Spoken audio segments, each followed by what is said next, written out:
Championship 13. Scully here with Messis, and we're gonna get round one stream started. Morning, everybody. Excited for a fun day of Go format. So round one here, we have 82 participants today. 83. 83. And we're gonna start off with Ryan Spicer versus Gregos. Ryan, I believe, is also streaming today. If you guys wanna check out his perspective, yeah.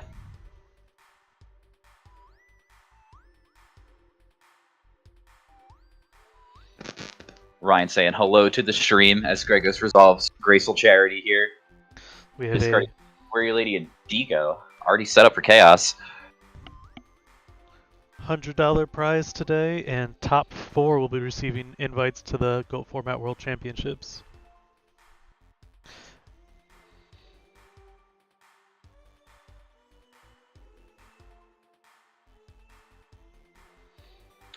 And after that Graceful Charity, we're just going to see 2 in the back, Gregos, and then a face down. Maybe like another flip effect, maybe something like another Deco or Gravekeeper Spy, maybe even Magician of Faith. Here's Blade Knight from Ryan. Yeah, not the strongest Graceful Charity turn 1 here. Like, there was no follow-up Dust Shoot. It was a Light and Dark Engrave, though.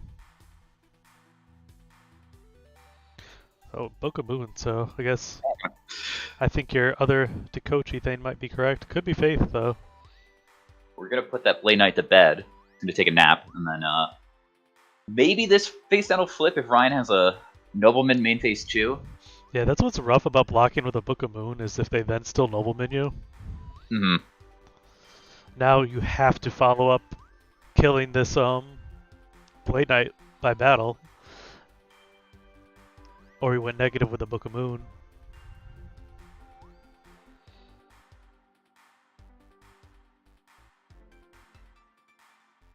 If he does, and there's the knock that we're talking about. If it was Dekoichi, I mean, he gets a card back, but he still wants to get rid of that Blade Knight, of course.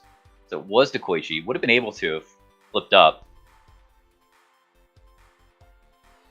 Ryan's going to check their deck, get rid of the Dekoichis there. So we got some Warriors and flip effects from Ryan.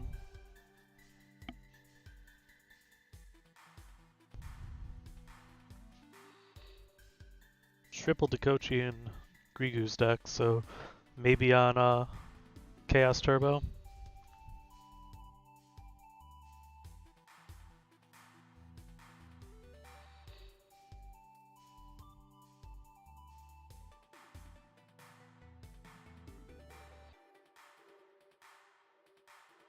Which doesn't have a ton of, with DD Warrior Lady gone already too, you're not going to have a ton of monsters that can actually attack over this set Blade Knight.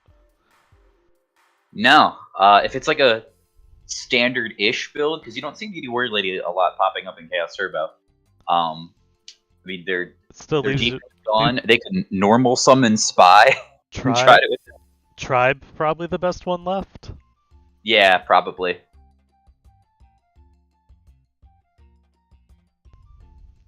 Yeah, the Graceful did put the Light and Dark in the graveyard for Gregos, but it might be better just saving it in the hand for when you have better discard outlets. Breaker would be great here. Ooh, Breaker would be very good.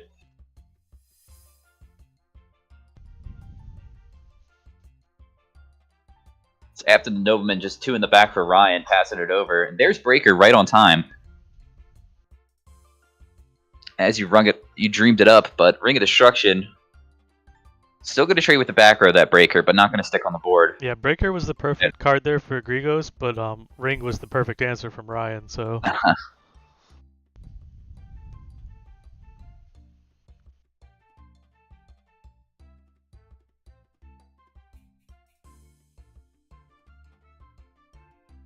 So even on cards right now, but Ryan is going to be up on the draw. See what that extra card can do.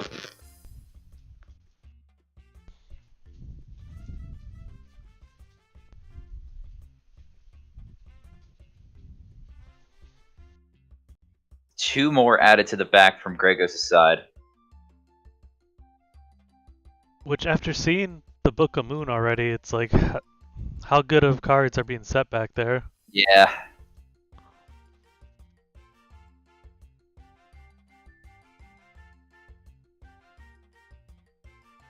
Really, the only thing you'd want to flip at this point is what, a Scapegoat to try to balance out the card advantage?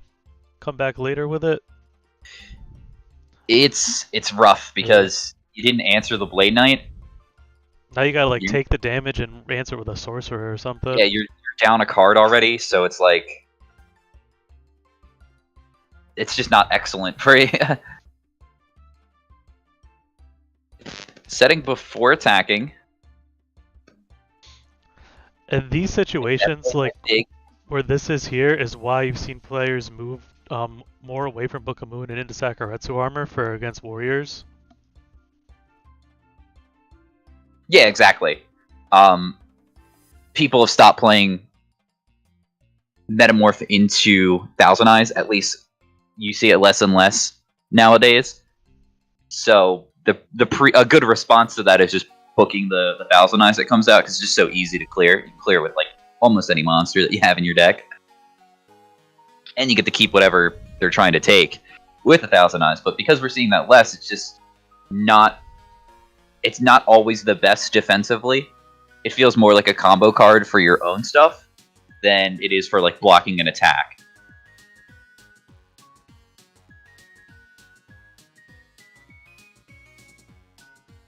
After the Ring of Destruction from Gregos' side, just going to stick a BLS on their turn. At least try to.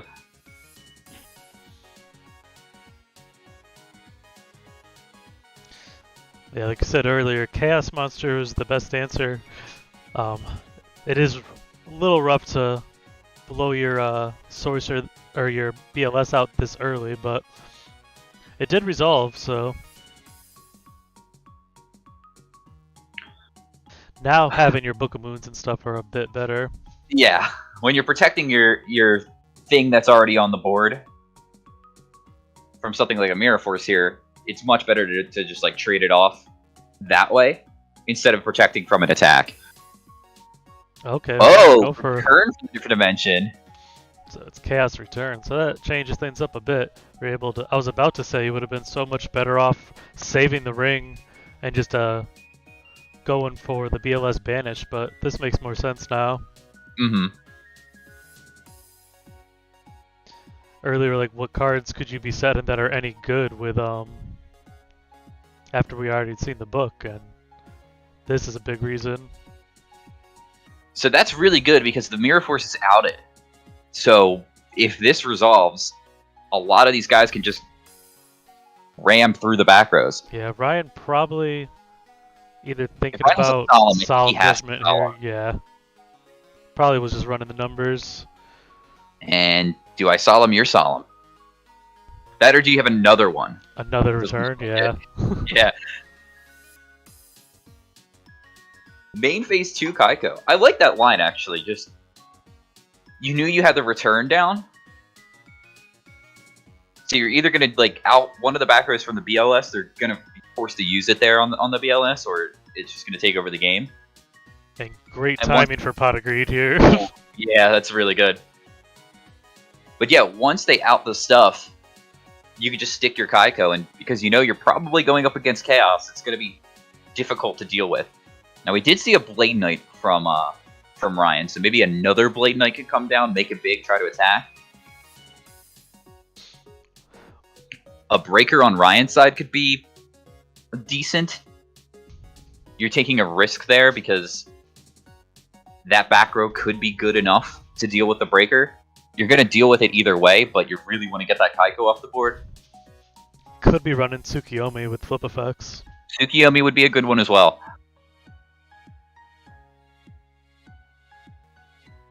This Kaiku will bring Ryan down to 300. Okay, and Bazoo. Wow, so this is a return deck. This is a return deck, all right.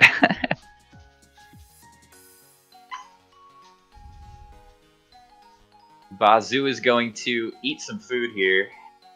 Looks like a train and a knight, or a soldier, actually.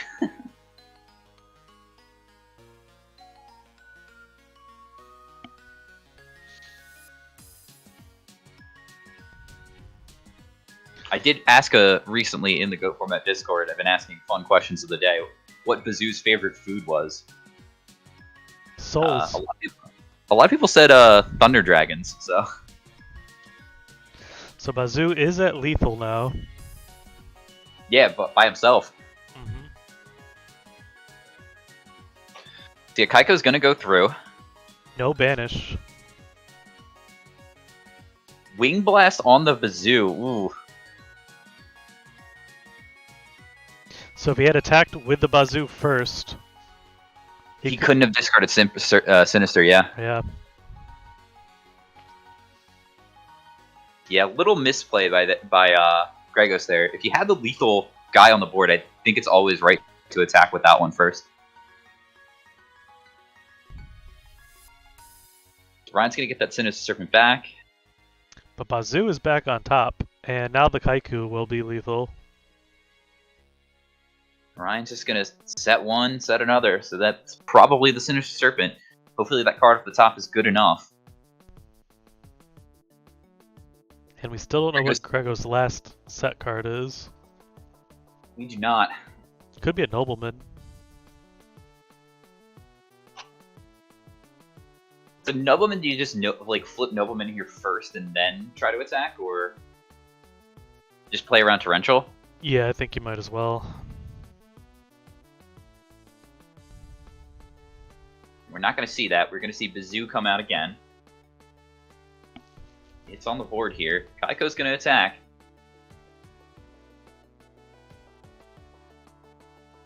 Sakuretsu Armor.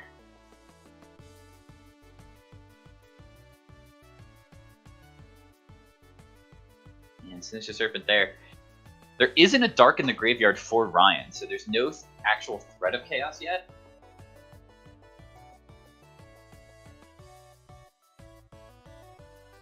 But what's interesting is that if he keeps the Sinister in the graveyard and he has Snatch Steal, he can just snatch the Bazoo and then eat the 2 cards in the graveyard and then try to attack Gregos for 22.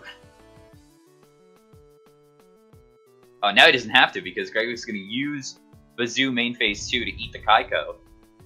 So what... Trying to think what benefits this here. I guess for Breaker, you'd want the Bazoo at 19. Yeah, I guess.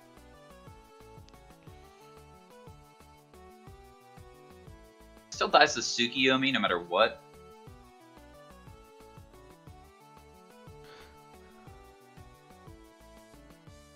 But we're not seeing any of that on Ryan's side. Yeah, so probably drew a Chaos Monster there.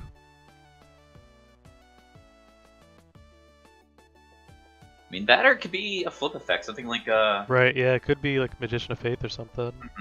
Magician of Faith or Pot of Greed would be very, very good.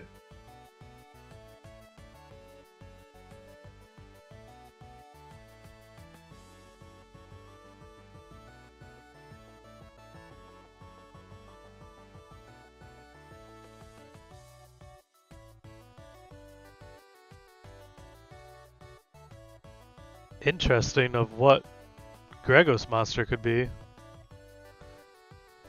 If it had at least 300 attack, it could have gone for lethal damage there. Yeah, if it was Magician of Faith and they were putting that on to be Sinister Serpent, you could just summon the Faith, attack over Sinister with Faith. Thank you for the sub come up collectibles. Ooh, but it couldn't because it was Magical Merchant. Another reason why you should never play this card. I like Merchant, but yeah, that is unfortunate. He is a big stinky bug. I do not like him.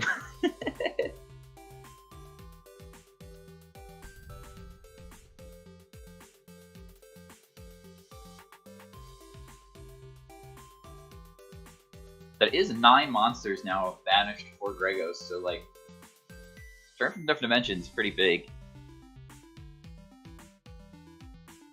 Well, it doesn't need to be big, it just needs to get... Ooh, Mind Control main deck, okay. Very strong. And And that's gonna be GG. At Yeah. least for the game 1. Mind control, the unspoken ability of just moving the monster out of the way for a moment. Yes. And we've seen it do well with that in multiple strategies of like, even in like Stein decks of just like, well, that monster being there blocks this from being lethal. Mind control can handle face up or face down, and I could get something amazing potentially with a face down.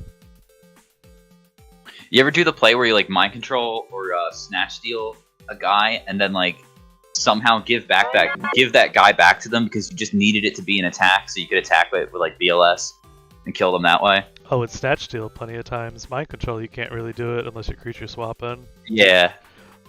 You just gotta have all the cards for that one. I've mind controlled my opponent's Cyberstein turn 1 when they like summon Dragoon.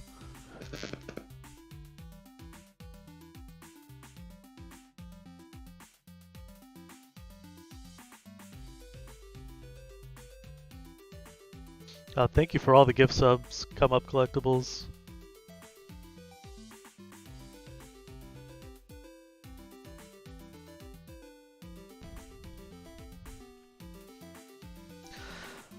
Alright, so Regos has seen some warriors and some flips out of Spicer.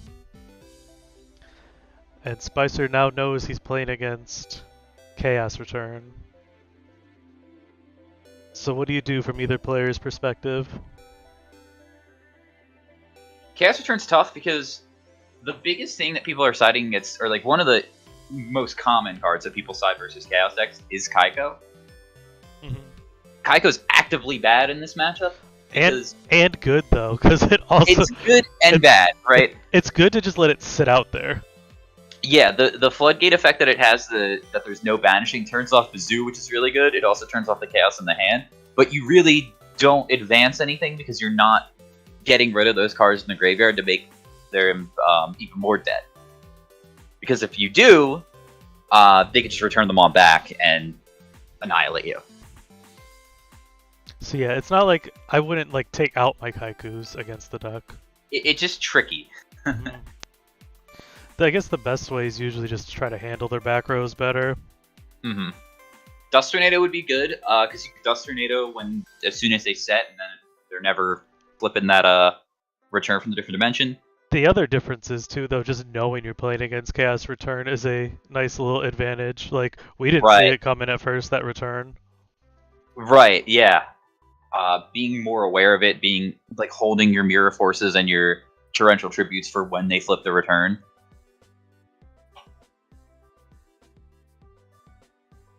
Additional Solemn Judgments as well. May need to Solemn a return through, so you can Solemn their Solemn. So yeah, Brian's going to go first here. We'll see how they adapt.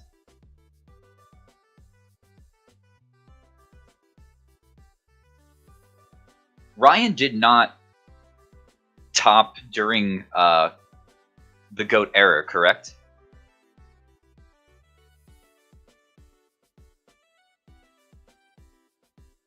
I don't think he did, but if anyone knows, let us. Yeah, chat know. I'm not sure, so I don't want to say one way or another.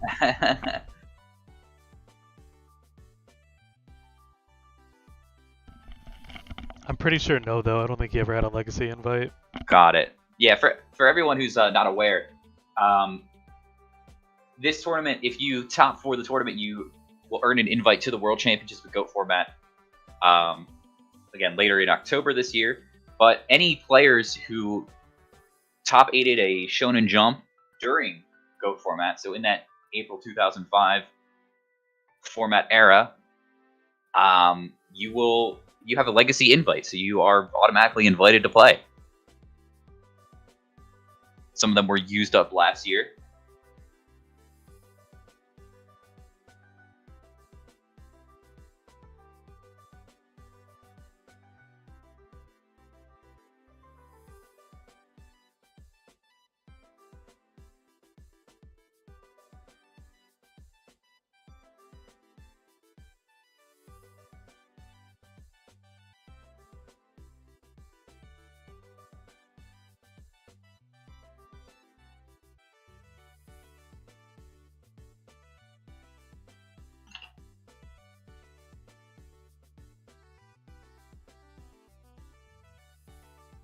Alright, so looks like Ryan just set MST turn 1. Kaiko came down, attacked in for 18. 2 back rows on Gregos' side. MST took care of a Book of Moon. Now on Ryan's follow-up turn, 2 back rows again. And then we're setting Sinister Serpent. Gregos following up with Nobleman across out to deal with Sinister Serpent.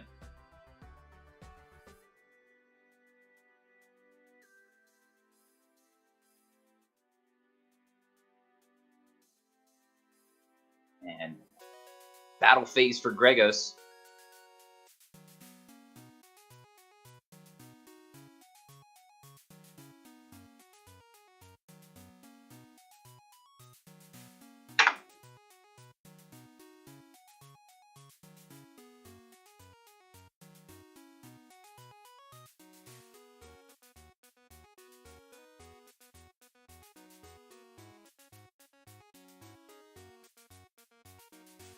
Trying to attack in, but Ryan's gonna hit him with a Ring of Destruction.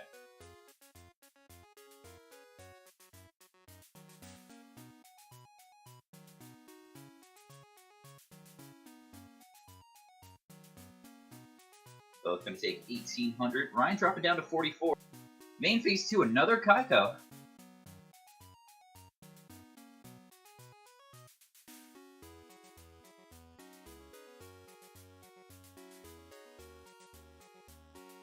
And during the end phase, Dust Tornado. That's what I was talking about a little bit earlier.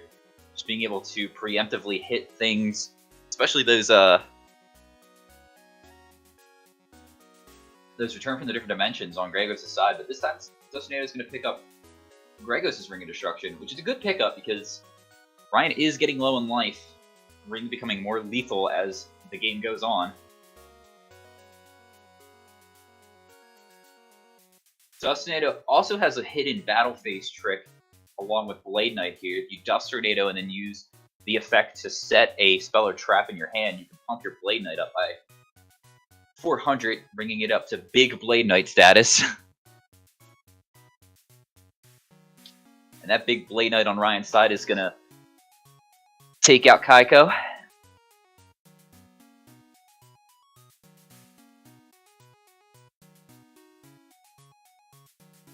Ryan back up on the exchange here, but that didn't seem to matter last time. Gregos was still able to close the game out.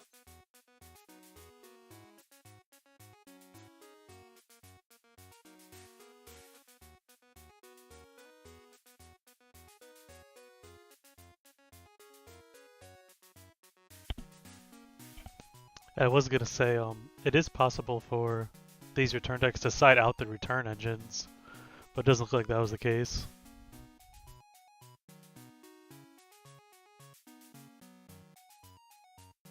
I mean, he could have. I don't see why you would. Well, the reason you would is because how vulnerable, like if your opponent's gonna side in a ton of back row removal. Yeah, if they see like Decree or something. Yeah, so then like all of a sudden that strategy of just return itself becomes really fragile, you know? Should the return decks also just play Dimension Fusion? That's what I was gonna say too, is that you could do that. You could, even if you sided out the returns for Dimension Fusions, is I guess a possibility. But your opponent always has so many things banished nowadays. Yeah, it is getting a little bit worse because of that.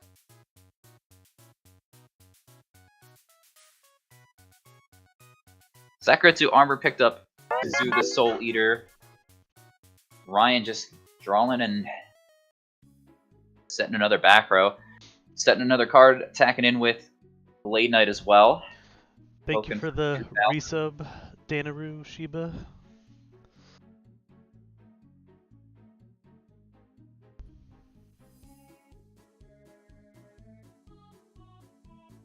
Graceful Charity off the top. Will Ryan negate that with Solemn? No, they won't.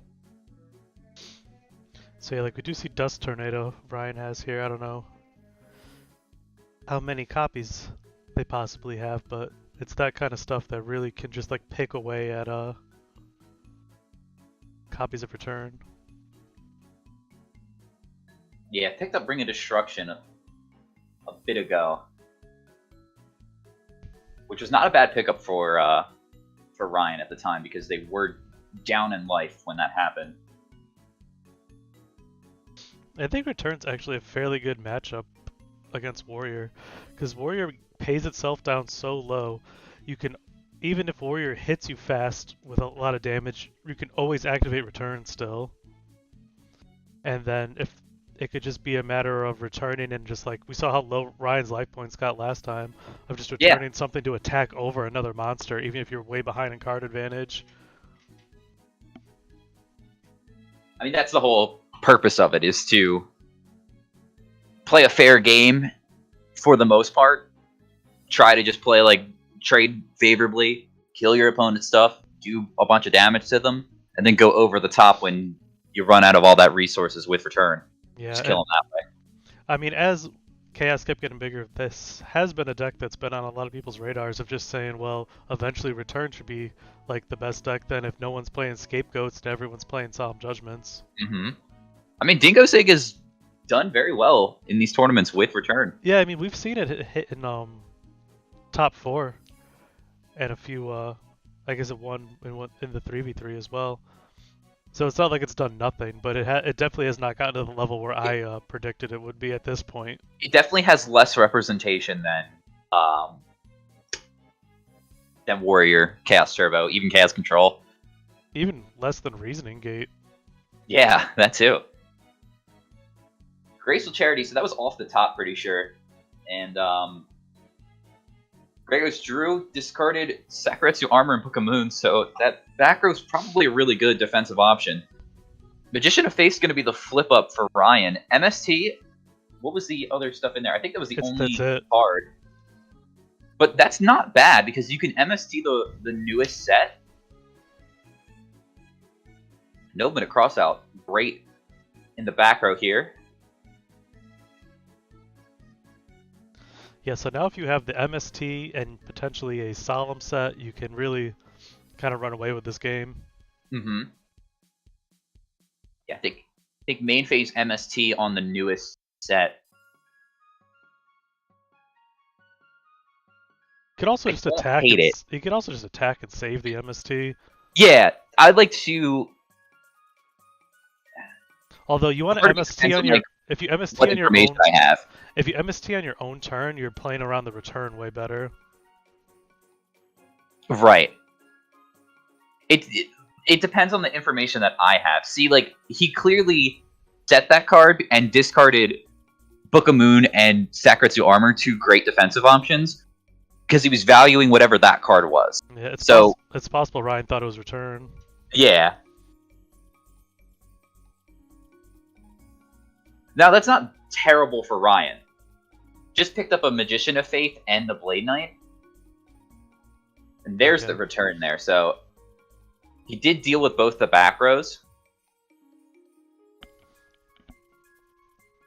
That return wouldn't have been that great, because it wasn't going to get rid of anything.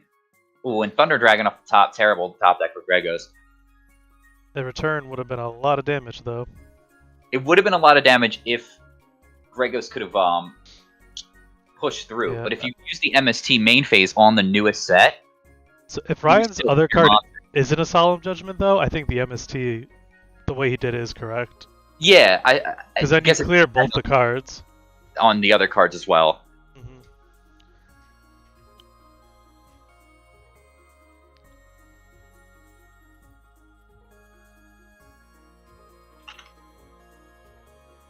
So Gregos gonna need a good top deck here.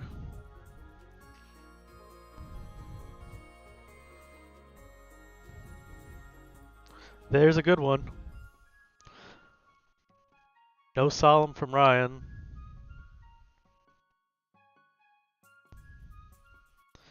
Now drawing return here is not even good for Gregos because Breaker does have the counter on it.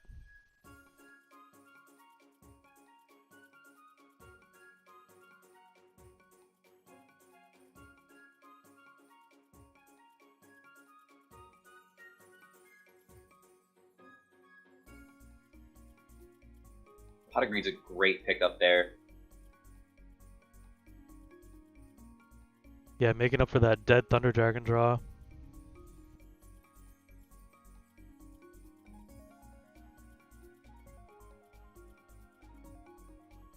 Thunder Dragon does turn on any kind of discard traps, though.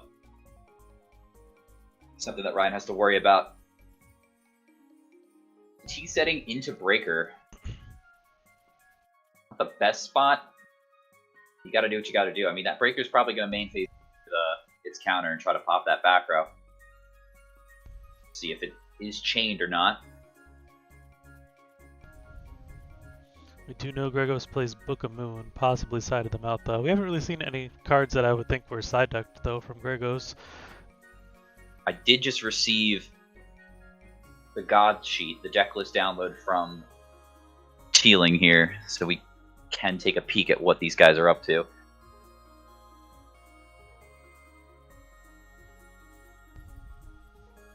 Set Mind Control, wow, okay. This has got to either be a Dekochi or a Faith. I mean, maybe Sangan, worst case scenario, but Mind Control coming up big here for both players.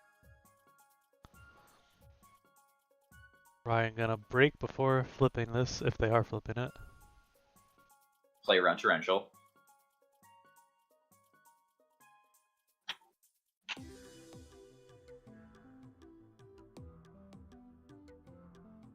We've been saying Gregos this entire time, but it's Gurgos. True. We are dyslexic. I know I am. Well, how often do you see the name Gur and not Greg? Sorry, Gurgos. Alright, so Gurgos gonna flip over the return here. Yeah, forced to. Gonna block.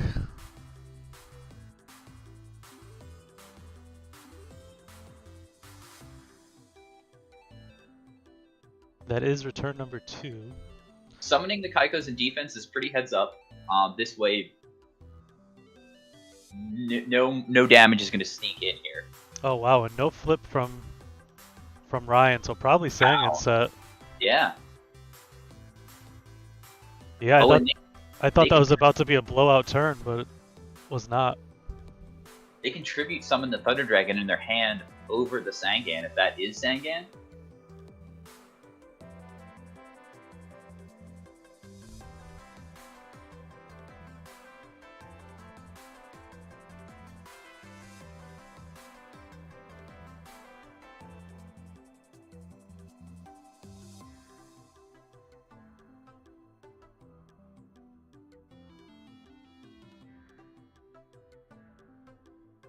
Not gonna flip it up either. What could that card be then? Jujitsu Master or something like that? Whatever it is, probably gonna be spun to the top of the deck. Just kidding, we're gonna spin the... It's something Ryan knows he could attack over right now.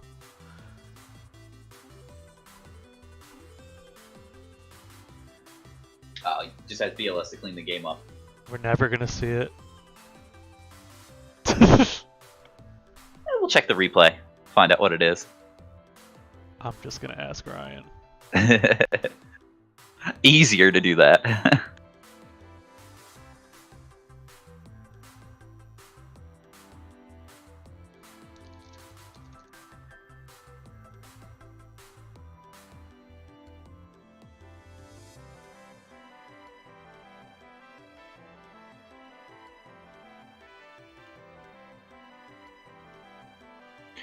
Game 3 here. See how Gurgos adapts now, going first.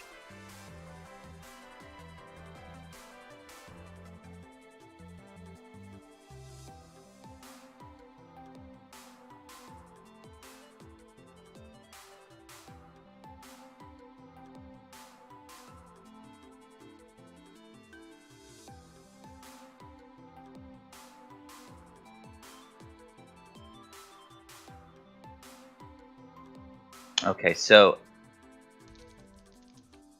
going over the deck list that were provided here to me by Teeling here. Special shout out to Teeling for all the hard work of signing everybody up and collecting the deck list.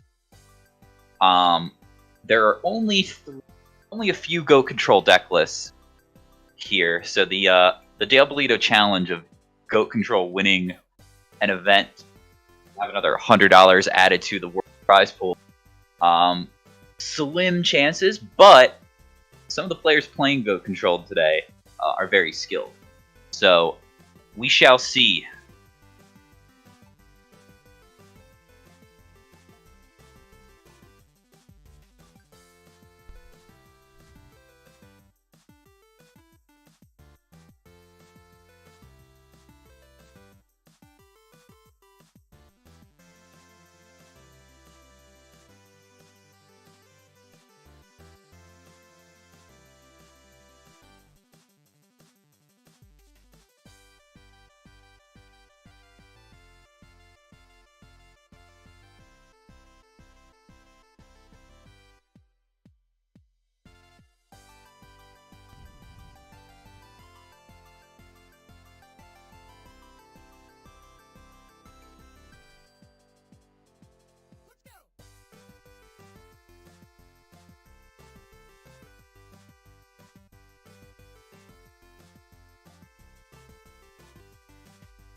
All right, so game 3. Gurgo's going to start us off here.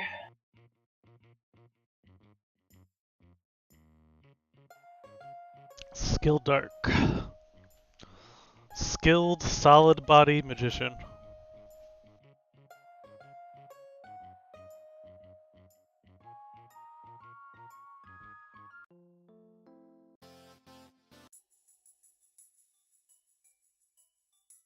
That is one of the most solid bodies in the format. I'll give you that.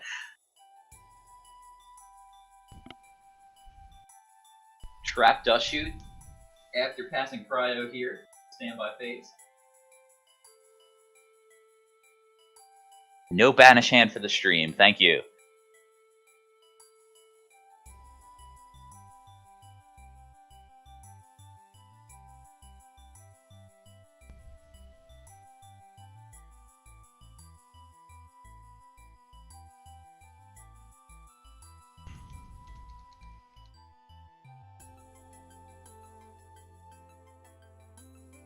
Looks like he's typing it. Maybe not. Kaiko's going to go back to the deck here. Interesting pick. Maybe there's a Book of Moon or something. Or it's just a real bad hand. It could just be a real bad hand. Or a real good hand, and that's the only monster in it.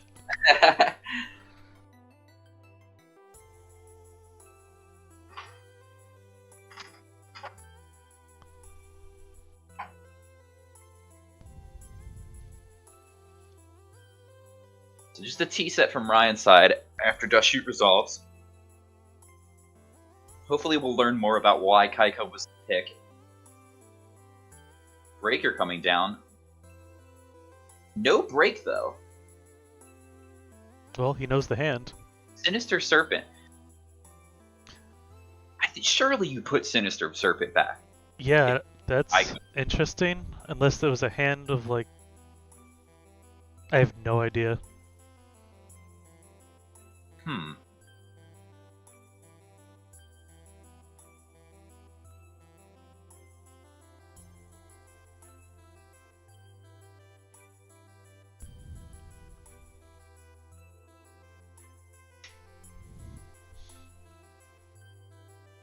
Yeah, and that makes sense why they didn't break then. Mm-hmm.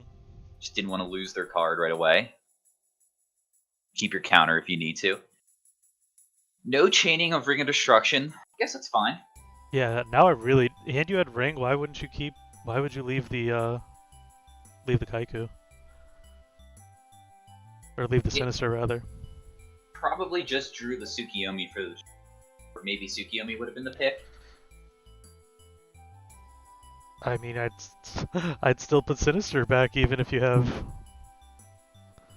Skill Dark is out here walling I mean, I Suki get. too. I think I would have summoned the breaker then if I knew that my opponent had Tsukiyomi.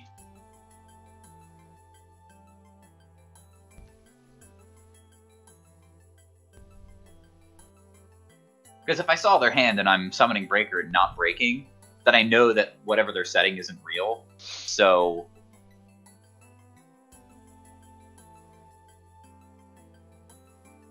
I don't know. Tsukiyomi is going to be added back to the hand after breaker, though. That Skill Dark should have a counter on it. It's very important.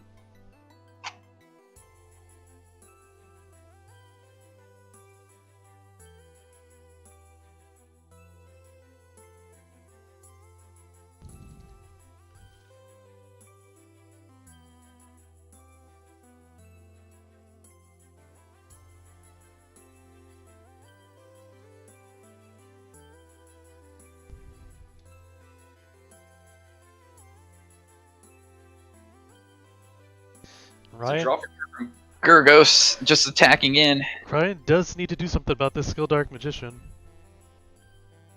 Yeah, it's gonna turn into regular Dark Magician soon. He can wall it for a little bit with the Sinister, but maybe Grigos has Nobleman as well, and that's why. And they just didn't want to play it yet.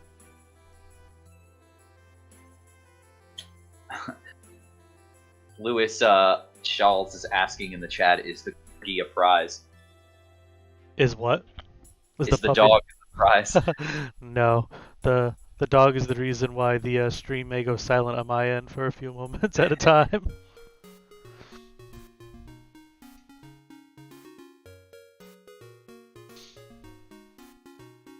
And she's a Sheltie, not a Corgi.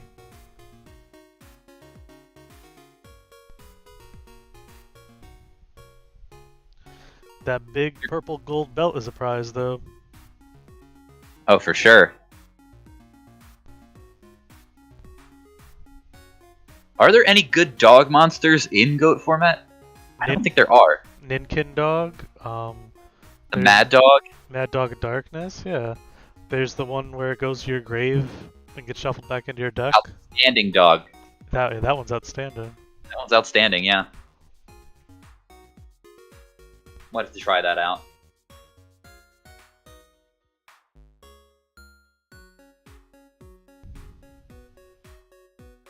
So, Thunder Dragon, for Thunder Dragon, just to discard the other one. No pump up for Bazoo, interesting. Yeah. Saving for Chaos, maybe?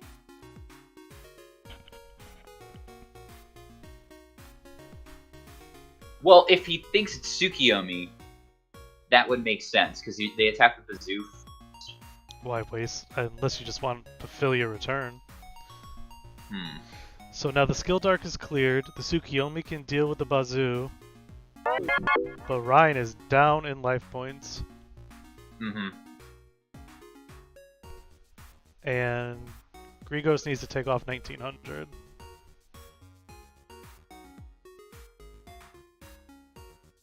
And the threat of Dark Magician is no longer on the table.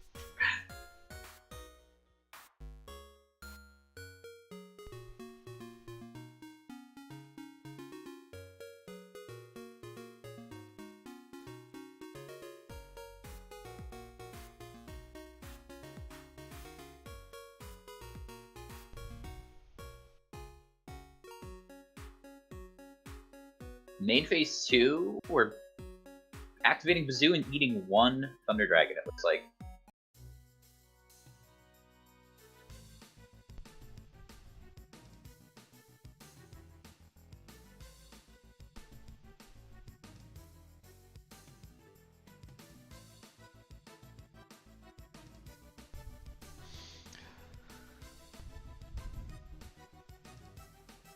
Debatable if you should have did 2 to block a Blade Knight killing it, but by leaving 3, Upstart Goblin on Ryan. By leaving 3, you can potentially summon something else and go to 25 to attack per game. But you do have another Thunder Dragon in your hand too, so you could always pump it up more if you had to. And I the agree too. upstart dig into pot. But I mean, it's still awkward if you're doing that main phase 2 no matter what, because you know that they have Tsukiyomi. It's true. But this stops them from being able to play something other than Tsukiyomi to attack over it, right? Something that'll stick on the board. Yeah, they would need to stick like a Blade Knight, but even if that, they have to go down to 1 card in hand, and you know that they can't do that because they have Sinister and Super. Yeah, I really guess it just holds off Breaker. And Yeah, nothing in the a graveyard potential skill dark. to banish, right? You can't like summon a Chaos Monster, clear it. Grigos must have had Bazoo in hand when he does shoot it, and that's probably why they put away the Kaiku.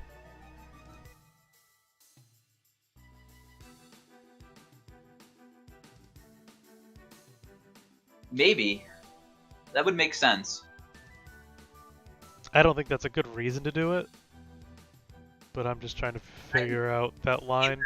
Their logic in doing that, but I don't think I would have made the same choice. Tsukiyomi here is the play for Ryan.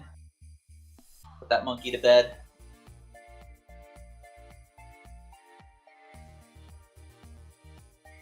Goodbye, Bazoo. Hardly knew you. And after drawing a lot of cards, still not a lot of action from Ryan's side, just dealing with Gurgos' stuff, but it's down a considerable amount of life here.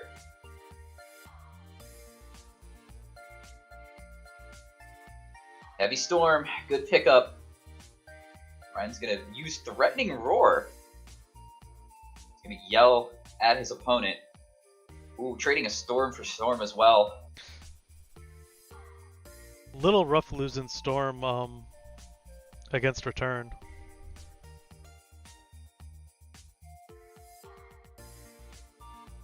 Yeah, he set that early on with Sinister Serpent, but So I guess if Gregos knew he had Storm, then it's not as powerful anyway. yeah, definitely was not expecting the Roar though. We know there's still a Thunder Dragon in Gurgos' hand. Yeah, I wonder if that heavy was an attempt to go for game or not even. It could have been like a value heavy.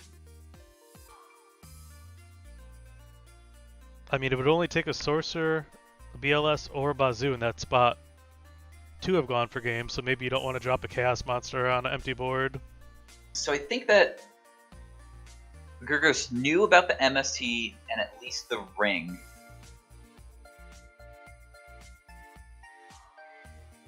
Maybe they maybe knew about the heavy storm and the MST. Yeah, I don't know if they knew the heavy. They knew the MST that they set. I don't think they knew that they set heavy. No, they only knew they set MST.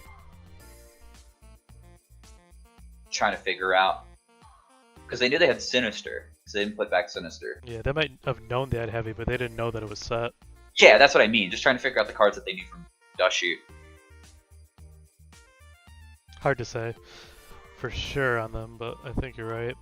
Just a T-set though on Ryan's side.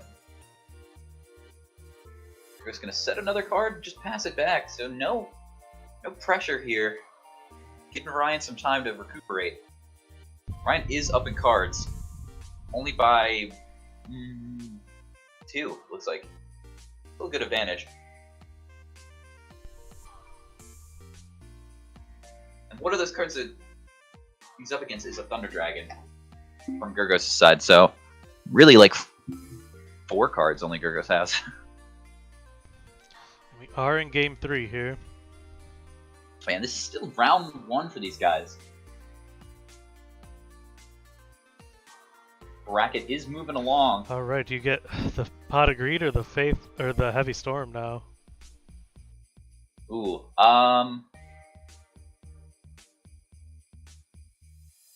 Heavy Storm, it looks like, is the call for Ryan. You can just Storm here. I almost wonder if you attack first, since it's just a Faith. Now you get Tsukuyomi in hand, so you Storm here. Just flip your... Oh, right, the Suki. Yeah. Yep. For sure. Alright, so now Ryan is in a better position than he was previously, I think. I think he's in the one issue right now, and This is the life. no, is Blackluster Soldier. I think other than a BLS, Ryan's gonna be able to take this game.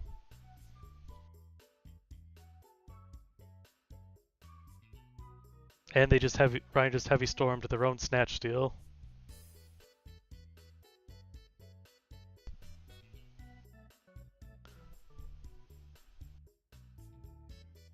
Gurgos could go for game here.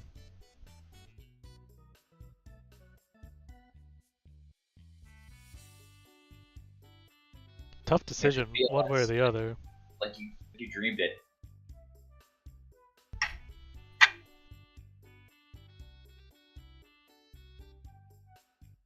Ring's gone, but Mirror Force is not. So if you banish this here, Snatch is gone. You know they have one card in the hand is Suki. They haven't played a Nobleman yet, so they could Suki Nobleman your BLS. Yeah, he's gonna try to go for it. Yeah, I would go for it. Kind of just have to make him have it. Ryan just doesn't have it. Congratulations to Gurgos for winning their round 1 on the winner's side here. Still a long way to go for the entire tournament.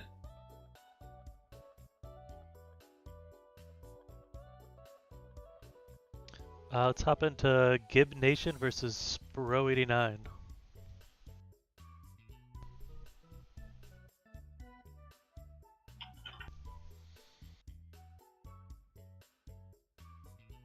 So it looks like they just got finished their game 1, and Spro is up here. So Gibbs deciding how they're gonna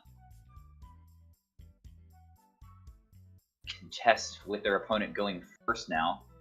This is winner's side round 3. 3, yep.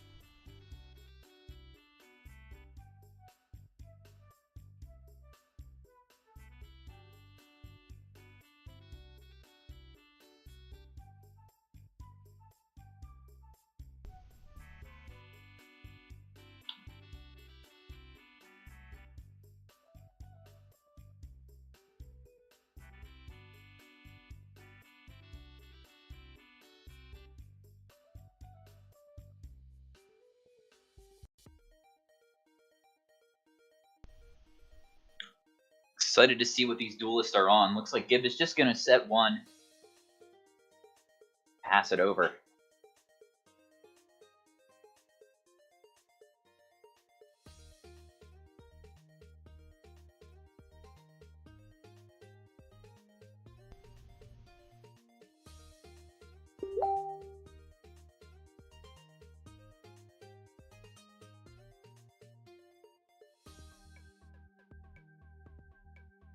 Pot of Greed, always good. Spro gonna set and Metamorph. Ooh, Fusilier, love this play. So either they're gonna bring out the King Dragon. That's what it's gonna be. It could have been the Last Warrior as well. King Dragon, stellar card, especially in this current environment. A lot of people are playing just removal that targets. So King Dragon is can't be targeted. Also makes any of your other dragons, if you happen to run extra copies of dragons, untargetable as well. Spro not going to attack any of the goats here.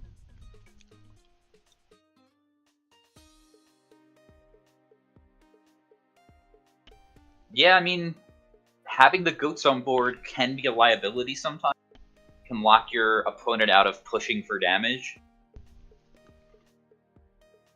So have to summon multiple monsters. Graceful Charity, though, may give out of the situation, find an answer to the King Dragon.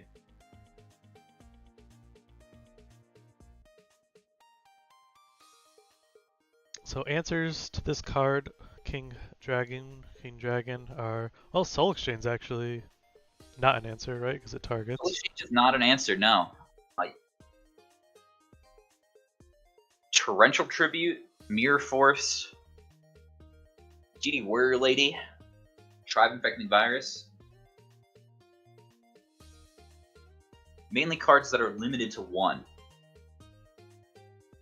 Seem to be very good versus King Dragon.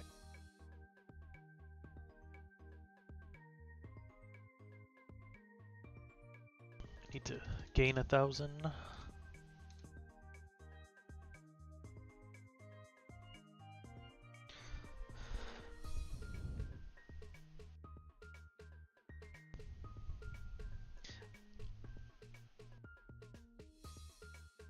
It gives on Chaos Control, which maybe from the Scapegoat could be an indication of it. Soul Exchange, though, is a little question. Yeah, I'm thinking Monarchs. Monarchs can answer it pretty easily. Yeah, summon a guy and crash. So we're gonna Scapegoat back at him. End phase Scapegoat. Why? I don't know. You don't want a meta here.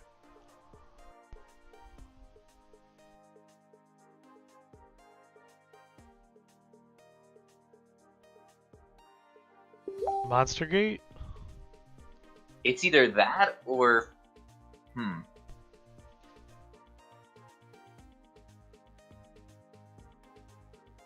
If you have, like, 2 Monster Gates, I see how this would be decent. But then why... If I feel like if that's what you're playing, then why aren't you attacking goat tokens? Okay, that is Monster Gate. Yeah.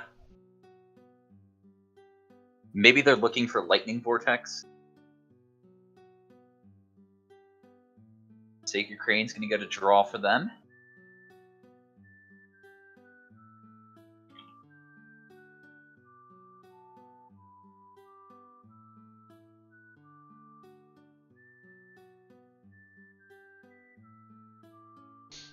Yeah, unless you're gonna like token Thanksgiving them or something. Why are you leaving out Scapegoats? Can you imagine? We have seen it before on the stream.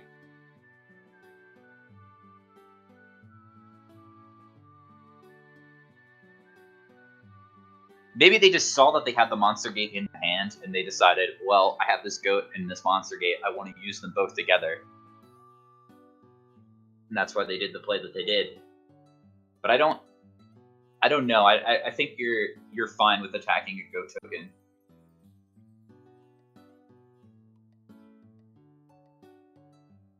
Now they're going to go to battle and decide to clear them. Not attacking the face down. Maybe we'll see a Nobleman main phase 2.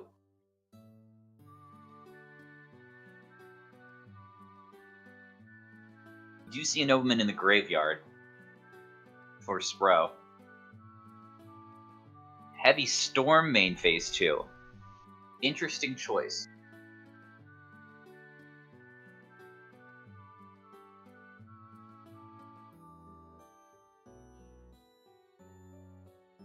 That's going to get Phoenix Wing Windblast. Doesn't look like Gib wants to activate it.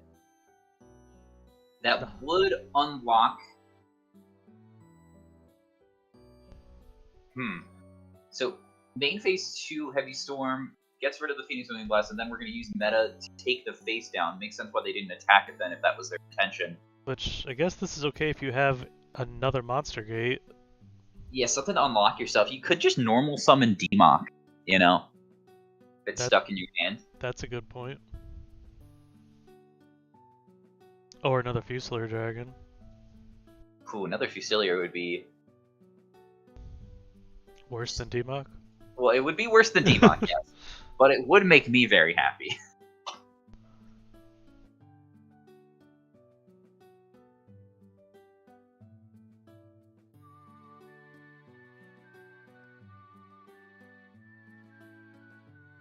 And after passing back, Gibbon Nation's just gonna set 2 cards. Doesn't have to deal with Heavy Storm anymore. They could always Monster Gate their own Thousand Eyes away. I wonder if they're playing the Cannon Soldier. Cannon Soldier very good at clearing your own tokens for extra points of damage.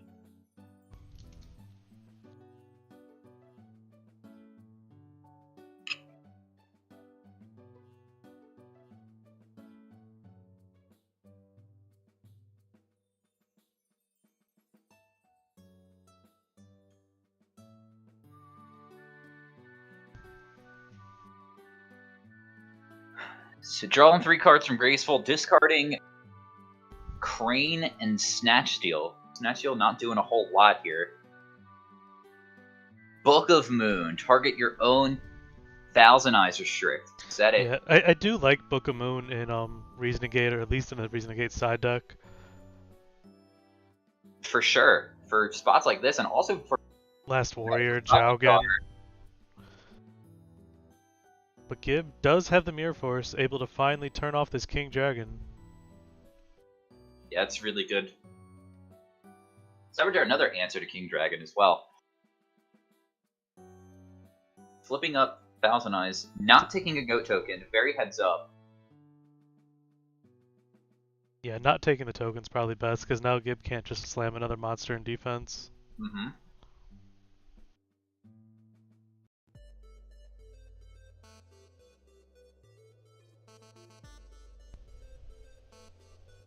Bro, looking in the graveyard. Do they have a Chaos Monster that they want to summon? Doesn't look like it. And this Thousand Eyes is giving Gibbs some time.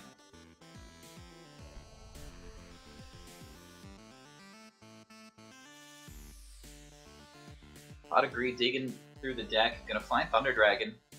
Fetch 2 more. I think the not attacking these goats earlier is really going to end up coming back to haunt Spro. Yeah, there would be 1 less goat on the board right now. Right now you could like suck up the last goat and Monster Gate it. And then Monster Gate the Thousand Eyes and they'd all be gone.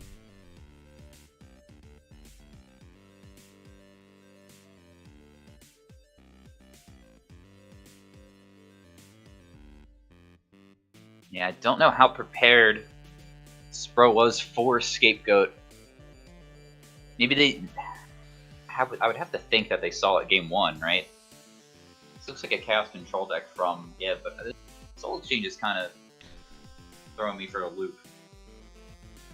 I mean, either way, they prepared for it or not, that was just the decision that they made.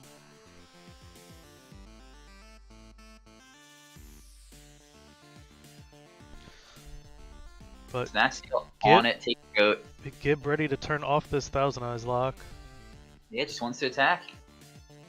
Meta into Baltar, maybe? Yeah. So this is good. Book of Moon's burned, Snatch Steal is gone, 1 Scapegoat's gone already.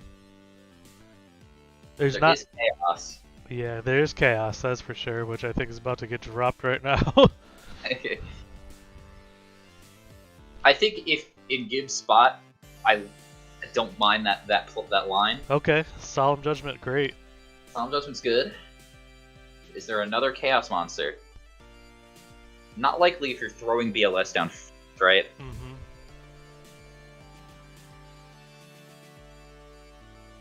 Monster Reincarnation gone, so they can't get BLS back up. Well, they can anyway. With Baltar out, Gib could still stop 3 spells. They can attempt to. Yeah, usually Baltar's really only great in this matchup super early before you can let them load the graveyard up, but having the Solemn Judgment behind it makes up for that. What Gib does not want to see now, though, is this set card to be a Scapegoat.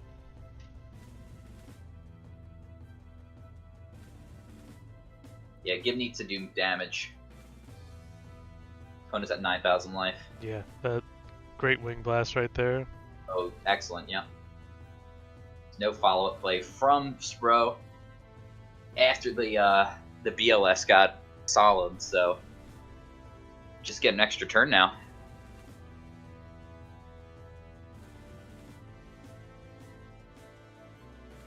Well, if that's BLS, this could be game. Chaos Sorcerer, good enough. Well, the top card could still be Scapegoat. Yeah, they could just try to activate it. If it is Scapegoat, I was going to say they probably should have just activated it instead of even setting it last turn. Can you activate it if it's negated, the summon? I believe you can. Okay.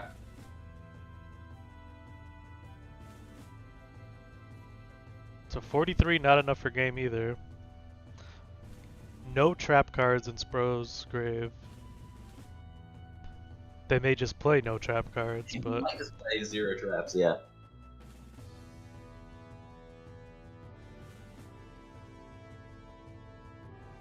now Gib has to be careful because one Chaos Monster off the top can completely turn this game back around. Not gonna go for a game push, and it is the Scapegoat. Yeah, I mean, I like throwing this in defense because I don't. What if he just summons a Crane and attacks it? both of them are gone. Summon a Fusilier and attack it too. Third. Usually these decks don't play 3 Crane. Yeah, it depends on how many normal summons they saw last game. Yeah, they may be gone already, everything with the Fusilier and the 2 Cranes.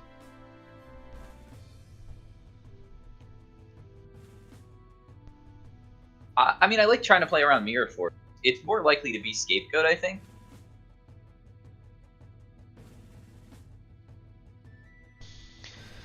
The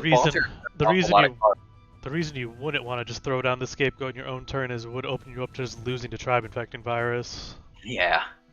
But you also were open up to losing to just a MST or another Wing Blast too.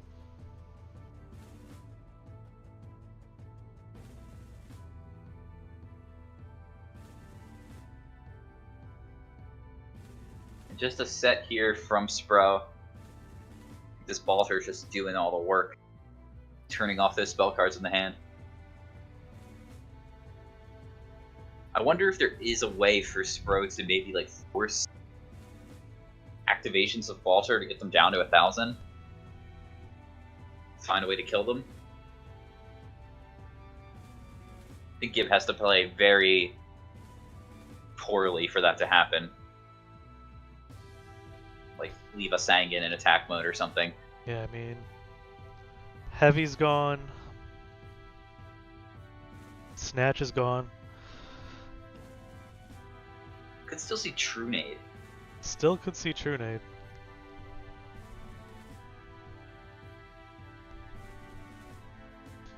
But only one Solemn played from Gib too. I mean, that's the other risky thing though, is like, if he drops down a...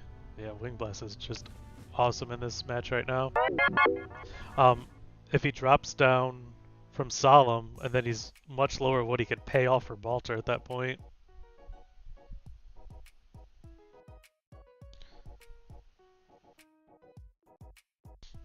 Right now, Gibbs still has to worry about a potential Summon Chaos Monster activate Dimension Fusion. And this will handle that. Yeah, these guys are just gonna attack in for... Yeah, the fact that Snatch is burned already is huge right now. I think that was gated. No, I think he discarded it. Discarded it off of Graceful Charity. Yeah, Gib gonna make it to game 3 here. I don't think I liked that discard. I like keeping that steal, especially in my Reasoning deck.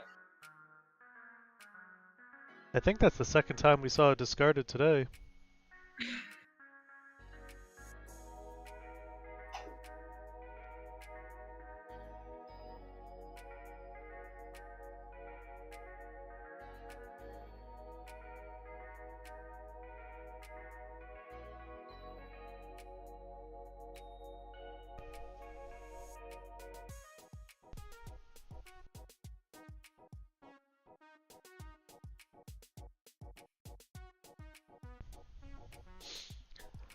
Thank you to everybody watching the stream today and all of our subscribers on Twitch. Super appreciated.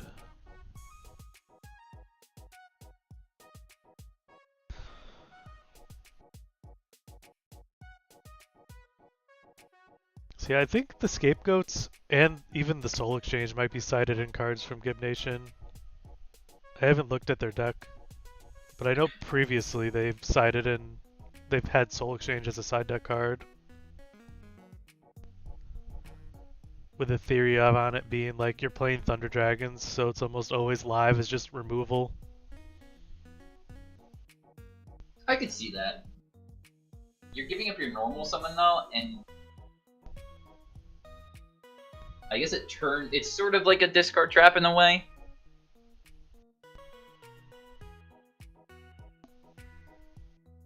But if that's the case, wouldn't Tribute to the Doom just be better? Like if you're looking for a monster removal, I guess if you're siding into Monarch stuff that actually do something to get you value out of a Tribute summon. So Gib gonna call the 4 correctly. But we have another reasoning. Calling 8 this time. There's an 8, but it can't be summoned. I like the 4 into 8. This time gets it wrong.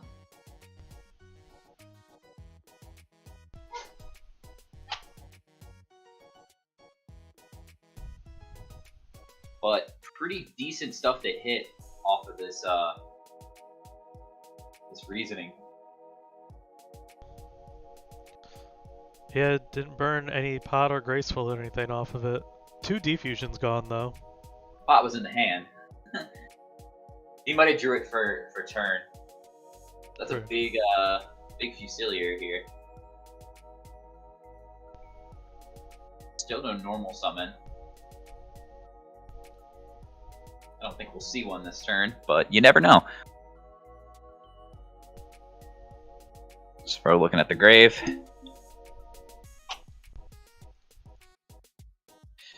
Metamorph. Probably King Dragon again. There he is. I feel like the meta's really just held back Spro that last duel.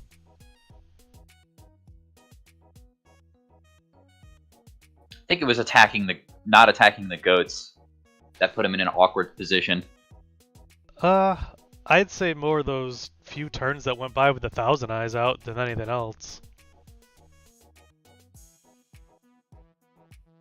And like with King Dragon, unless like just even goats being played against it is like completely like deflates anything the card can do. Because you're trying, when you bring out King Dragon, the point is supposed to be, it's very hard to answer this card, so you're just going to get a bunch of attacks in quickly with it, which once Goats is flipped, 1, he didn't even attack the Goats, and then 2, he had Thousand Eyes out, just slowing the King Dragon down, and then eventually it just got cleared with Mirror Force, as if might as well have been a Fusilier Dragon. Yeah, they are not very good paired together. There's a 3rd defusion. Yeah, getting ripped out of the hand with Duo. Yeah, it's sort of like a one or the other kind of thing, right? Where you want to either have the Thousand Eyes up, locking the board position down, or you want to have the King Dragon just threatening your opponent. And now here's 3 back row from Gib's side after Duo just ripping apart the hand. Pot agreed into Duo into Upstart. There's 2 Thunder Dragon in the hand. 1 Dark in the graveyard for Spro, but all 3 Dimension Fusions are gone. Mirror Force is going to clean this King Dragon off. Yeah, pretty exciting turn 1 from Spro side, not amounting to much, unfortunately. I mean, like, that's what I mean with these metas. They're kind of just...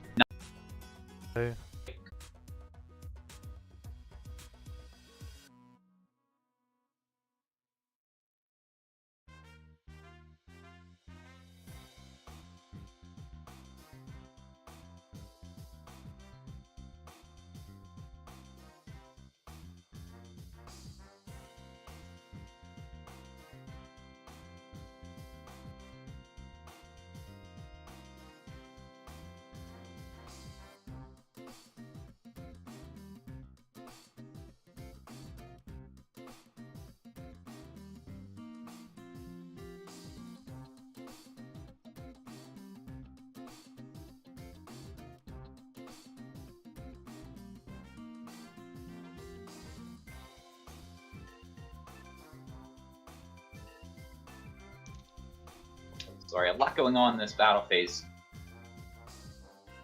Looks like there was a dust tornado.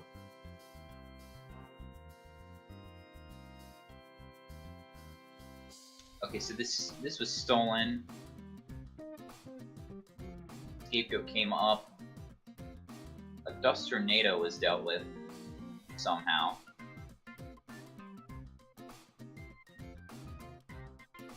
Oh, maybe. Oh, so they used Snatch Steal, but chained Dust Tornado, and Dust Tornadoed a Solemn Judgment instead of the Snatch Steal. So Gib did not use Solemn Judgment. Set a new card.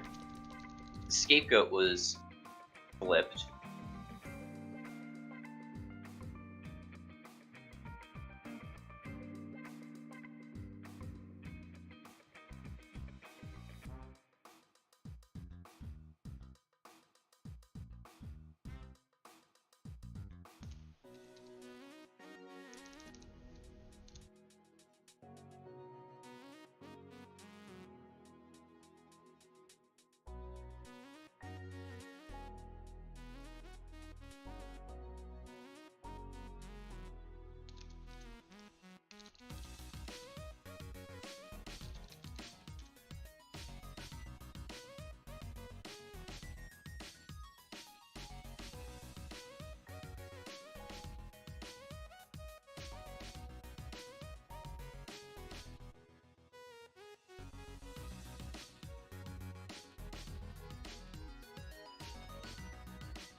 Okay, so Graceful Charity was not negated from side, just Air Knight, Parkoff, and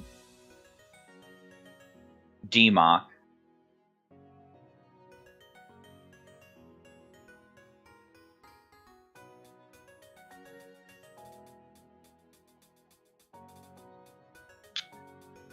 Metamorph now on a token, not negated, look like. At least not yet.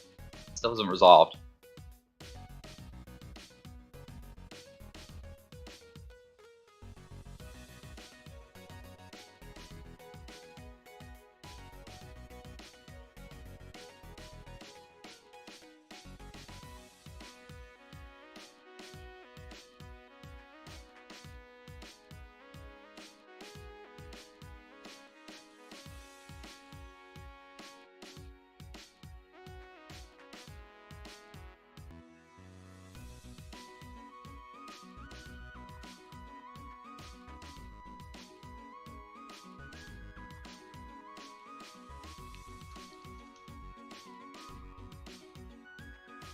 Okay, so the Metamorph is going to resolve here.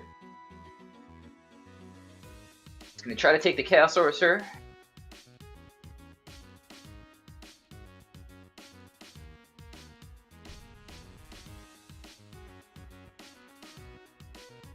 And that's all going through.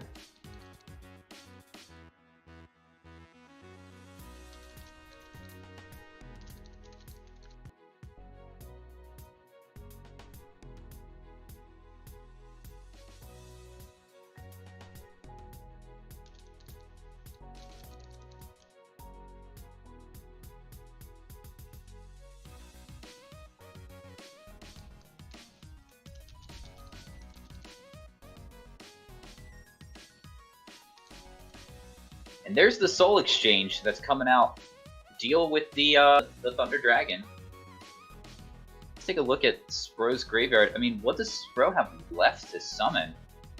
This Monster Gate. Maybe Jinzo? That's about it. Hopefully that Jinzo is somewhere at the top for Spro. Digging too deep with the Monster Gate. Throw into a tricky spot where they could deck out. There's only 12 cards left in the deck. Premature Burial is left, which could completely turn this game upside down. Yeah, especially if the hit there is Jinzo.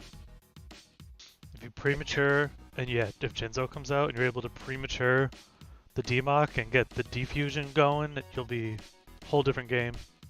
So, yeah, if that's premature in the hand, I mean, taking care of Solemn Judgment with a Monster Gate is not bad for Spro, I don't think. Putting Gib pretty low. Exactly what the doctor ordered. Premature burial here.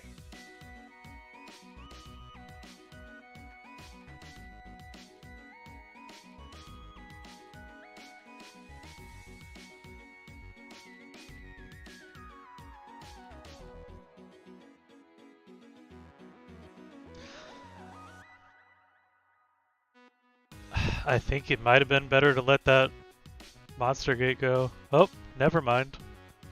However, that is not a permanent answer. Yeah.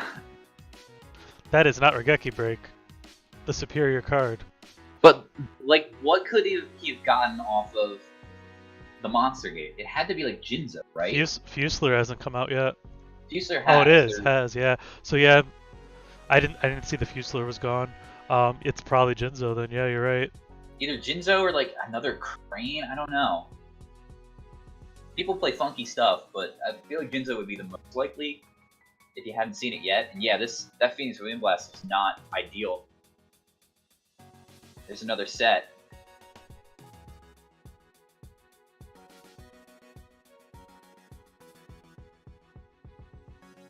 Now do we even get back? We're gonna get back DMOC most likely. I think you just go DMOC Defusion. Yeah. Get the draw out of it. You don't really care that Koichi. You get an extra monster. Oh, you don't even have to play the Defusion though. Like you just attack right here, and then have the safety net of as soon as the DMOC dies, it's coming back.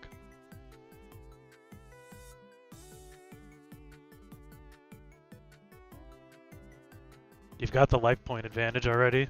Force out that last card. You're not dying off the top to. Not even BLS is gonna kill you off the top. This is where Trunade would come in handy, so you could Trunade, get your Sorcerer back. Is Mirror Force gone? Oh, this is easy. Just take your. Don't you get Snatch and take Thunder Dragon? I'm taking Defusion and playing it safe myself. I guess you could run into Scapegoat. Oh, he's playing it though. Just gonna play it.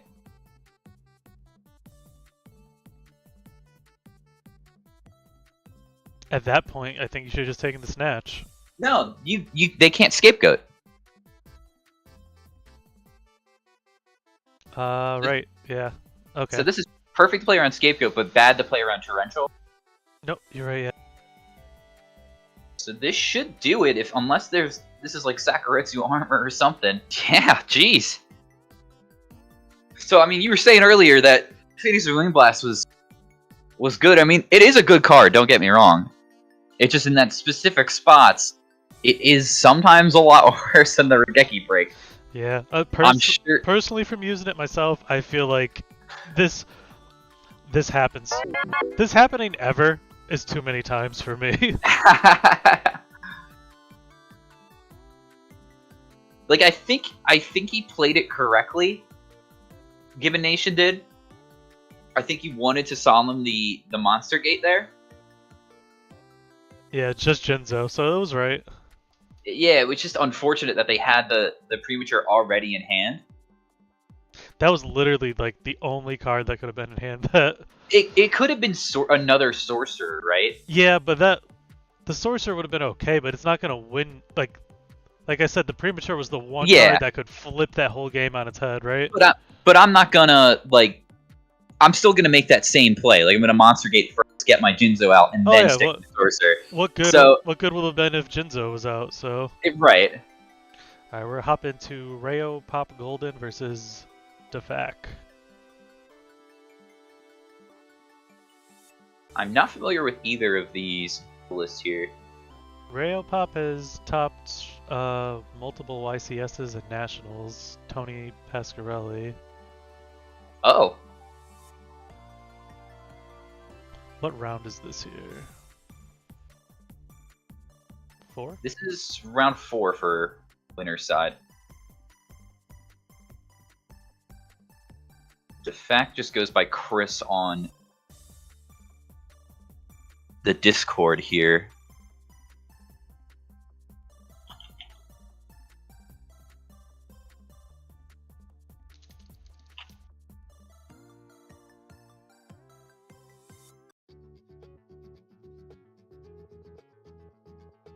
Thunder Dragon on the side of Defact. Jargreeds.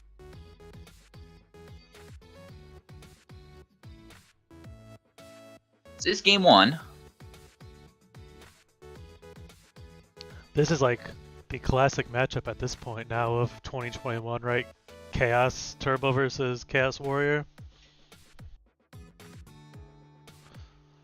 Yeah, Ninja Grandmaster coming out. That looks like that was the search from Both Reinforcement of the Army. of these decks built to beat each other. Yeah. Ain't that the truth? And just walking into a Mirror Force. Both players are down low in life. Potential sorcerer follow-up play here. Big boy. One Thunder Dragon in hand for Defact. Oh, a Solemn. Ooh. Get That's out of here. brutal.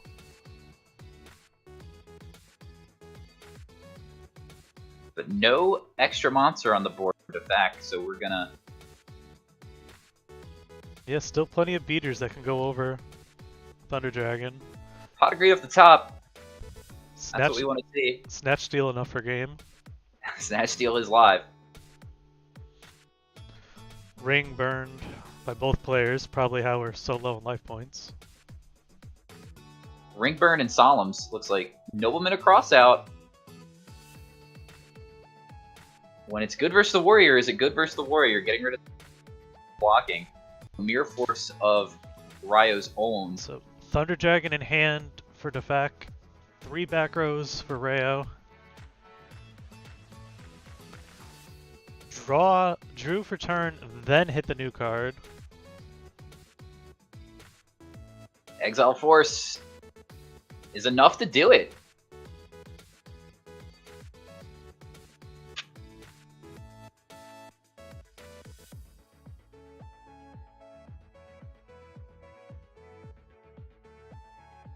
So look like a little warrior package in there too for Defact.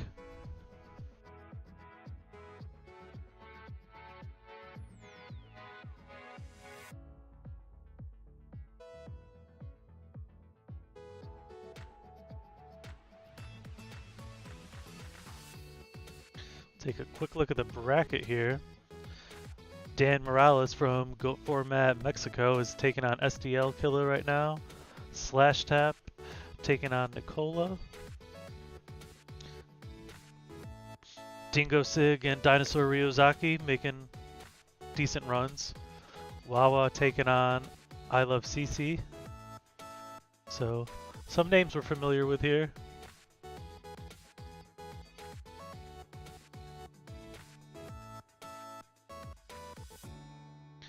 Alifia already knocked into loser's side and is now Yeah, taking going on. up against Gibbon Nation. Yeah, They were the 1 and 2 seeds of the tournament. I doubt Gib Nation is happy right now. You were probably was not expecting to take a loss and fall into that. And if Alephia is on Reasoning Gate, Yeah. then he just play 2 Reasoning Gates in a row. So Rayopop going first, game 2 here, but Defact opening with Duo. Very strong hitting Mirror Force and Kaiko, but just going to follow up with a T-set of their own. Yeah, a set monster though from Rayo was playing Warriors game 1. Here's Nope. Breaker, the Magical Warrior. No flip before the Breaker summon. And it's gonna get solemned. Wow. Interesting move. And what could this set No monster be? flip. I hope it's not Sinister. What could that be? If they just got duoed, I really hope it's not Sinister.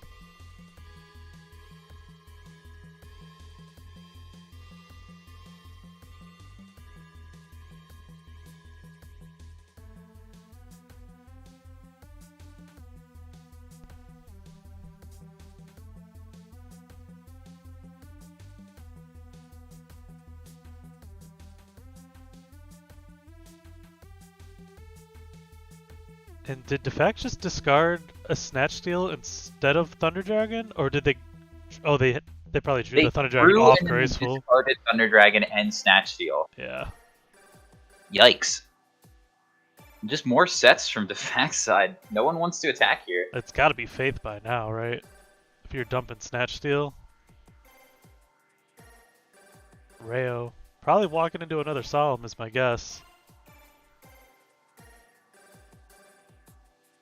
And he hit the old one instead of the new one? Whoa, it was Sangan too. So our friend Sangan's gonna find a buddy of his own. How about a couple dudes, the Exiled Force? Why would you hit the old one? I don't know. It was Kinetic Soldier. Did he see more warriors than we did? I guess so. Well, there's Don. What's the flip up? It's not a good turn of events for Rayo. No. Especially after getting Duo. Now Don connects here. Yeah, if he had exiled if he had exiled the new one.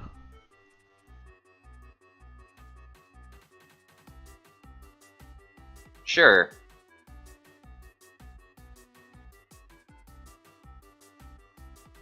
Call the Haunted. The other back row. Call the Haunted would be excellent here. Jar agreed instead. We did see those game 1.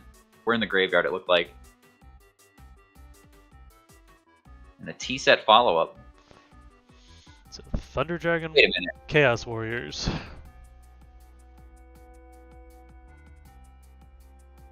They can't T-set. They normal summon Exile for it. You are correct.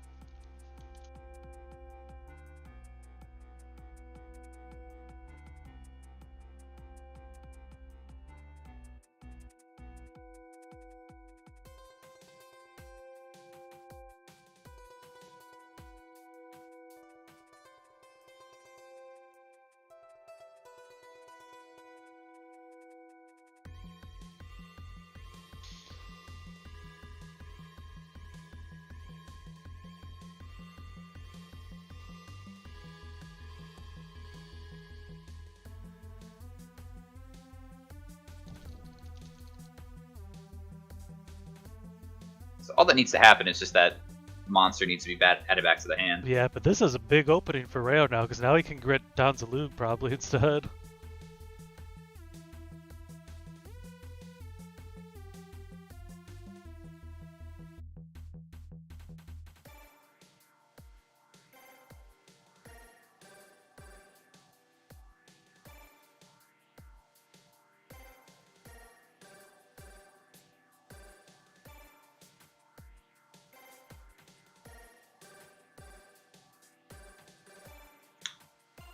That's what he's going to try to do, is get Don Zalug out of the deck. Wow, that's gonna go through. Oh! Hitting a Sinister Serpent, though. Yikes. That probably was the card that was set, too. Yep. Flipping up Smashing Ground, gotta punch that Don in the face. Yeah, and the book just got cleared by MST a second ago. Back low in life, though. Yeah, no BLS can be summoned, though. No lights. Yeah, that's most certainly the Sinister face down. Rayo not out of it, though. Here's Big Blade. We got a light on board now. Yeah, so even after the Exiled and Don missing, Rayo's still in this because of the life point difference, and the Dust Shoot gonna catch him. Didn't play around it. Had the opportunity just to not add. Yeah, but you're walling a Blade Knight, you gotta add it.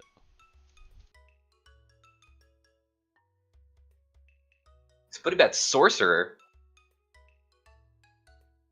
Much better than putting back the Sinister, right? Rings, Serpent, and Smash. So Ring's dead. Ish. Oh, Jar agreed though, adding Mystery. But automatic, he did not set the new card.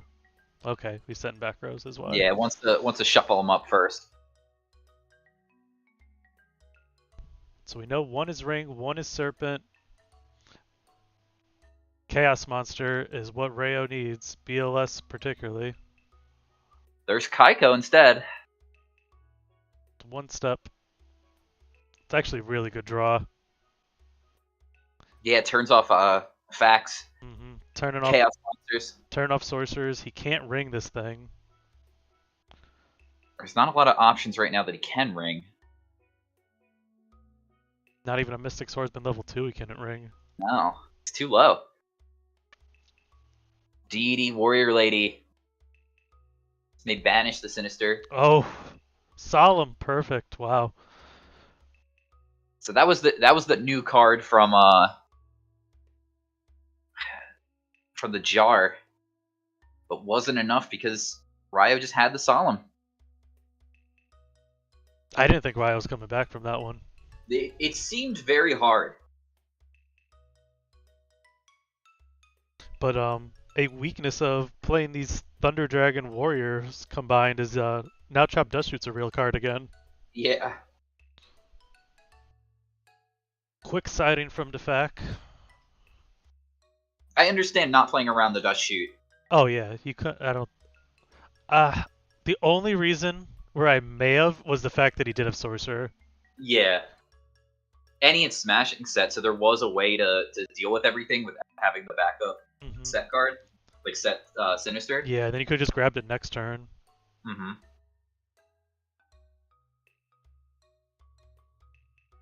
I don't think I would have played. I don't think I would have thought that far ahead if I was in that position. I mean, I'm walking into it like. Yeah, I'm pretty sure I would have walked into it, but you can see the logic of, based on the cards that he did have, that you could have played around it. I don't think Johnny Lee would have walked into it.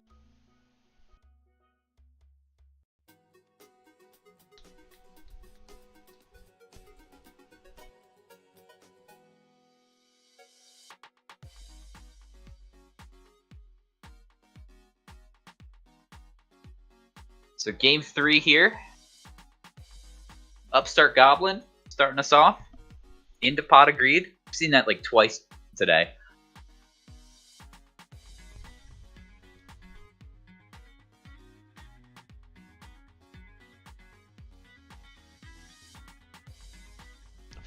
Four back rows and a monster.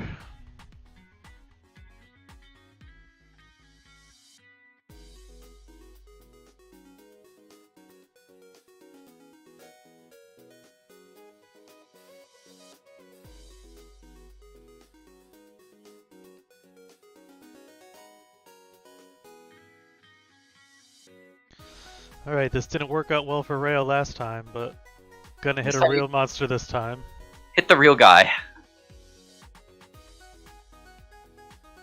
Heavy Storm, that's probably gonna get Solemned, right?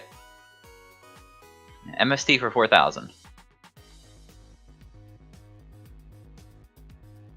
And MST taking out Torrential Tribute. Now reinforcing the army, gonna search up another Don. Second Don, wow. Double Donnie. I was about to say that here's where you wish you ran two Donzalugs, and someone's actually doing it. Hitting Kinetic Soldier, which would have been great to just run that Donzalug over. Or to set.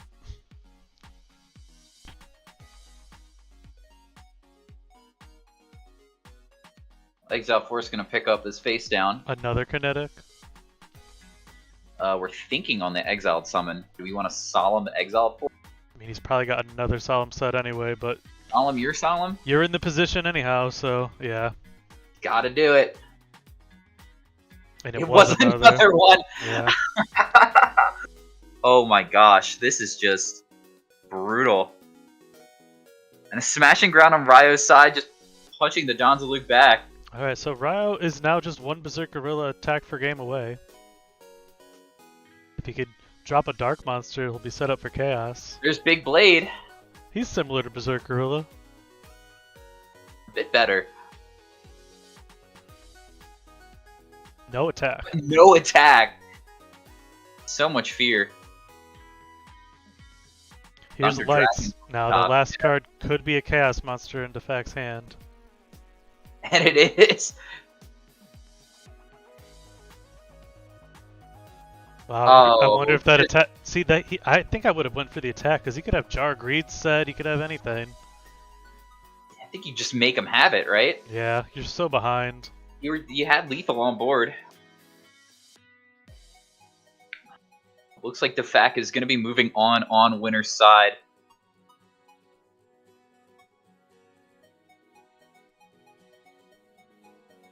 The reason I don't like not attacking there too is, one, if you attack and it dies, then you load up your light and dark. And the other reason is you already used your heavy. How else are you going to clear these back rows other than attacking anyway? Yeah, you have game on board. You should just go for it. If they have it, they have it. You're going to probably lose if they have something to kill you anyway. All right, so we're going to move over to all there with the snatch. To SDL Killer versus Dante. And that would be SDL Killer is up game 1 based on this, correct? No, so when you're the red side, because you're always watching the red, that's who's first. So Dante is actually up a game. SDL Killer is down 1. Okay. SDL Killer looks like they're on the Panda Burn, or maybe just the Cat deck in general. Yeah, new. Something different from us seeing here.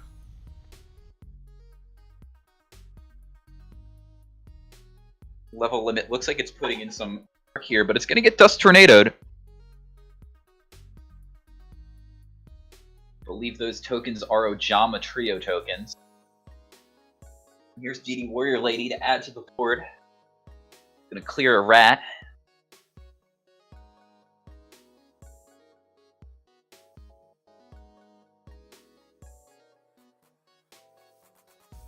SDL is gonna just desserts first. Try to deal 2,500.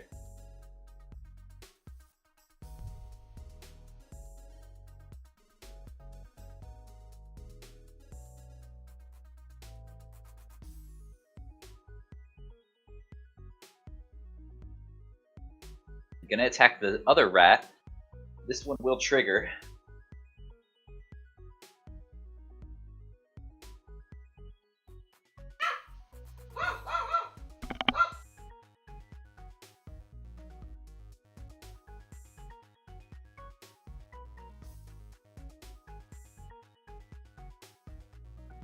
Yakugayer Panda coming out from the rat search.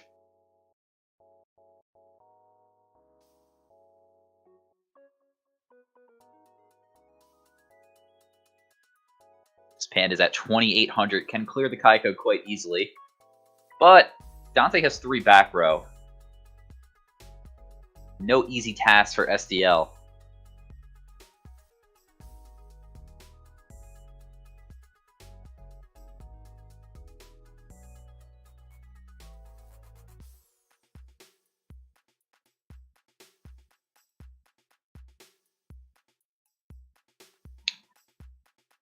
SDL, Graceful Charity, is going to be the draw.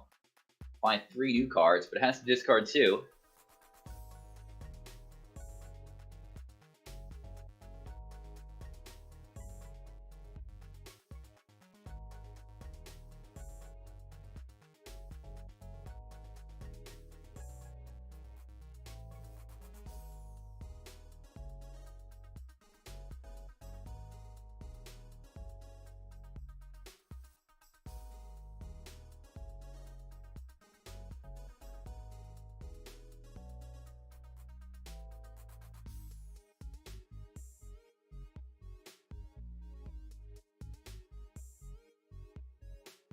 Discarding a Milas. Still waiting on the second discard.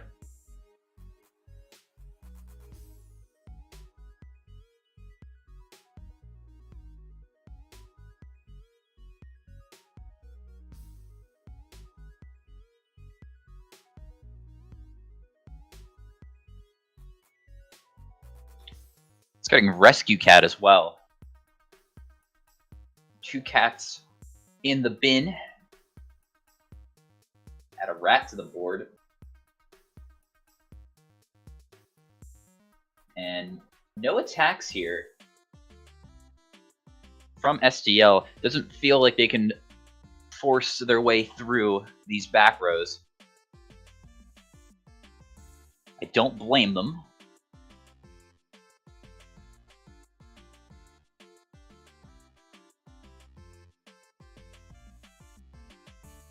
The Panda is very big. No attack from Dante as well. Just another card added to the back row. Here's Level Limit. We've already seen Just Tornado be used on the level limit. I think Dante probably has some more backer. Dante's thinking here.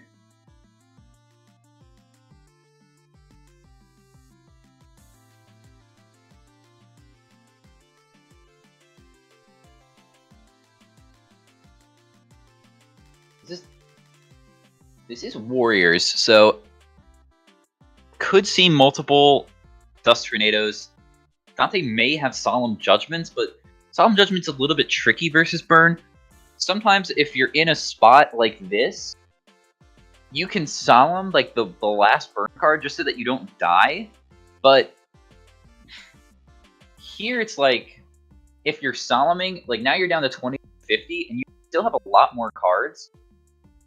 You can't realistically add another monster to the board because that turns on Just Desserts for game. Right now there's 2, 3, 4, 6, 10. So a Secret Barrel will do 2,000 to you.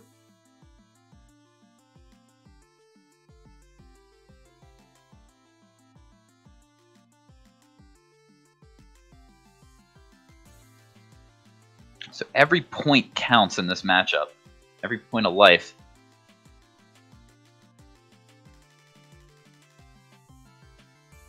Yeah, just a bunch of drawing and passing from both sides. You kind of can't attack with Kaiko because, I mean, this could be like a magic cylinder or something. You don't really want them to get another Panda as well. Wall up even further. It's not really advancing your game state, but it's going to lose Kaiko, maybe. Setting more cards here. Yeah, like every burn card right now, there are multiple lethal SDL.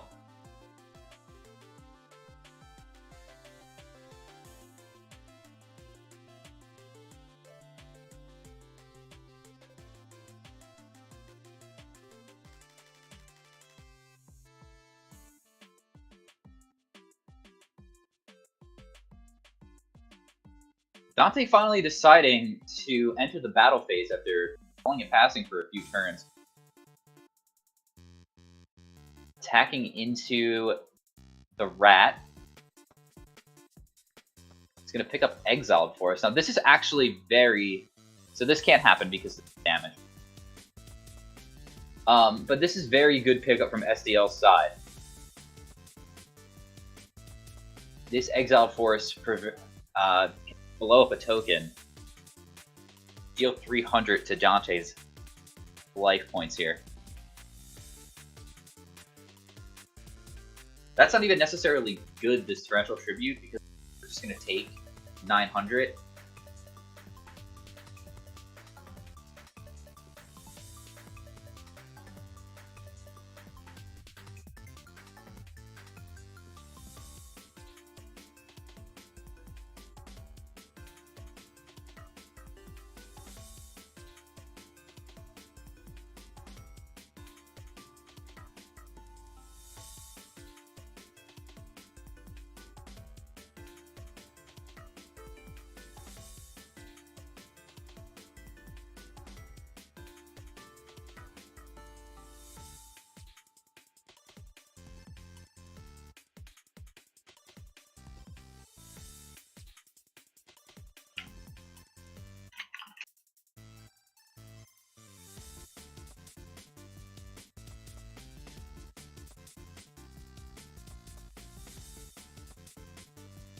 Yeah, so you cannot use Torrential Tribute here. The effect of Giant Rat activates and resolves all during the damage step. And Torrential Tribute is not an effect that can be activated during the day. You can only use things that specifically activate during it, like the effect of Giant Rat was killed in battle. Or stuff that's like stat modifiers. Things like Rush Recklessly, for example, would be able to be used.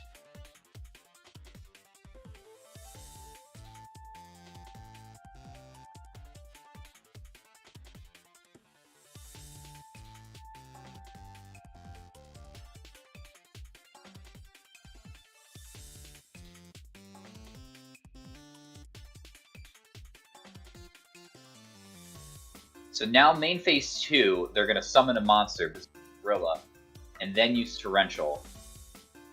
Take 900 here. What's most important about this Torrential is that it's less cards on the board for Dante. So Secret Barrel now is a lot worse. But Secret Barrel's at 6, so it's going to be 12.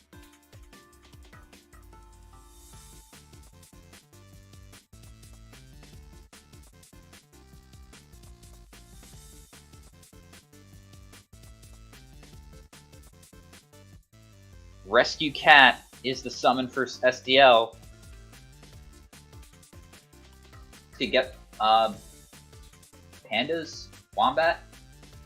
No Torrential out, but maybe another Solemn could be present. Basically make Secret Barrel win the game on the spot.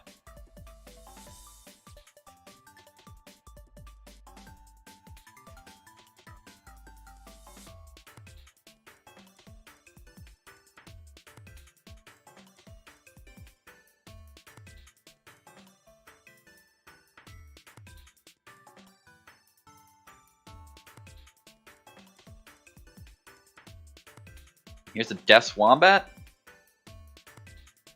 And a Panda.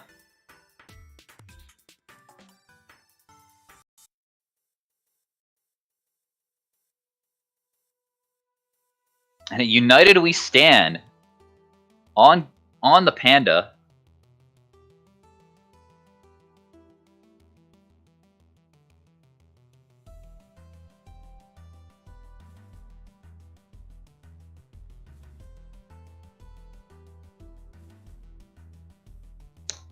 United We Stand certainly is not a card that we see a whole lot.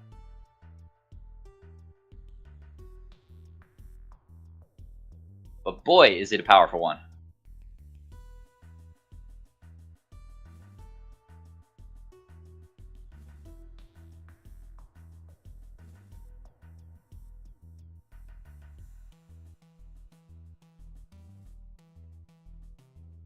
Ring of Destruction on the Panda.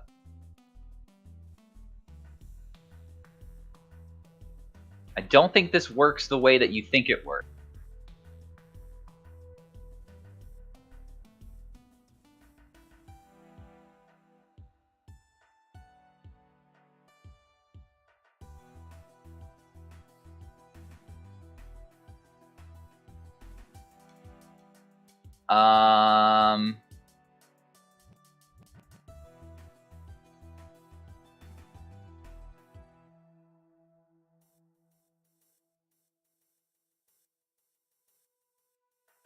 Shouldn't he just be dead?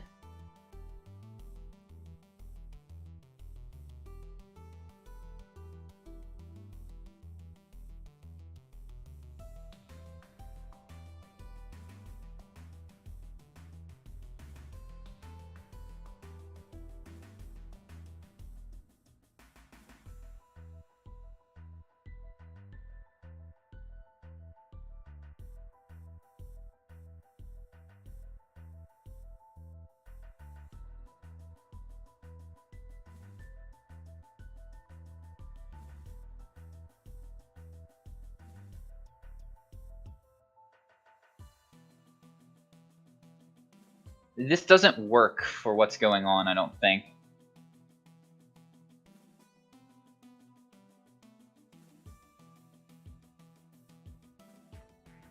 Okay, so both those players, I don't think that any of that worked the way that it should have actually resolved. I guess what could happen is that like when you activate the United We Stand and target the guy, you can chain Ring of Destruction to it, so it never equips. STL didn't take the damage off, which he knows because of the Wombat. So I guess that works out. I thought that they were doing it in response to after like it was equipped. So I guess that all works out. That it was never at. I believe it was plus 1600, because he would have just killed himself. Dante would with the Ring of Destruction if he used it after the resolution of United We Stand. So that all works itself out. Though the Milus there, if you get the Milus back, Milus actually increases Earth monsters by it increased all the Earth monsters on the board. So Dante getting back the Gorilla actually gets pumped up to 25. So the Wombat won't be able to run it over. The Wombat's going to be at 21. They're still going to take 400. That was a wild game. Sorry, Yeah. I wasn't there for the commentary. I was watching from outside. I don't think that SDL realized this, but when the attack was made, Dante. So we're going into game 3 now. We didn't see any decrees from Dante, right? No.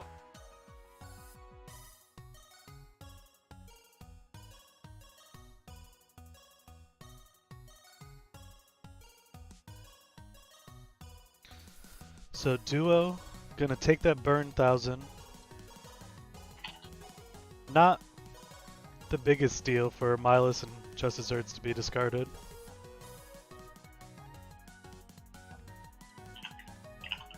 More of a bigger deal that is a weak opening hand, whether you got Duo or not. But Pot of Greed, the great equalizer.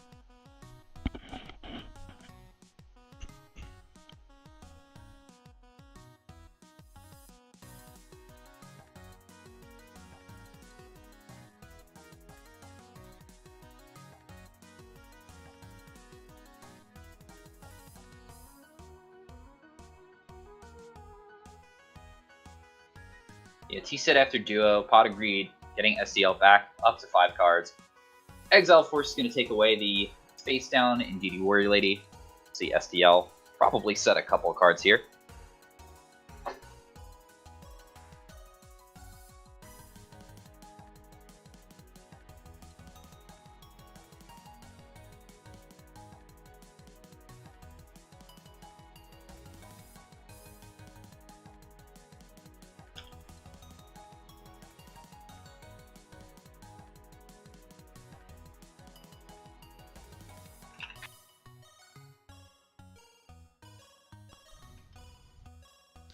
And things are going in Dante's favor.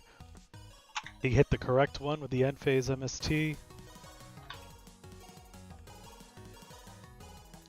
Heavy is gone now. You can set these 2 back rows with no worry. Pot of Greed already burned and still in this situation. It's going to be tough for... STL's going to need like a Cyber Jar or something to get out of this spot. Yeah.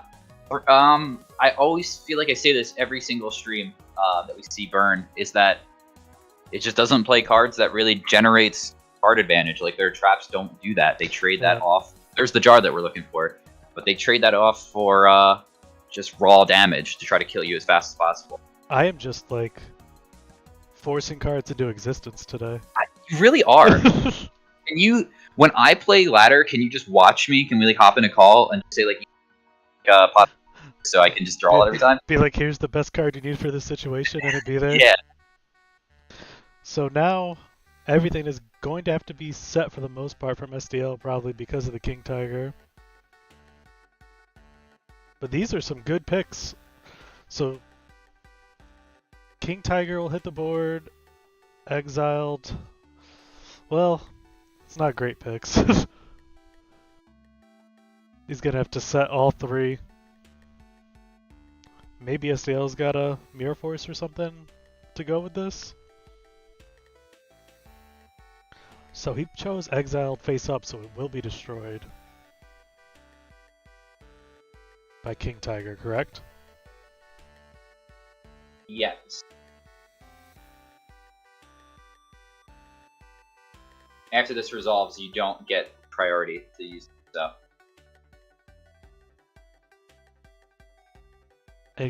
He pretty much chose already, right? So I have him destroy it, yeah.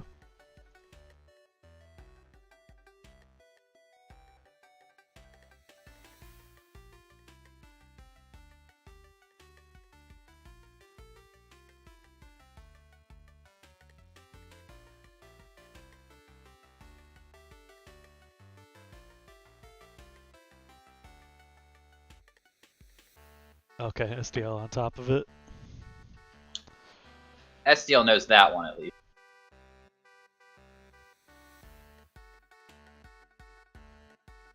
So that actually makes a huge difference for this, because now Dante has to roll the dice on which of these to attack. May hit a giant rat, may hit a rescue cat,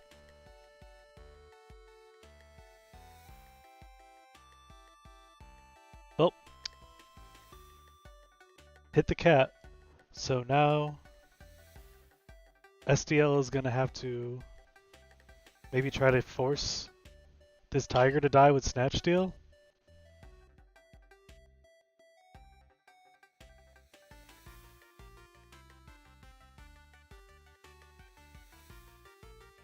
I think I would try to Snatch Steal the tiger instead of the gorilla.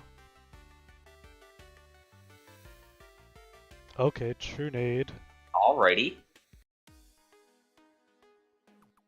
You have to deal with the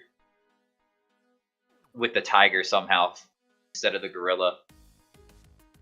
Right, if you try to snatch the tiger, maybe they'll book it. Or you could snatch it and try to ram it into the gorilla, so that way it's gone either way. Where if you snatch the gorilla and they like Saku the gorilla, you still got to deal with the tiger. SDL's a really good player though, probably already thought of that before I Thought did. of that for us.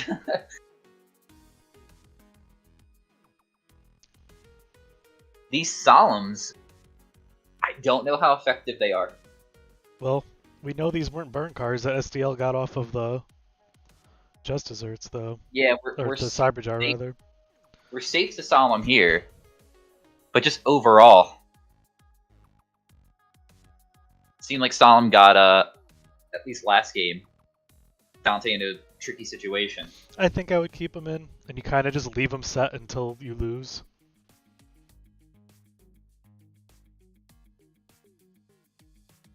Now in this spot, I think I would have let him take the tiger and see what he tried to do with it, and then use the Dust Tornado.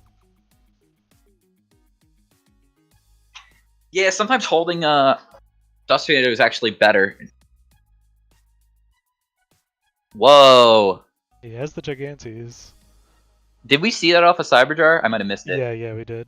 Okay. No attack, though.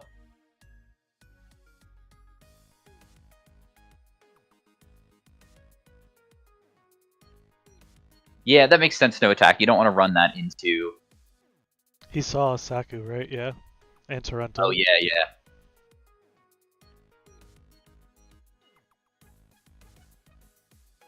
Berserk Gorilla has to attack. Gonna attack the face down.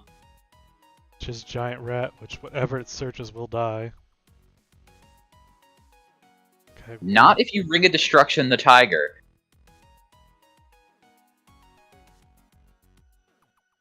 Now this does not cause a replay, correct? No. I think it only would cause a replay if you Ring of Destruction the Gigantes. The Gigantes, yes.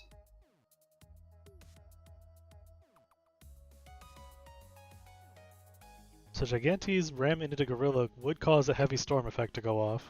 Also, in this scenario, it doesn't matter because Berserk Gorilla has to attack. So even if it did cause a replay, Berserk Gorilla needs to attack something.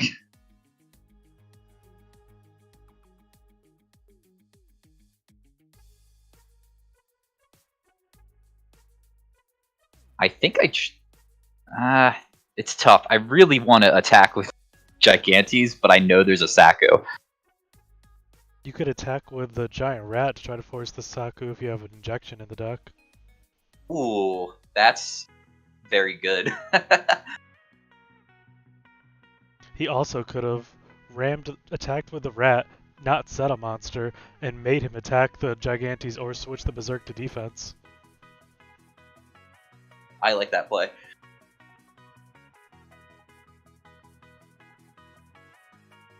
I mean, anything to make Berserk. He did have the injection. Yeah.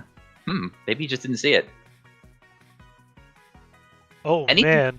Wow, that's going to be gas for SDL. But, and he gets rid of the Heavy Storm. That could have been good for cleanup duty, but, still tough. He does have got 5 new cards to work with. Heavy is gone for SDL, but multiple True Nades could be in the deck. Mm-hmm.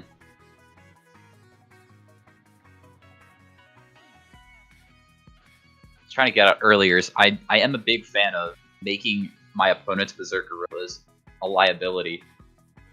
Because it's coming in, it's seeing a lot more play now because people, at least in the Warrior mirrors, realize that Kinetic kind of doesn't do enough, especially versus Kaiko.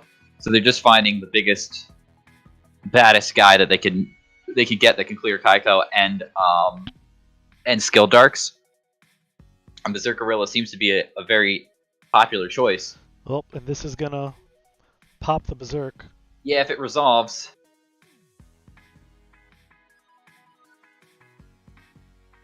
A funny way to clear the Berserk Gorilla.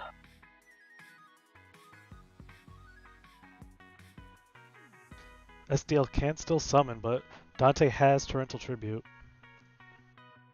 Could just use another True Nade. He's burned 2 True Nades and Heavy now. So here's the dilemma now. If you Saku this injection, now SDL, if he summons, he's going to get Torrentaled. So he needs 2 more monsters that go under level limit to try to put the attack in. But a Secret Barrel also wins the game, because he's Solemned again.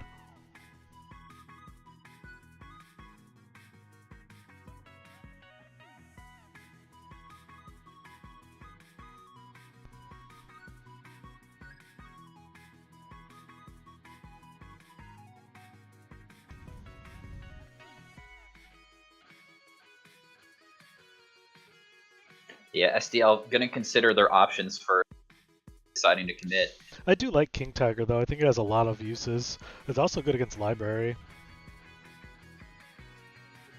At least makes them set and wait for you to attack it before it So last will. Now Dante will need 2 answers for this injection, Fairy Lily attacking. And if SDL can grab Sangan off of, if he does have 2 answers. Yeah, he just gets a new card. Because Sangan's enough for game here too. We'll see. But Giant rat. No more level 3s. Did he forget about level limit? Yeah. That's in defense there, buddy. That is a misplay.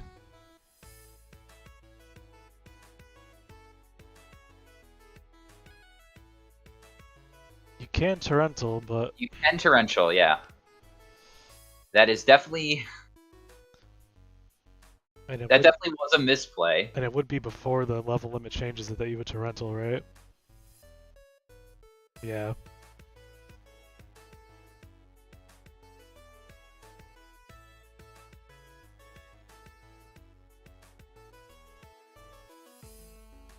He must just not play Sangan. Which seems crazy. Maybe he took the Sangan out? I don't know why you would do that, though. And this Panda, not enough. Nope. Unless they flip a trio. He should... Well, he needs to get a warning for trying to attack with that, rat as well. TK is in this game and is also going to review it after. Yeah. Sakuretsu armor.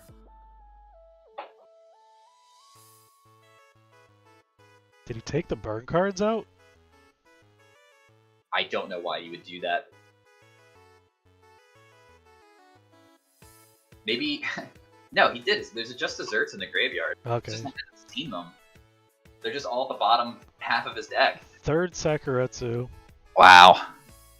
Hey, Sakuretsu's good versus this deck. I mean, they like to attack with their panda. That's a good way to get rid of it. Other than them trinating you. That is a problem that Sakuretsu has.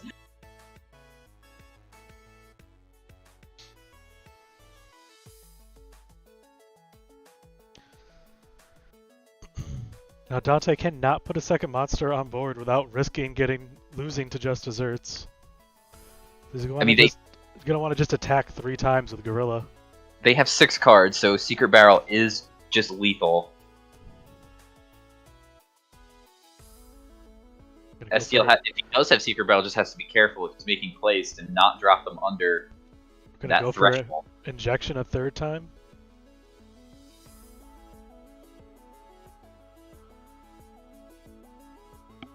Yeah, what do you even get back with your premature?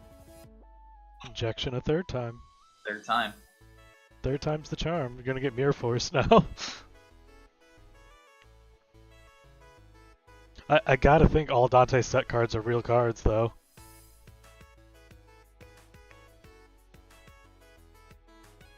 It's during damage calc, so you can't... I don't think you can Ring of Destruction on... No, definitely can't. Imagine if you could. That would make... I feel like that would make Lily a lot worse.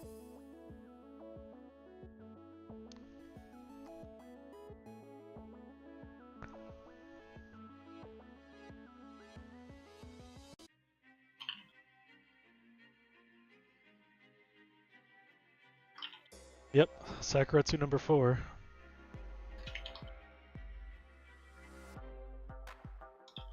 And now SDL trying to just not lose the game and draw a burn card.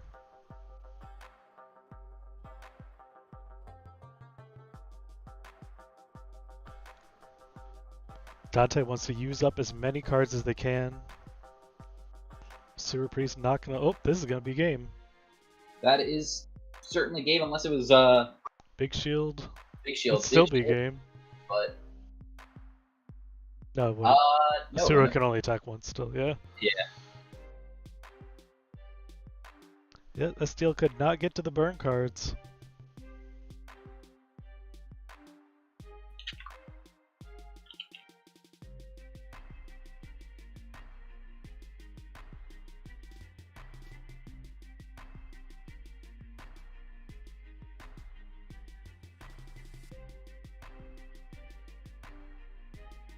So who is left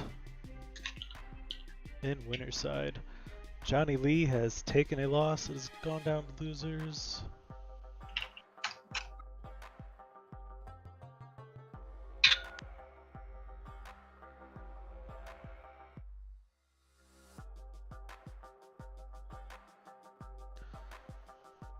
How about Dinosaur Ryuzaki versus Wawa?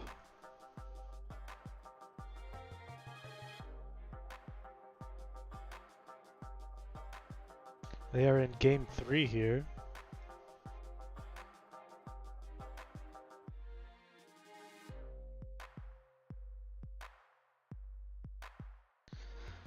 It looks like Wawa is on Goat Control. I see Protect for the Sanctuary and a Chaos Command Magician engrave, a Magic Jammer. They are deep in the deck with only 7 cards left. Game 3 and only 8 cards left. Wow, is this a Goat Control mirror match? Have we defied all odds of 2021? And we are in a winner's side round 4 Goat Control mirror match. This is something we used to see all the time, of decks down to like 7 cards in a Goat mirror, and the deck out was a real way to beat your opponent.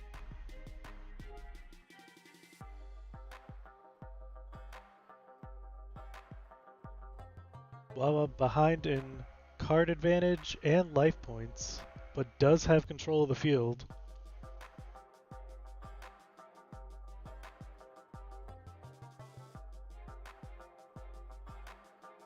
And has seemingly forgotten there's Sinister Serpent in the graveyard. Or just, they don't want it right now. They don't want to get...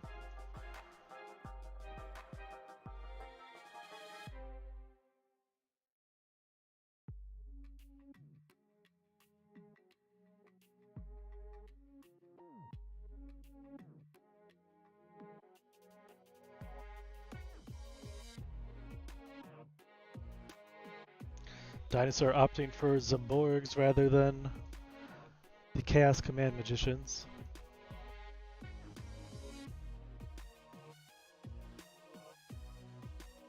And this breaker is going to be risky because Dinosaur has not played Snatch Steal of their own yet.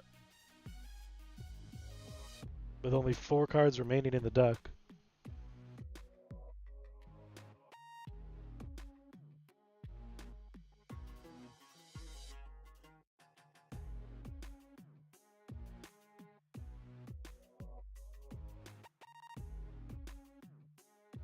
Gonna force the book from Wawa, which can open up the Snatch Steal play now.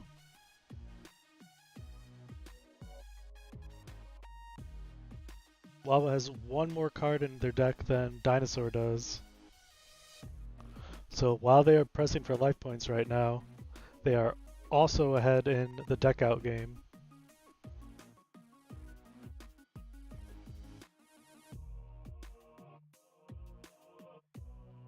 As Dinosaur needs Snatch Steal.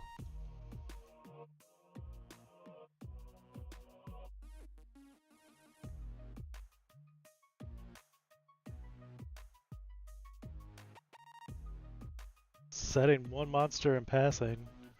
Could be Sinister. Wawa finally going back to the grave, gonna grab Sinister. Can push for game if they attack Sinister over Sinister here.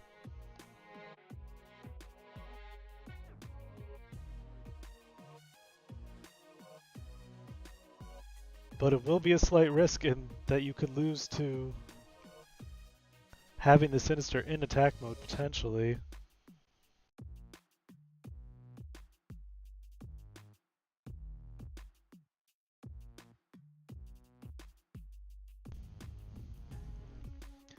Three Magician of Faith banished for Wawa. And none? Did Dinosaur take them out of the deck maybe? No way. Well, how else, where could they be? Maybe 1 set and 1's in the hand? There are 3 cards left in the deck. But Nobleman was played is all the way like towards the bottom of the grave. Like it must have been played early on the Magician. I think they sided out the Faiths. No way. Either they sided them out or they didn't remove them when they Noblemaned, or they had multiples in hand from like early on that they never played with all these power spells in the graveyard. Like Pot of Greed's already in the grave, right? Then he Noblemans Wawa's Magician. And all these turns pass without setting Magician of Faith?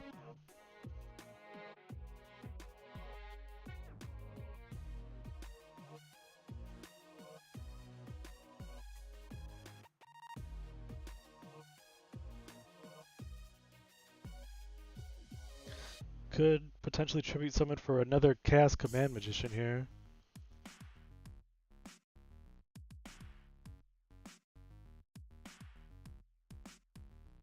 Gonna Pot of Greed, giving up the potential to win by deck out. Well, ELS is in the graveyard. Noblemans are in the grave. Gonna draw the last card. Do you need the last card that bad? Hello? What if this is Spirit Reaper set? There's already one in the grave. Okay, so we're gonna suck up, then tribute for Chaos Command? No, suck up and then book it again. Or Suki, okay. Whew. Was the Tsukiyomi there? Wow. We entered late in the game, but it was a very interesting game state, to say the least.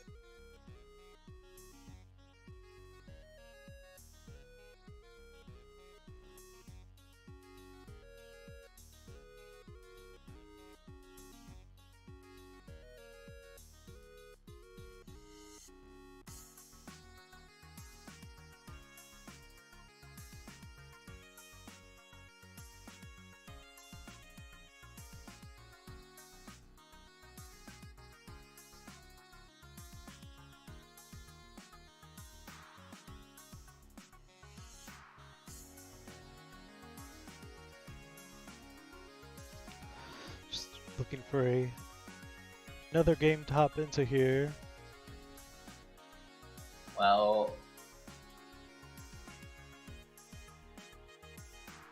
I'd like to do Dan Morales versus Nicola.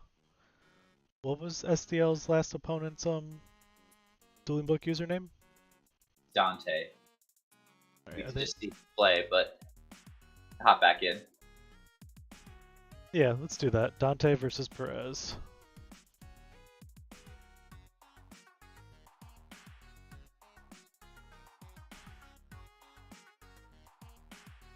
This is winner's side, round 5.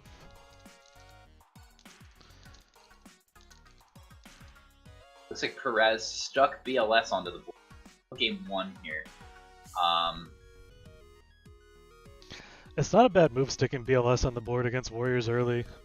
There is very limited outs that they have. If you just banish everything that they put up and never attack with it, very hard for them to deal with.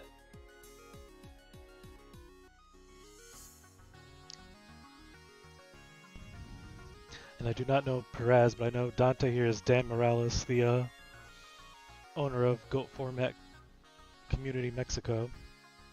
So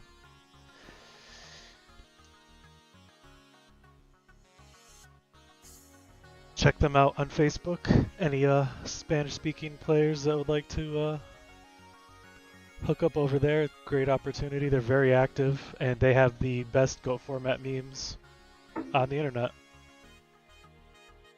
Are you a member of that group, Lucas? No, I don't use Facebook.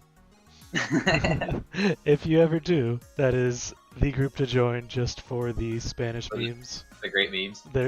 They post them like daily. There's all Go Format ones. They're great.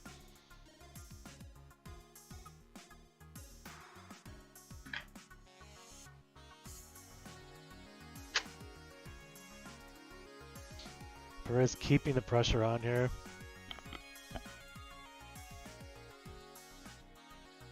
Yeah, even after the BLS gets picked off. Using Blade Knight. So we knew that Dante was on Warriors. Looks like Perez is on Warriors as well.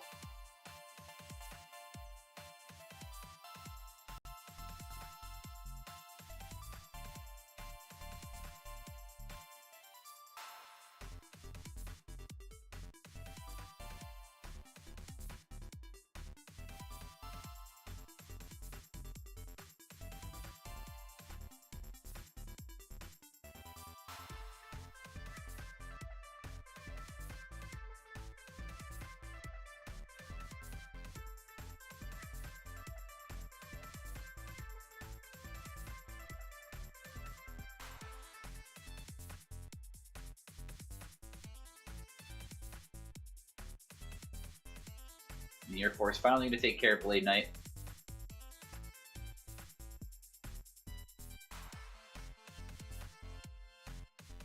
But leading Dante with just drawing off the top of the deck here.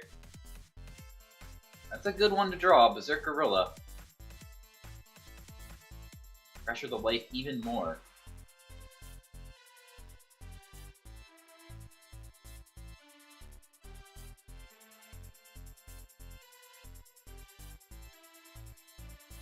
Yeah, like you said, we're starting to see Berserk Gorillas in main decks now.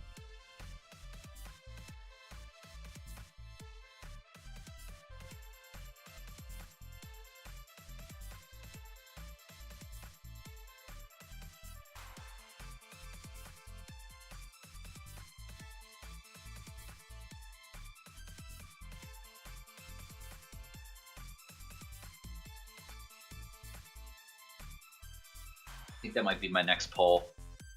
Why is Berserk Gorilla Berserk? What got him so angry?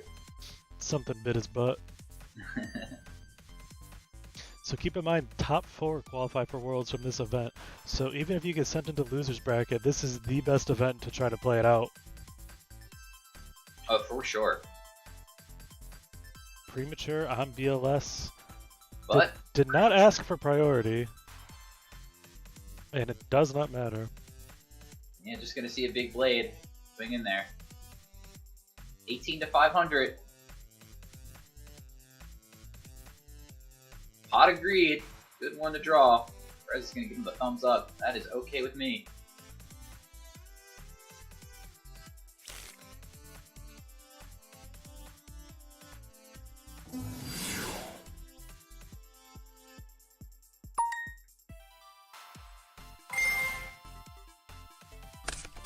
Potential game shot.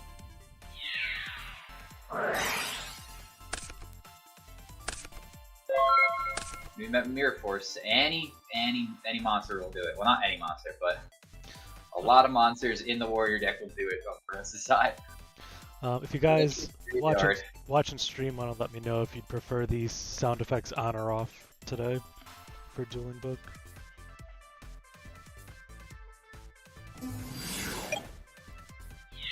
Not any monster. Nope. Just the boys. A lot of monsters that could still win the game for Dante here, though. That's one of them. Wow. Playing off the top. That's what you gotta do.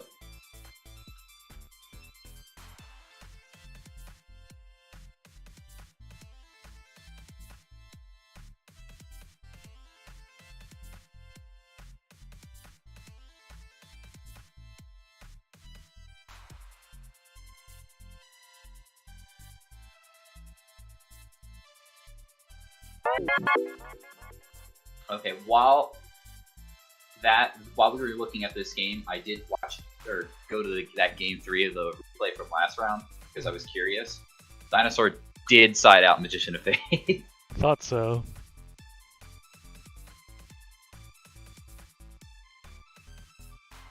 I just couldn't believe it, so I had to see it.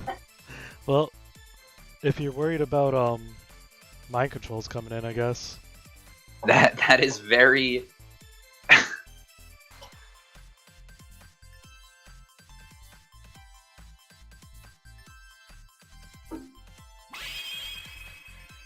It's very funny.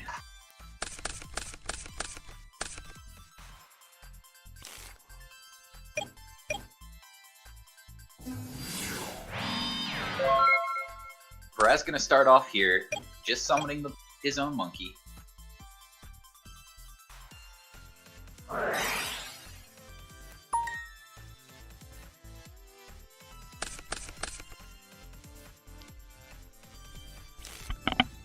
Remember when people cited Gravekeeper's Spy in your deck? I mean, Spy? I can see why you would still. Kind of fell out of favor, but what tended to happen was that the theory originally was you would side in Spy because they saw you're playing Warrior, so they would take out their Nobleman. But always people would just keep in Nobleman for some reason. So it would just be a detriment. Like you just get your Spy Nobleman, then it wouldn't do anything. Yeah, I think at this point not many people are leaving the Nobleman in though. Yeah, it could come back to be in vogue. Especially if you're doing something against like Berserk Gorilla, right? Like people are gonna play that card. Just walls Berserk Gorilla. And Berserk Gorilla has to attack every turn, so you finally find like your Sakuretsu. You're just getting it done. Not taking any damage from it.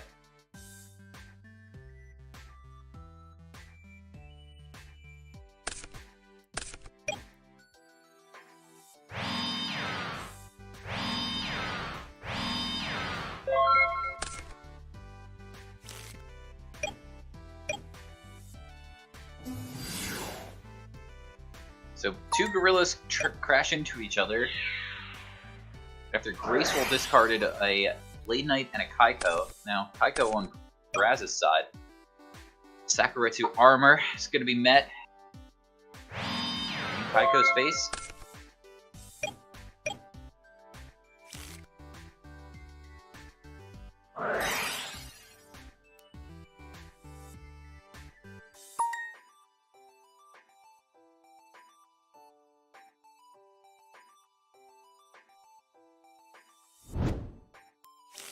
Reinforcements of the army.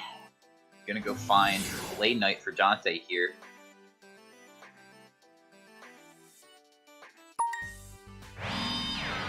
And a new set for Dante's side. Gonna put that Blade Knight up to 2,000 attack. Perez just gonna flip Widespread Ruin on the attack. Clear out that Blade Knight. So this is how the Warrior matchup kind of does just break down. We saw it last game. Just trade 1 for 1 with your opponent here.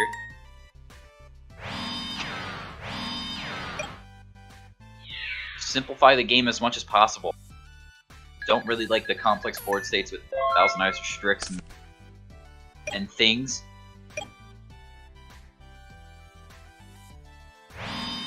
Just summon a dude, attack, get rid of a card if you can.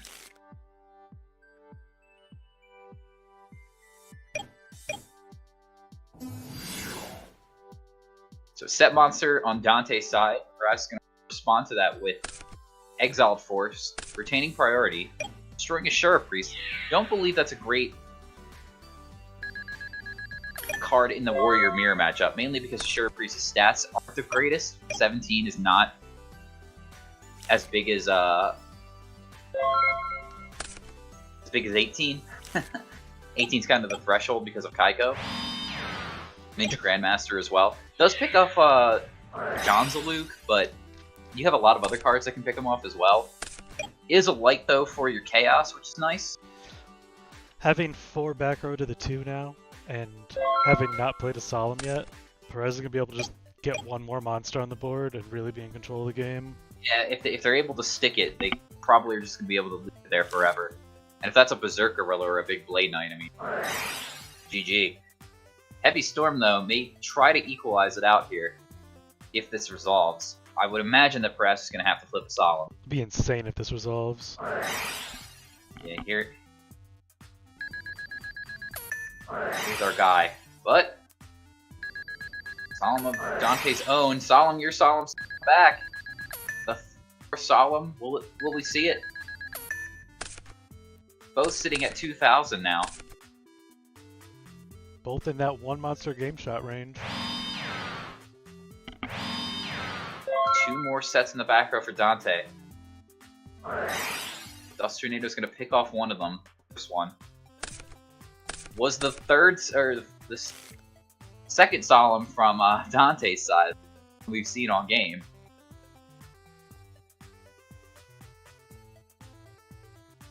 Now it's a bit tricky, right? Because you can Rhoda here. You're going to most likely get Blade Knight. But you don't have your Solemns anymore to force game through. Might.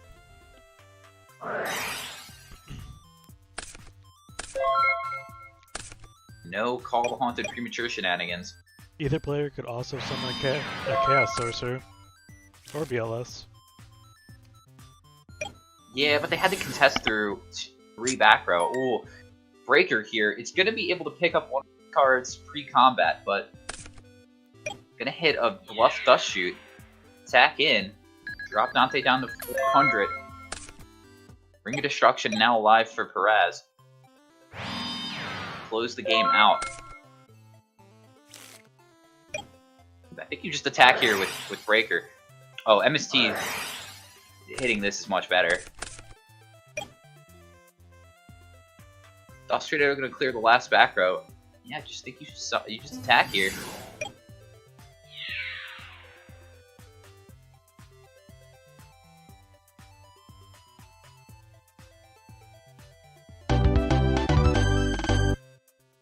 That will bring us to game 3. Excuse me, I had this stream incorrectly as 1-1 before. No, you're right. Yeah, now we're there. I'm a little slow on the updating there as well, so. Thank God for Dueling Book for adding in the match feed. join the games. That was Yeah, no kidding. Oh, it was so annoying having to message them every time we started and not get The, an answer.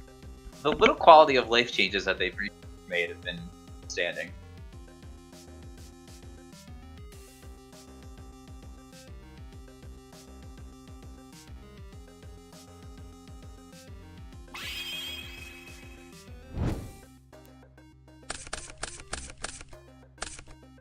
Quick side decking, both players probably know what they do for Warrior Mirror.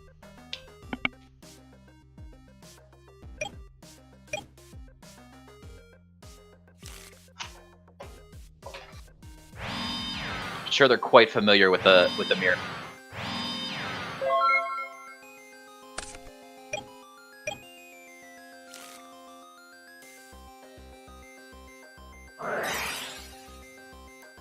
The Liquid Duo, after 3 set cards from Dante's side, 2 in the back, 1 in the front. Duo's gonna hit Blackluster Soldier.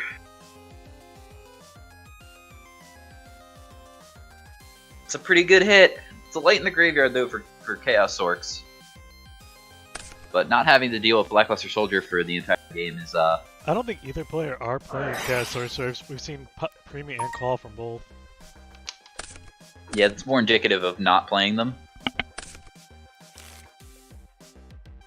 I know in my Warrior deck that I've been messing around with, I don't play Chaos Sorcerer.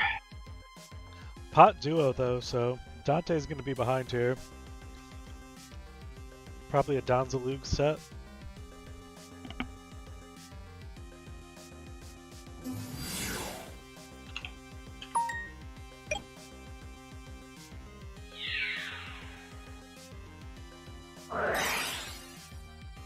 Sakura to armor.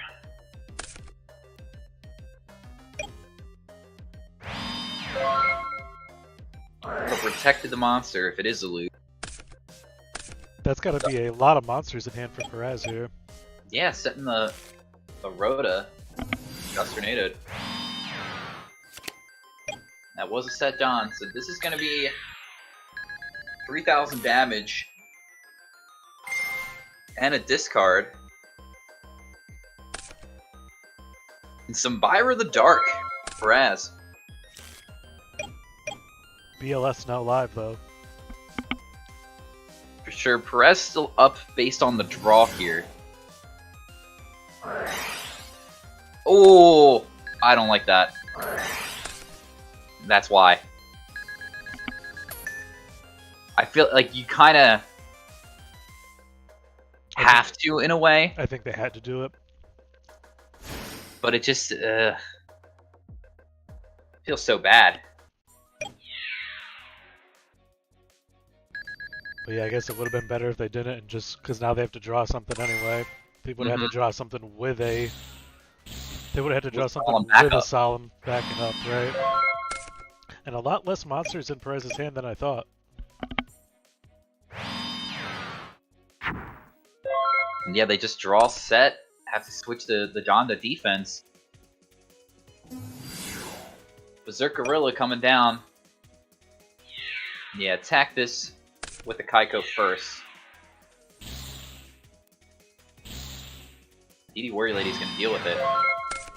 Now there's the back row.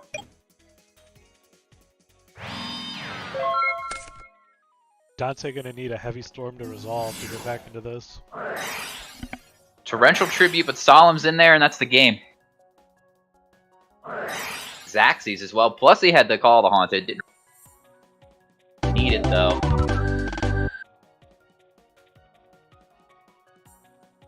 It was the Solemn that you kind of had to do. But if you would have held that Solemn and got to the situation with the Torrential, you Solemn. Yeah, he still would have had call. Still would have had call. It would have been tough.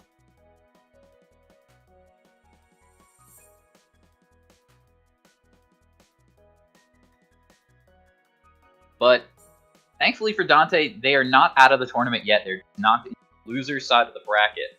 Which it looks like we're going to take a trip down to loser side. Unless we can see Arstone's gain. I don't know what their dueling book name is offhand though.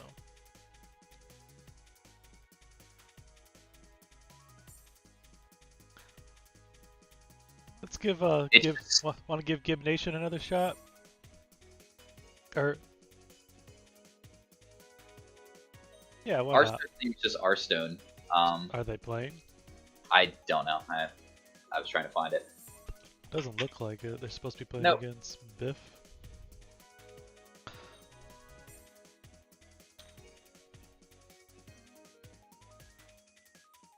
Or how about Pro Storm versus Phil? They're going. Sure, let's do that. Don't see them. Oh. We're striking out. Well, I'll watch whoever. Alright. Gib Nation it is. So Fly Guy is up game 1? Yes, that's correct. This is loser's side round 4.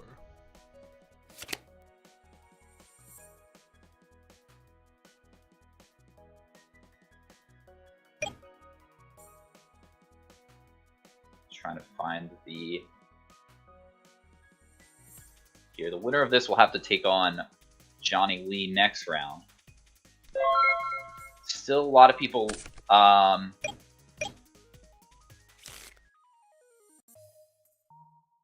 left in the tournament. We saw Dinosaur Rizaki.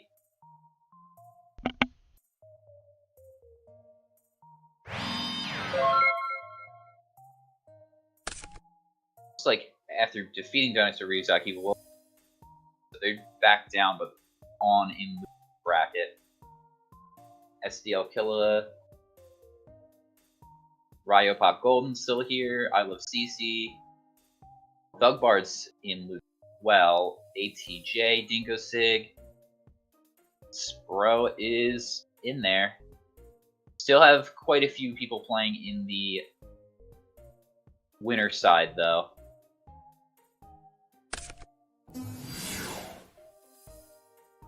Looks as if we have come into a Chaos Turbo mirror here.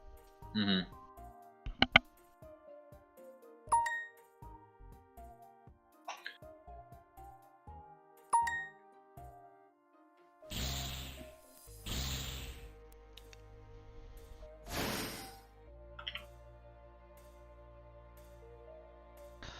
A lot of cards for both players.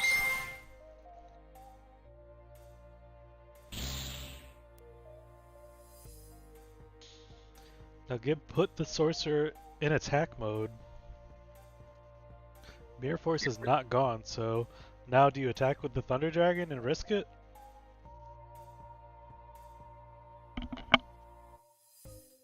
Warrior Lady was pretty good there. Brought a Chaos Sorcerer out from Gib's hand. Yeah, I think he really should have put it in defense.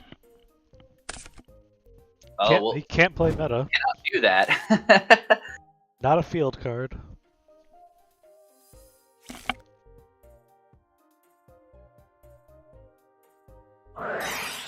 Well, now you can. After flipping the Liquid Duo.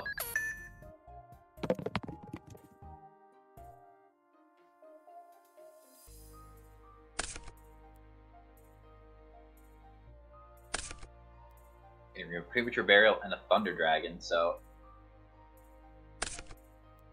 they set the duo early on, probably because they saw Thunder Dragon and figured that it was set it as a bluff. That's what it seems like initially to me.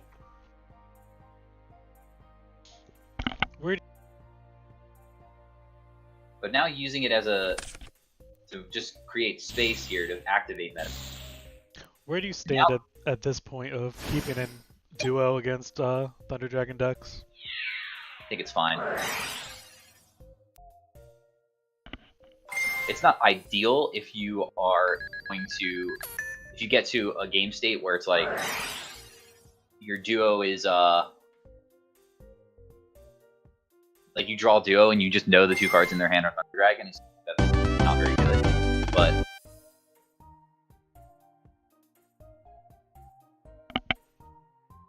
in a situation like that, you know that you're hitting one of the cards in your hand is going to be Thunder Dragon, but you still kind of are fine with taking a 1-for-1 duo. Like, it's very unlikely that you're going to hit both Thunder Dragons when they have a 6-card hand.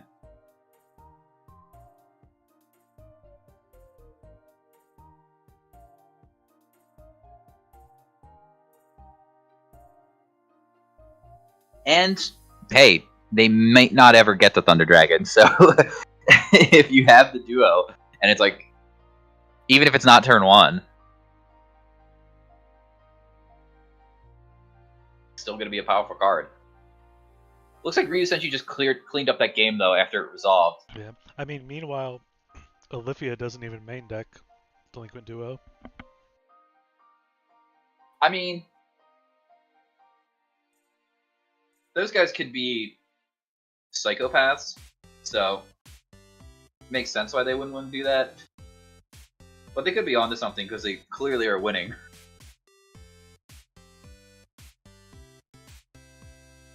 Yeah, I know Dale still says he sides it out against in this matchup.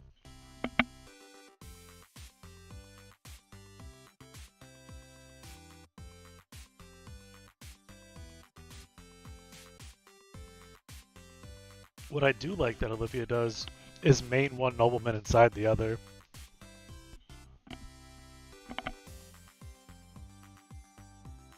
Nobleman's one of those cards where it's so good at dealing with the cards that it deals with.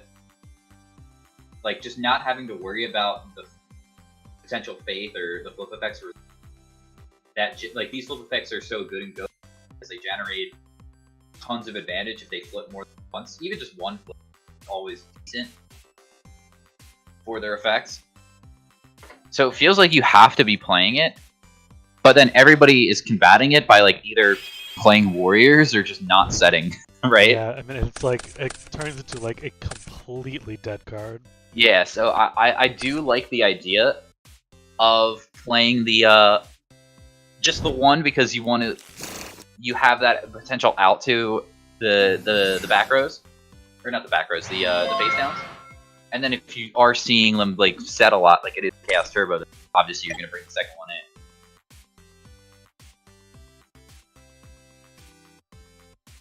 So discarding Thunder Dragon and only picking one, it looks like, right?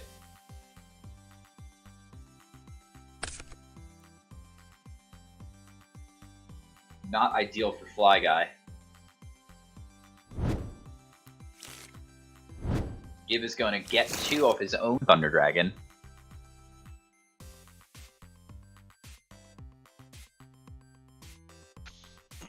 Yeah, the old opening double Thunder Dragon. MST is going to take care of Ring of Destruction. You say, but that doesn't leave a lot of cards left in Gib's hand that can answer Kaiku. No, just going to T-set it looks like and pass.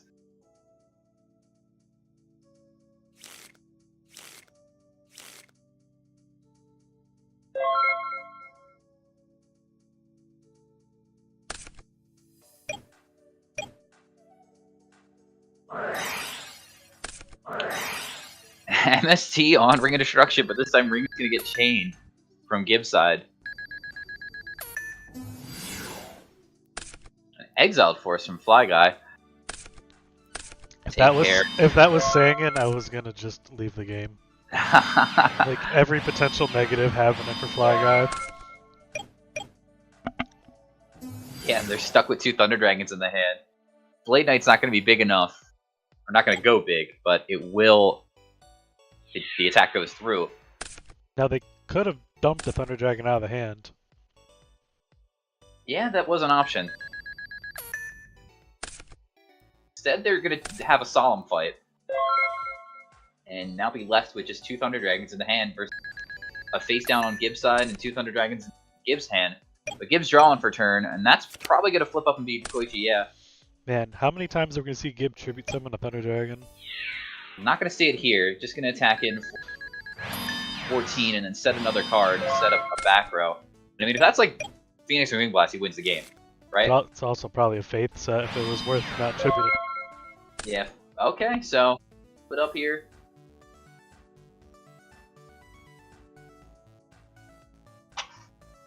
I don't know if it's a Faith. I guess setting Faith is good because if they do top deck a back row, MST does just win the game.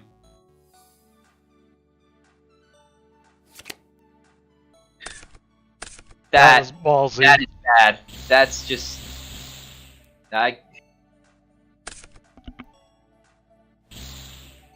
That was very ballsy from Gib. Oh my gosh. Gonna hit just the Dekochi. No, he hit the DD Warrior Lady. Oh, okay. So yeah, this... I don't know about that play from Gib. Yeah, he just threw away. I'm pretty sure that was throwing away the game. That was very much a, like... I would have just tribute summoned the, the Thunder Dragon last turn, I think. I mean, like, you could have just set the jar. You could have summoned the jar and hit him for 900. Yeah, then this could be like Saku face down then, the blast. And he could have just normal summoned the Thunder Dragon turn. Yeah, he could have... And then dealt him down to 100. But yeah, you could have just set, like... You could have summoned the Cyber Jar next to the Dekochi, attacked with both of them, and then next turn tribute summon the Cyber Jar. Or tribute the Cyber Jar for the Thunder Dragon. I mean, this definitely put Fly Guy back in the game. Because now he has Mobius, Snatch, Saku... Is double Saku, knock, right? M-Jar, Faith, Mobius, Snatch. And then Heavy, Mirror Force, Knock, Deco, and DD Warrior Lady. I mean, everybody, all the monsters are going to be set here.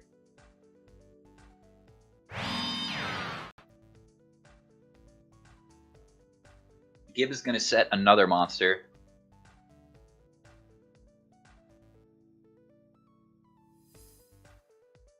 So Gib's hand then is the 2 Thunder Dragons, Sakuretsu, Mobius, and Snatch.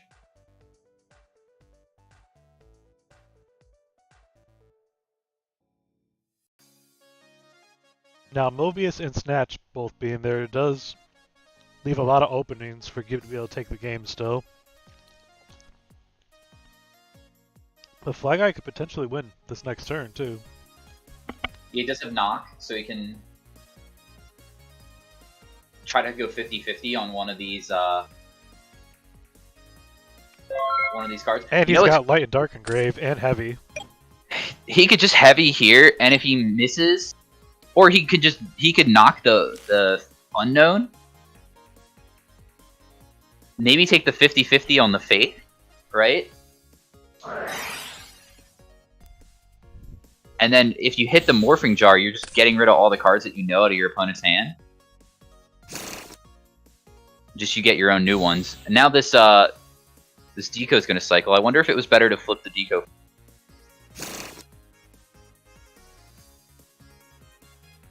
Maybe not, because you want to probably shuffle your deck to get a Chaos Monster.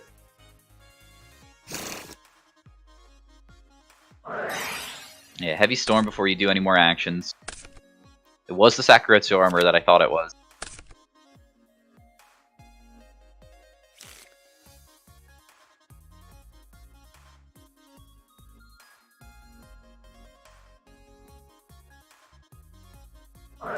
Cyberjar is just such Wow! Cyberjar is just such a wild card.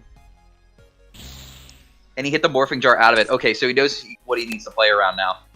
He just needs another monster. Does he not have another monster? Well, he could have drawn... He had the drawn of the Nobleman.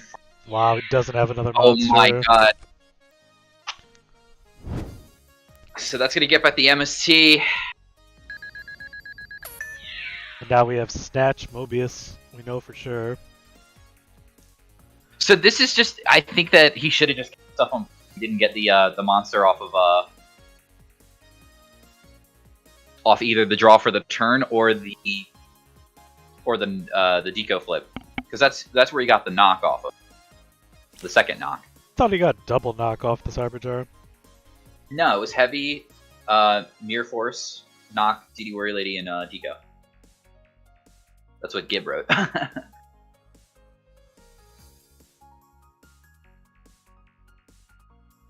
I feel like I saw double knock and not Mirror Force.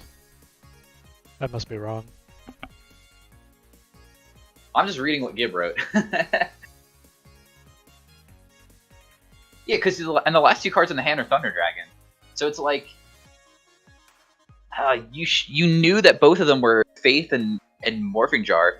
The only thing you're taking a 50-50 on is if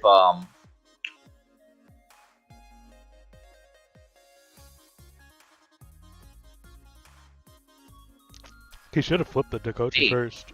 So yeah, he should have flipped the Dekoichi first.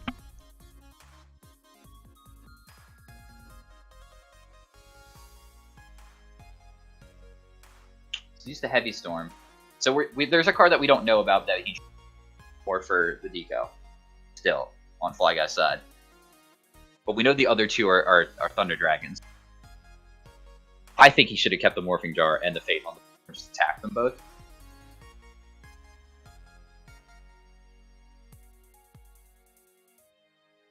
Did he use Ring yet? Ring's already in the graveyard. But he could have been able to draw into his own style.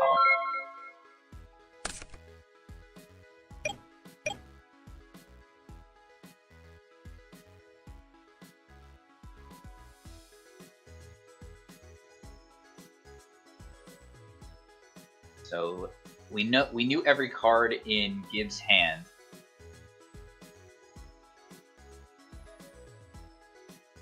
I believe we did.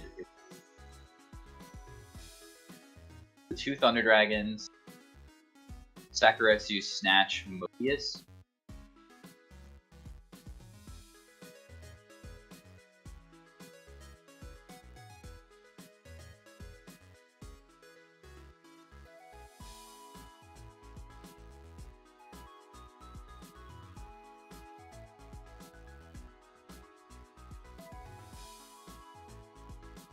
How did he get an extra card? Unless I just miscounted last game or last turn. He got back the MST. Oh, got back the MST now. Yeah. So he has one unknown card.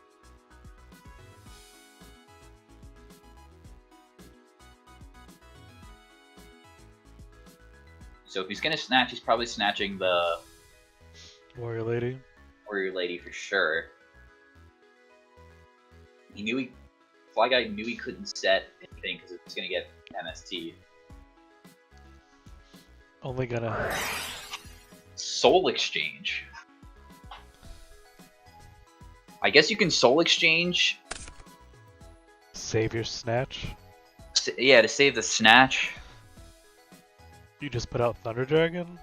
I think you do. I don't think you throw the Mobius out because it's not getting any value there. I feel like this leaves you way more vulnerable. No, I'm just going to throw it out and attack. I think just the Snatch attack. Tribute Summon after is better.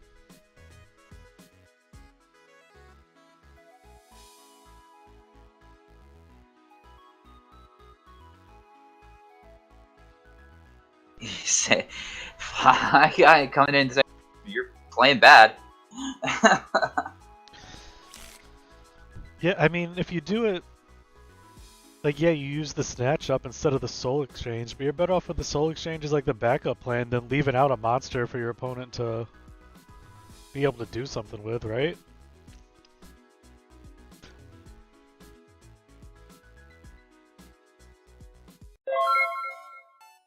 I mean, he could just use Snatch, attack to clear both the monsters, and then tribute the Thunder Dragon anyway. Right, yeah, no, they had way more options, and then you could have saved Soul Exchange with Mobius in hand. Yeah.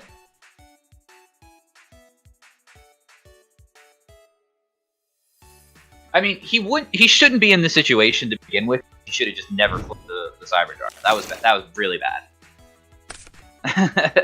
So he has heavy MST set? MST Saku. Okay. Rotoing Don because Warrior Lady and Exiled both gone already. And Blade Knight, one engrave, not gonna get up to 2000.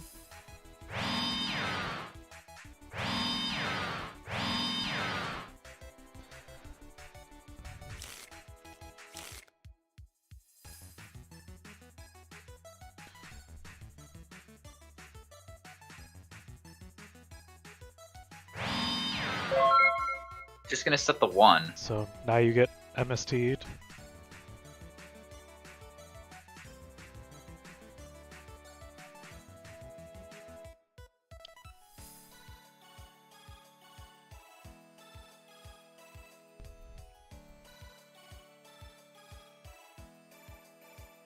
What?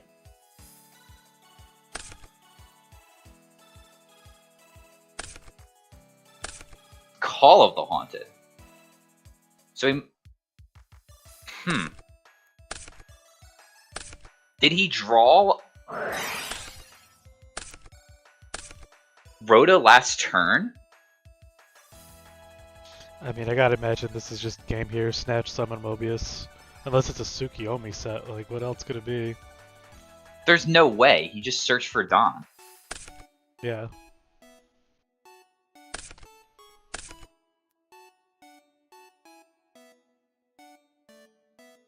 Discarding Heavy Storm and Thunder Dragon. And banishing now. Now he's got BLS, right? Chaos Sorcerer is enough. Banish the Deco. No, you gotta play the Snatch. Oh yeah, just play all your cards. You have so many more cards now because of the Graceful If you Charity. banish the Deco, you can't win. You didn't need any of those cards. All you had to do was snatch the Dekochi and summon Yeah, Mobius. he didn't do that. You're right. You're right. Regardless, I don't think Gibbs should have ever gave his opponent the potential situation in the first. But he's moving on. Yeah. So what do we know? Alright, why is this Pro Storm match still not up? TK, if you're listening, please find out. That or it happened and it just was not recorded yet. But yes, that should be going on.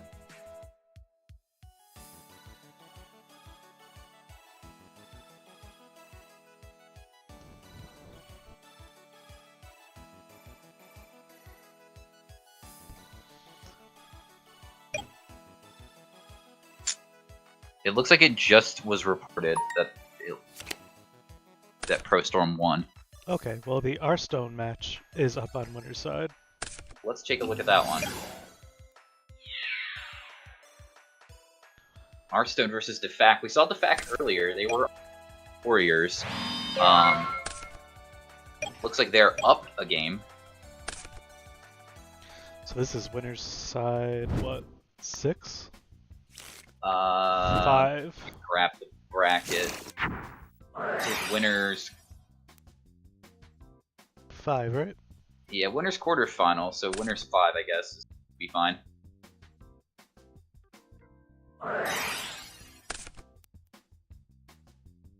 Whoa, a lot of stuff going on here. Creature swap Thunder Dragon. And then metamorph the Thunder Dragon. In fact, thinking if they want to negate this.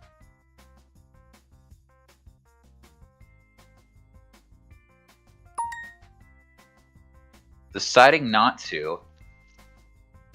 Going for the big VLS for 3,000 move? That is not a level 5 monster, sir. Put that back in the extra deck. Dark Balter the Terrible is going to be the summon. May have wanted to go Fiend Skull. Yeah, I think they wanted to go Ryu, but didn't realize that. Yeah, should have went Fiend Skull Dragon. He could have negated Regeki Break. Possible they didn't put Fiend Skull Dragon in their Well, extra deck. it's still They there. do have to it because of how Dueling Book is programmed. But Solemn, your Regeki Break, and Solemn, your Solemn. A lot of cards invested into this whole exchange. One of those cards was Thunder Dragon. Thunder Dragon, or all Thunder Dragons are now gone for back. Reinforces of the Army is going to come out. We're going to see DD Warrior Lady hit the board. Switch Honestly, the token. I think Defac kind of misplayed by not Solomon the meta. If his opponent had played better and brought out Fiend Skull, they would still be on the board. Yeah, they It kind of lucked out.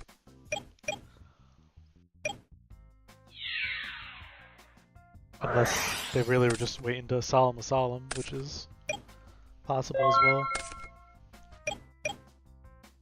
Yeah, if they would have Solemned it, the Solemn comes out anyway, and then they still were Geki Break. But yeah, that plays around Fiend Skull better if that's your primary concern. And then Heavy Storm into BLS. Who cares? I have BLS. Clean up. I mean, it is the man's profile picture, so I hope you grab it. Hey, they earned it with that 4,541. I don't know what those points are called there. I think that's experience. Experience, yeah. Yeah, it just means you play a lot. Definitely have seen the name before, but not much in our tournaments. I think I've played against him on ladder, but I don't recall what I played versus him. Or clearly undefeated in the tournament, though. Strong player indeed. Taking a look at who he had to overcome.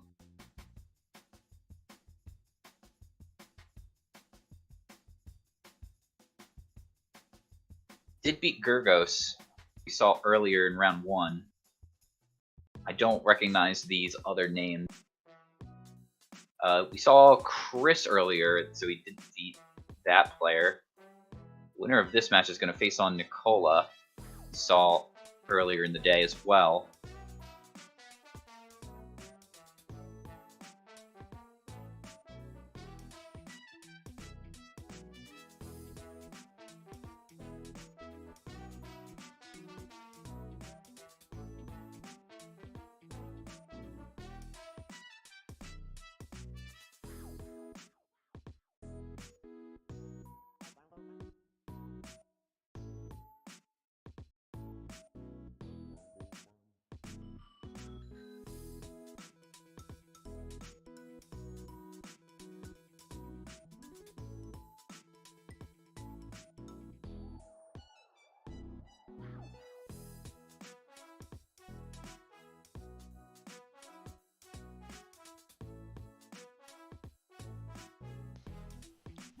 $83 players today. We're starting to get towards the end of winner's side bracket here. About 4 more rounds.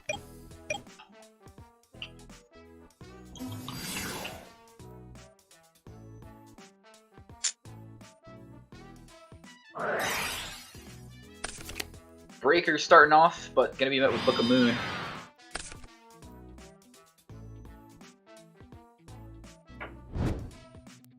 Do you always Thunder Dragon first, or would you have done what Arts One just did, made your play and then Thunder Dragon? I always make my play first. Gotcha. Even when you open charity? No. Donnie Z gonna hop on the board, clear this breaker. Able to clean up that breaker. Gotta do it with if you're gonna use Book of Moon. Had to throw out an MST from hand to deal with the back row. Upstart Goblin into Upstart Goblin. Hearthstone gonna get pumped up to a nice 10,000 life points now.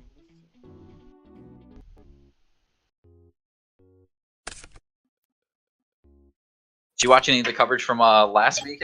Was that like 21,000 life or something? I did catch, I think it was LeBounty's opponent. Yeah, it was LeBounty and Insidious, I think. Yeah. It just had the Snatch Steal Forever. Sat on the board forever.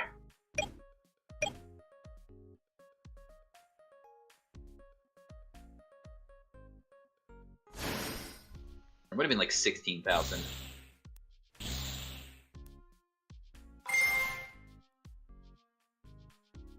Chaos Sorcerer, after this exchange here, we're going to think about if that will resolve or not.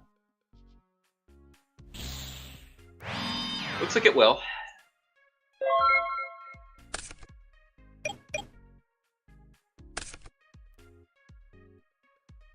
Thunder Dragon off the top for Defac. Maybe Defac been holding on to a charity? I'm going to try to draw it. Do you Jargreed first, then Thunder Trash? No thanks.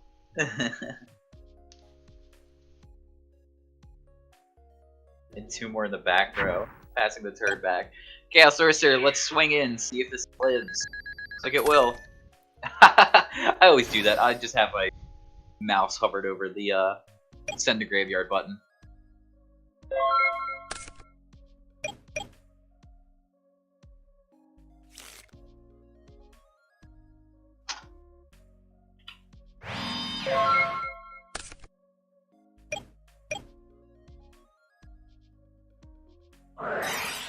Mind control. Will this be a swing of momentum here? Man, we are really seeing Donzalug a lot in these chaos decks now.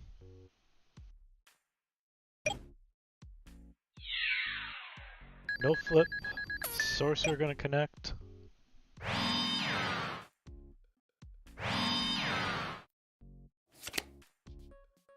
So what's Magician of Faith? I guess you don't want to flip in case it's Torrential. You don't want to flip first, but for Mirror Force you do, so I guess better safe than sorry. Hit the 23.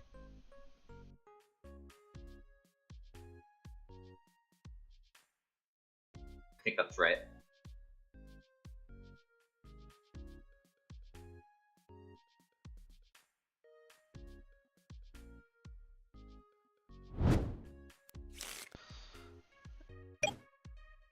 Yeah, getting back the mind control instead of the goats seems good decision.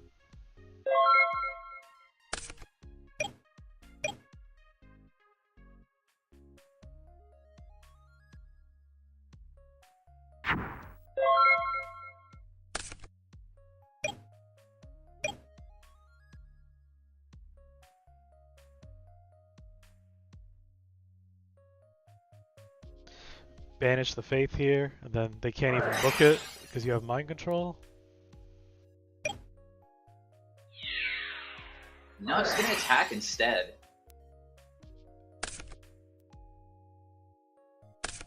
Huh. What if you summon your Suki, flip it, and then flip it back? That would've been really funny.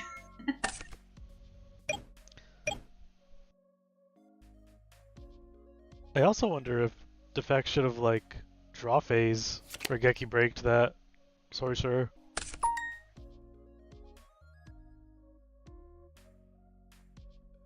To prevent the Faith getting banished, you know? Maybe not, because, like, Regeki Break's just so flexible, right? Right, but if you want to keep that Faith on the board, maybe he doesn't.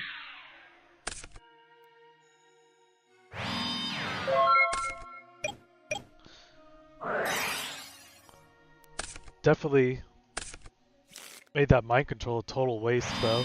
Like, you played it to get direct attack in. So, I guess that worked. I would never have assumed my opponent was gonna mind control the Faith. Here's Creature Swap.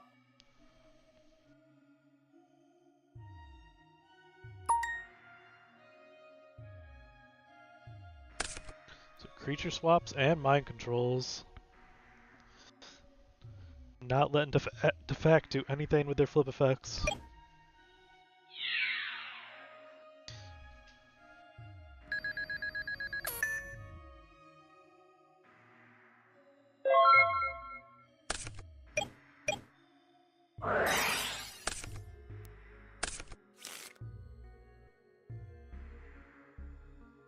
Drop Defect down to 2,000 here. It's a big hill that Defect has to climb.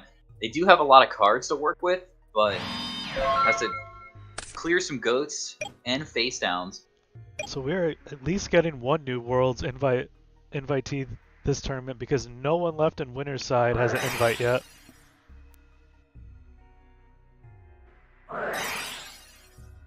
Yeah, Worlds tickets are hard to come by, and everybody wants them. Yeah, we are now almost in Or today's August 1st, right? Yeah. No, tomorrow's August 1st. We're August 1st, so yeah. almost in August, and only 33 players have qualified.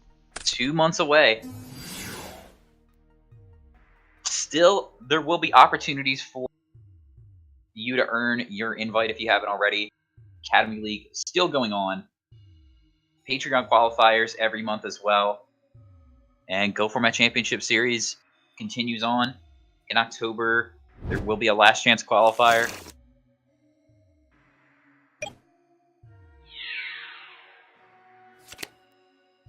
Wow, and this warrior lady gonna wall out. Jeez.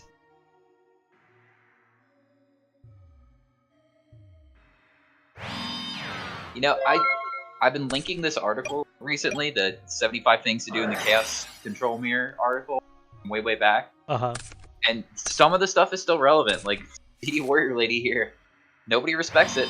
It's walling out for the fact here. Well, and now Arstone, well, I was about to say now Arstone can't even drop a Chaos Monster with the board locked, but They can't just ring for game. Ring will do it, though. That is disrespectful. But yeah, it didn't matter what they targeted there. They could have monster, which they probably should have, just in case of shenanigans, right?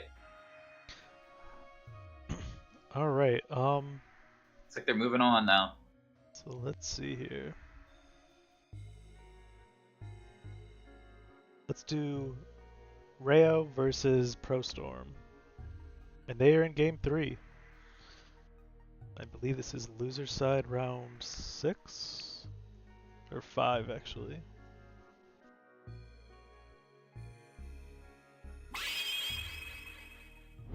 Right at the start of game 3.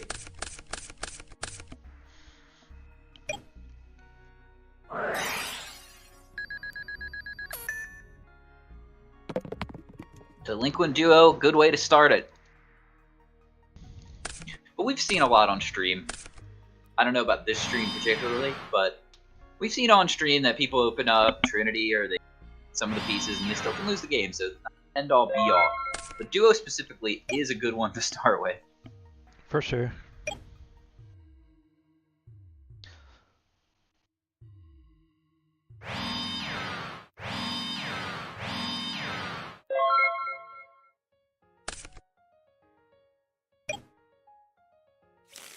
Definitely stings starting any game 3 on loser's side with getting duoed.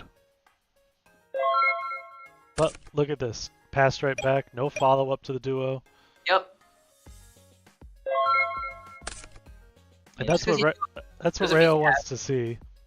Yeah. Skill Dark. Finally something to do, but just gonna get ring of destruction. Just Royal kidding. Decree. King says no. Gotta do it. Wow, gonna be taking a lot of damage here. So instead of the 19, taking 59.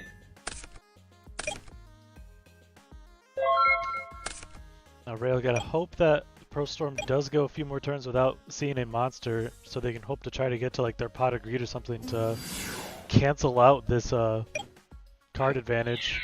Well, there's a monster in Kaiko, but ooh, Scapegoat coming out on ProStorm's side. And we Could saw lead to a follow-up meta. we saw a Sewer Priest already get burned by the duo. Yeah, there's the meta, so that's gonna be met with Book of Moon.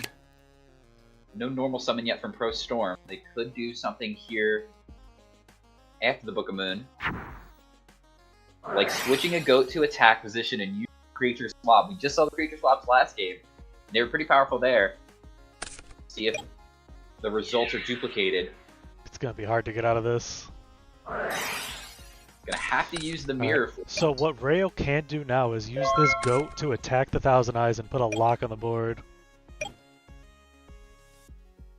If they have a monster, they probably should just summon the monster and attack the Thousand Eyes. Okay, they do. Yeah.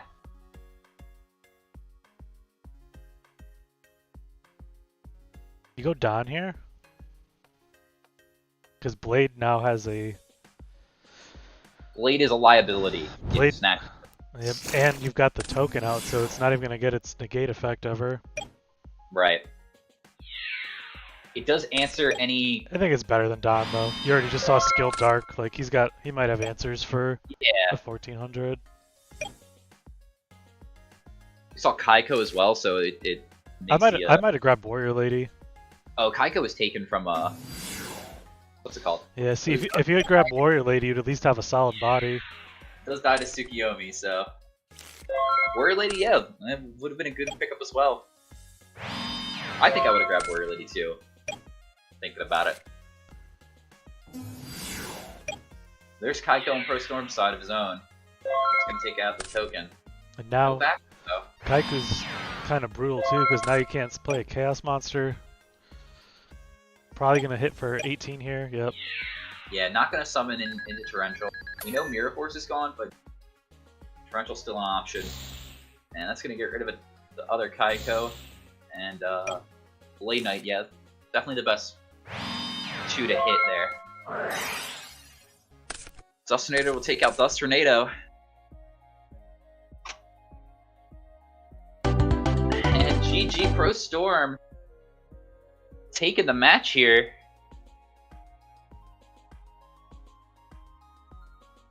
Moving on in the bracket on loser side.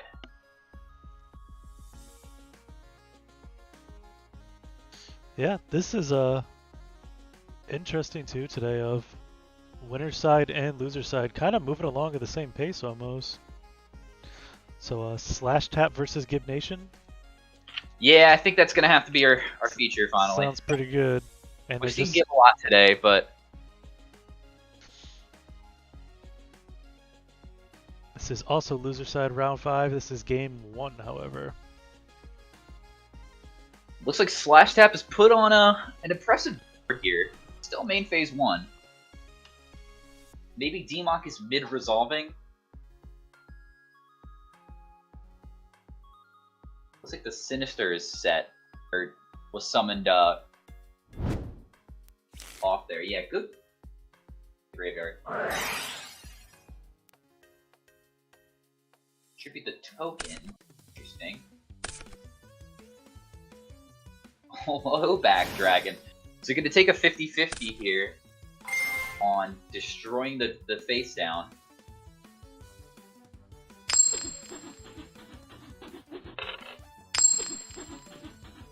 Works out.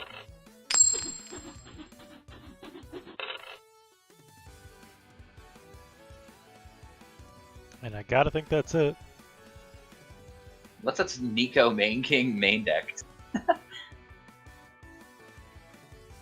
So Gib did take out Olivia over down here in losers bracket then, right? I think this is the third Reasoning gate for them today. they had to just the third one just for resolve the effect fully.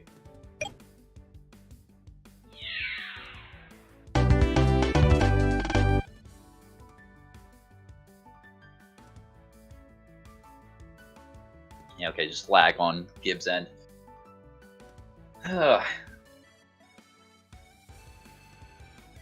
SDL Killa still in this tournament with the Rescue Cat down here in losers. Was waiting in losers as well. A lot of names that are new to our event.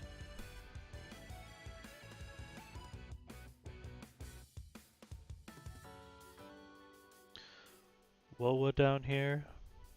Dan Morales still in it.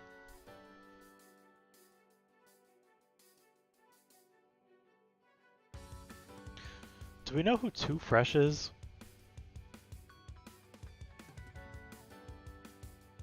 I feel like that. I don't, but I think that they played before. It sounds familiar, right? Yeah, it's a familiar name. Or is that like a Melee player name or something? Unsure. It just sounds super familiar, but I'm not positive.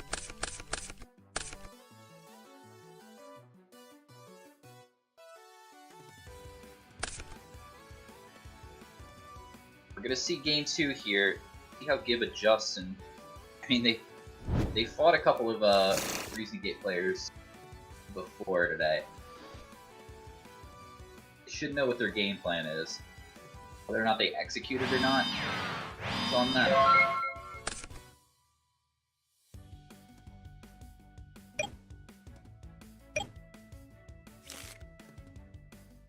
Just a T-set after Thunder Dragon. Thunder Dragon only add 1 again? Yikes.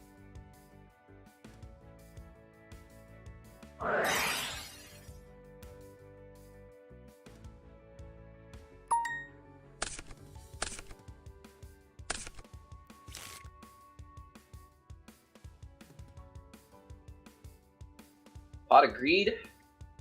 Good way to start for Johnny.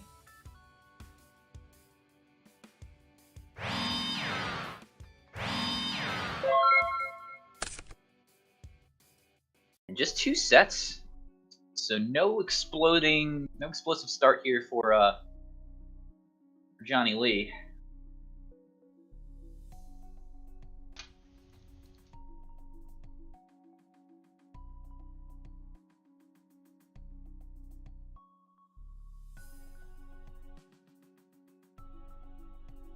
Yeah, but it only takes 1 card to get there a lot of times for Reasoning Gate. Breaker coming down. Breaker, Jar Greed? Go. Gonna go here. If that hit like the other one and it wasn't something that was chainable, I mean, Breaker doesn't get a lot of opportunities to be impactful in this matchup, so. I just attack with it a lot of times even. I mean, people do sometimes bring in trap cards, but... Yeah.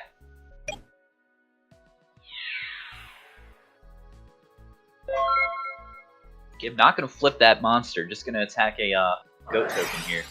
Dust Tornado on the back row in the end phase. Get rid of Mirror Force. Now will it be time for Johnny to start using Monster Gate?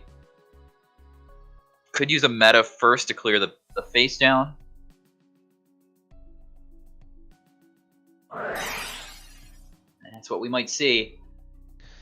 And we will be taking a break from the stream after this matchup, but we shall return.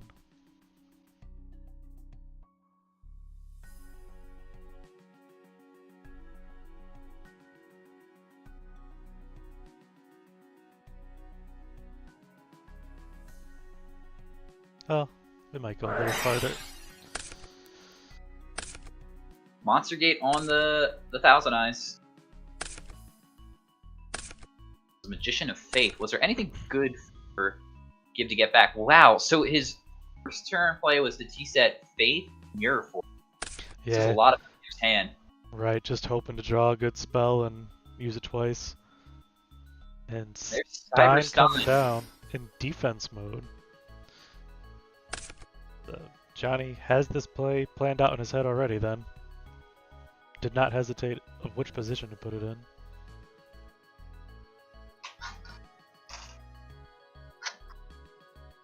Steinen for? Nothing, he's just a nice little wall. We're gonna draw a card with Upstart first. After we dug down in our deck a little bit. Well, you popped the Mirror Force already, so you can make Dragoon. Yeah, that invites Torrential, but Gib's hand doesn't seem very good, to be completely honest. I'm guessing there's not another Monster Gate, just from the Stein going in defense. Well, there's Dragoon. Watch him, like, activate Dragoon's effect for Horus. Level 6. I extremely doubt Johnny's playing Horus.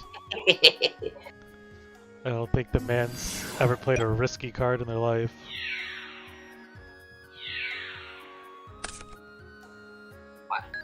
I think... Did Johnny play in Dragon Ruler format? I feel like you would have played Horus in Dragon Rulers. Unless you're playing Spellbook. It wasn't as random of a card in that match, though. I sided it back then, too.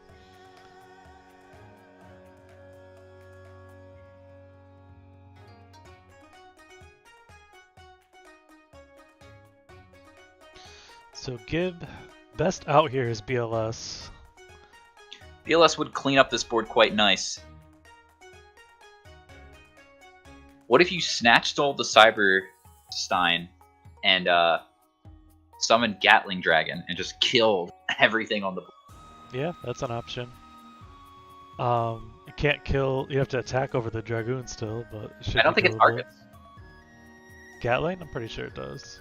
Nah, because you destroy times the number of heads. Okay, yeah, maybe not.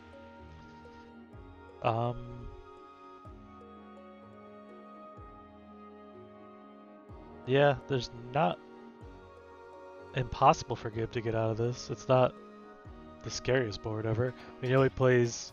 We saw at least Scapegoats. I don't know if the mained or side, but we saw them in the other Reasoning Gate matchup.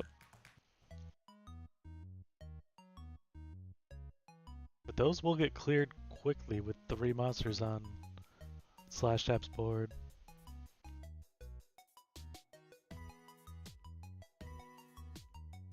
Lightning Vortex from Gibbon Nation. Yeah, that's an option. I think that is a undersided card right now, Lightning Vortex. Well, let you in the spice. I got it. I got it in my sideboard. I do too, actually. For this matchup. Yes, for this matchup as well. I mean, also for you can play it versus like Warrior. Clear Spies now that people are playing less Book of Moons. Yeah.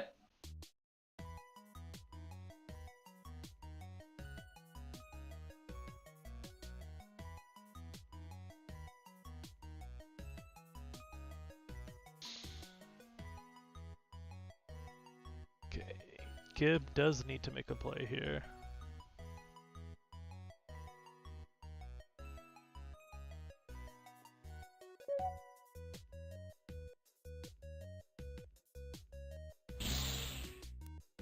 I'm gonna try to summon a Chaos Monster.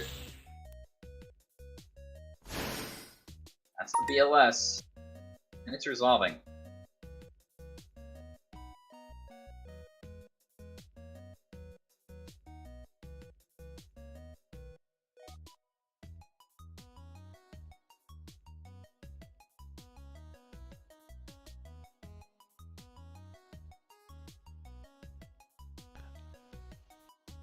Now, do you just attack?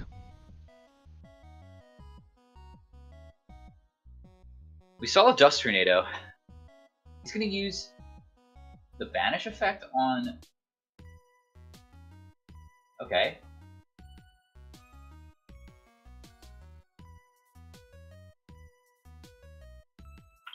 Lag going on, perhaps? Yeah, there might be some lag here.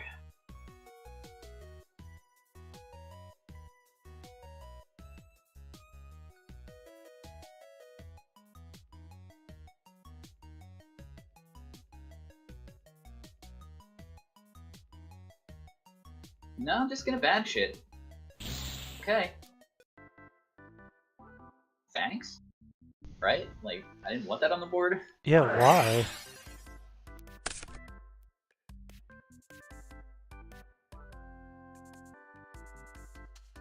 Yeah, meta here for Gatling then. I'll tell you what, Gib does not play the way I ever would. None of my predictions for what Gib is gonna do ever come true.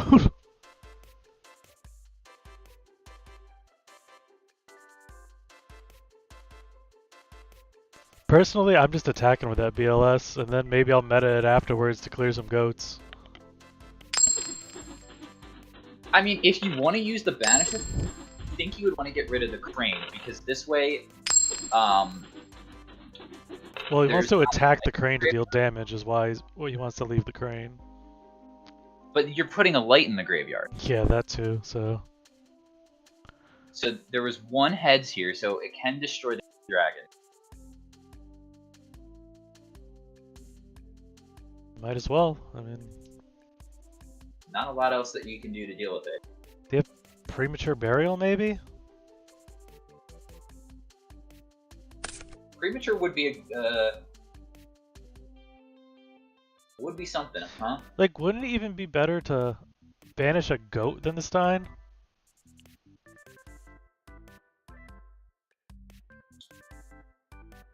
Yeah, so that there's no meta. There's no like defusion monster gate play that way. Yeah, that too. I would think that if they sided in the Stein, do you keep the defusion in? Maybe you do, because you can still do it all in the same turn. I mean, the guy that won qualified twice runs Stein and defusion in the same build. That is true. Matt Uber is his name, right? Maybe, does he run Dimension Fusion? I believe he runs one Dimension Fusion. One is enough. So, I mean, this 1000 here turns off defusion. I guess that's not what we're thinking about. Now he's gonna just attack the Sacred Crane. See, I don't. But that's 1000, so it turns off defusion. This was the whole goal. I think you're more concerned about just attack with the monster. Just attack with the BLS, then meta it, right? And it deals more damage. And potentially gets rid of more monsters too. Mm-hmm. I think that's the only thing you should have did differently. You can't respect that face down spell or trap card. It was their turn 1 set along with oh no, Dust Tornado was. So yeah, you just kind of have to make them have it in this spot. It's like your opponent knows you have 2 Thunder Dragons in the hand. Yeah, I think you can't respect the. Yep, and then here's the Chaos Monsters. And if it's BLS, GG.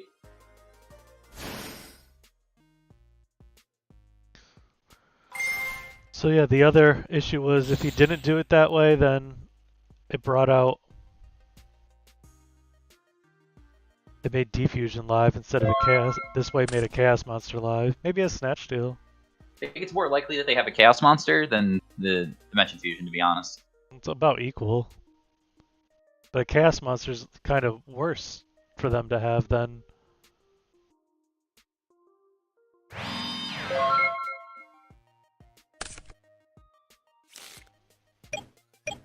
I don't know what's right or not. I feel like my commentary on the situation was poor. I think if they were gonna banish something with BLS, they should have banished the Crane. That's just me.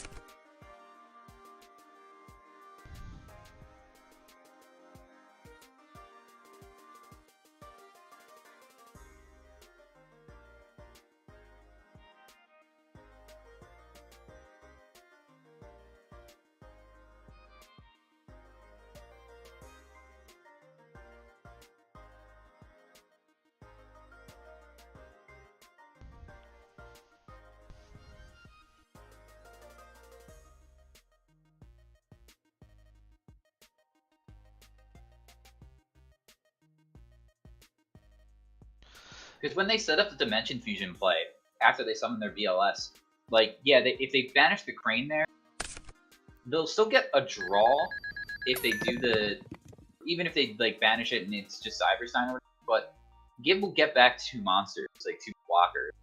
So, I feel like there was a way for them to still not die even through it.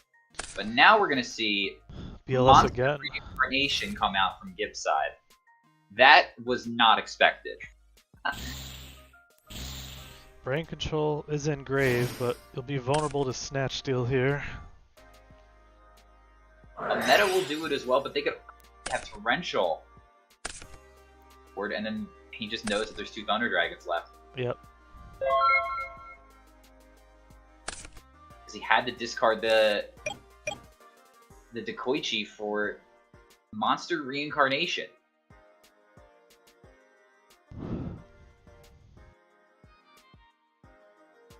Monster Incarnation's a really powerful card that doesn't see the most play. Top deck Premature Burial. That'll do it. Because he torrentaled the BLS to get it in the graveyard.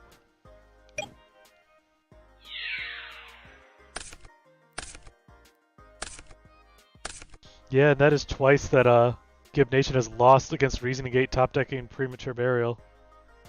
At one of the times, it was in the hand. Oh yeah, I guess so. He had to put it back on top, and then he drew it again. Yeah, true enough. Close game, though. Some micro decisions deciding that one. He had the BLS last time, so if he had hit the second, if he had hit the other Gatling, then he could have reincarnated the BLS then. Okay.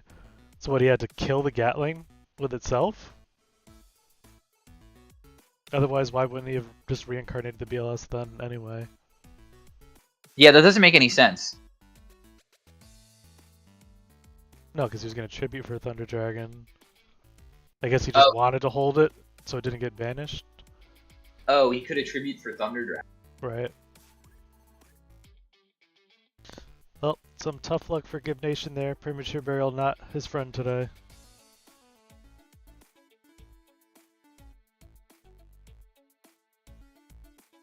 Okay, I mean, knowing that he had a monster reincarnation in the hand does change a lot of, like, opportunities in what he could have done, right? I feel less bad of baffled of what he was doing.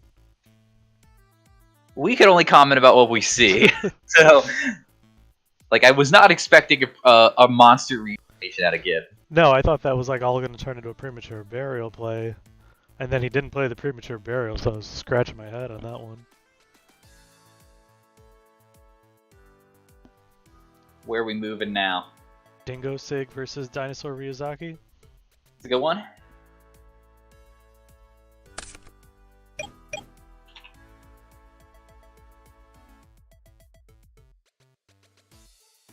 So it looks like Dinosaur Ryuzaki's taking game 1.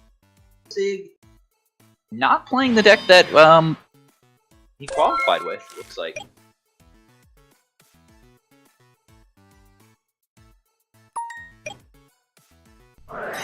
So he's opted for Giant Rats over Tomatoes and Shining Angels.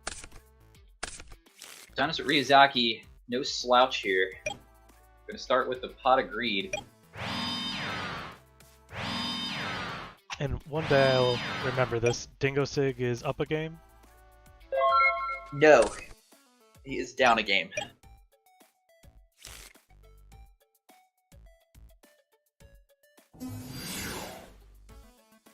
Again, the red player is always you and first, so Regenerating Mummy coming down on Dingo's side, so it looks like we're on a zombie deck here.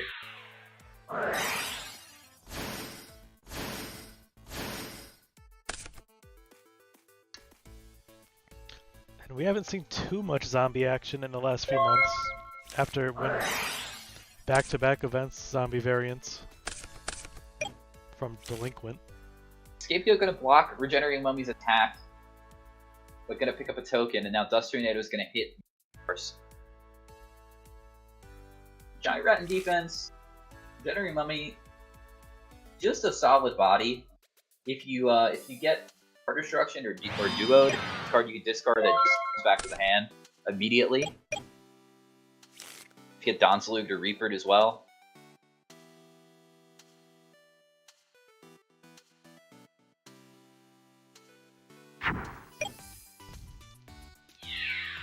Giant Rat's gonna move on over to attack position, but it's gonna be met with Sakuretsu Armor. Kind of fine when if my recruiter gets Sakuretsu Armor.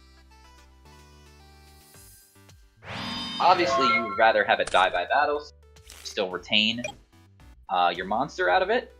But if you're trading with a Sakuretsu Armor, that means your Sakuretsu Armor isn't dealing with like a real threat.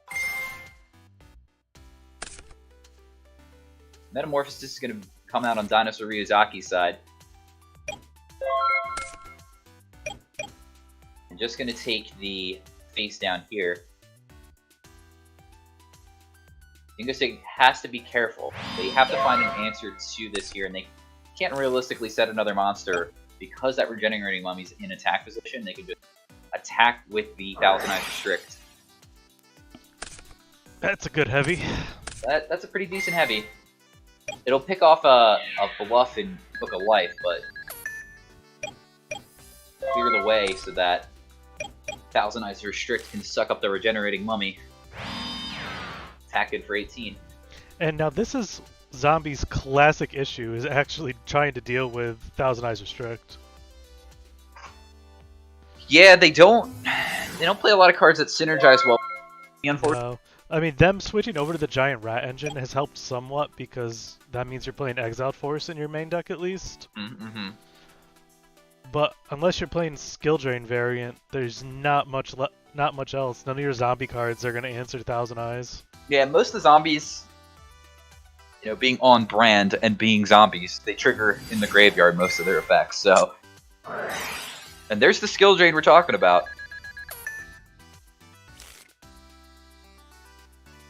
So does Mummy fall off here? I believe it does not. But it is negated. Right. So it's still at 0.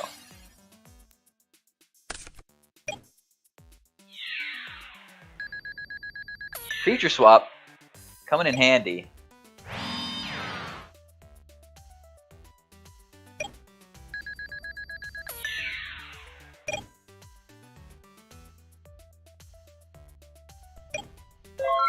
TK, I believe you're listening. Does the equipped fall off of Thousand Eyes with Skill Drain out?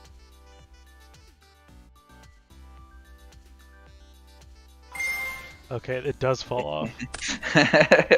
Thank you, TK. TK stands for the king, right? It must, right? Because The he's knowledge. truly the king. It stands for the knowledge.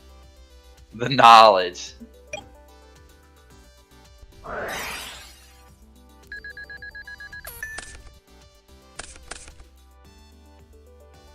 Delinquent Duo gonna clean up the hand here. So Dinosaur leaving this Thousand Eyes in attack mode, even with Skill Drain out. Just Well, gonna not tribute anymore. it now. Mobius. And you can Book a Moon the Mobius.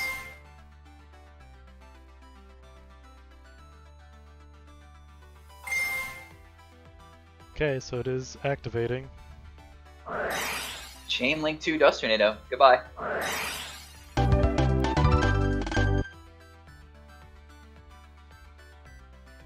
And that's the tricky thing about Skill Drain, is that stuff can still activate. Skill Drain is like, it's decent. I always think it's like better than it ends up being, right? Because there seems like there's a lot of good stuff that you want to negate, but because it's not a card that's like actually defending you from being attacked, we saw what just happened here with Dinosaur Ryuzaki just being able to take his opponent's monsters, stick stuff to the board, and run over them because Dingo just didn't have any actual defense. Alright, can you figure out the dueling book names of Jerry and Skinny? Because they are both still on Winterside, and I do not know either of these players. Jerry is KDAD1, CAYDADD1. Let's find this guy. C-A-Y? Okay. Versus Amaretsu Villain. Vermilion. Amaretsu Vermilion. Vermilion. Cool name. What's that name? And K-Dad would be the one that is up a game, correct? That's correct. So, Royal Decree, in Warriors, it looks like,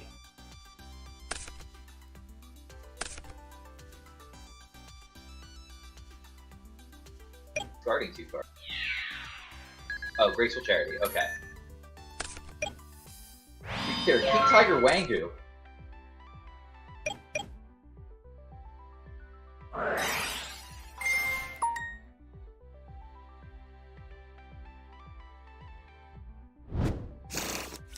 And it looks like it is a warrior battle.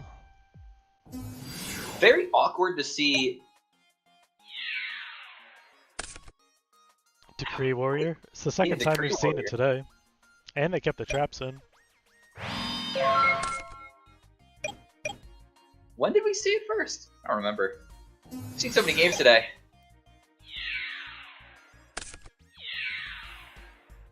Attacking in top two.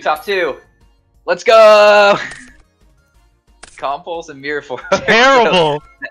Horrible build. Awful advice you just gave this person. That's alright, he drew another Compulse. Berserk Gorilla.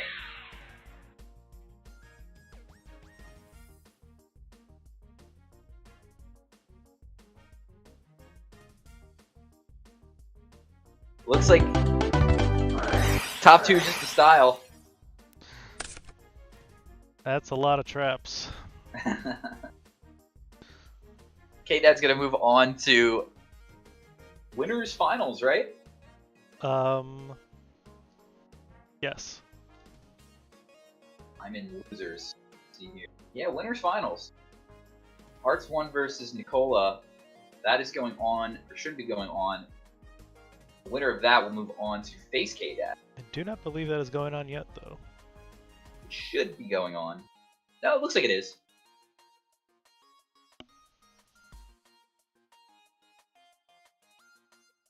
Ah, wrong game. Yeah, imagine just like syncing your Discord name and your, you know, making it all copacetic. Wild. What a concept. They are in game 3 here.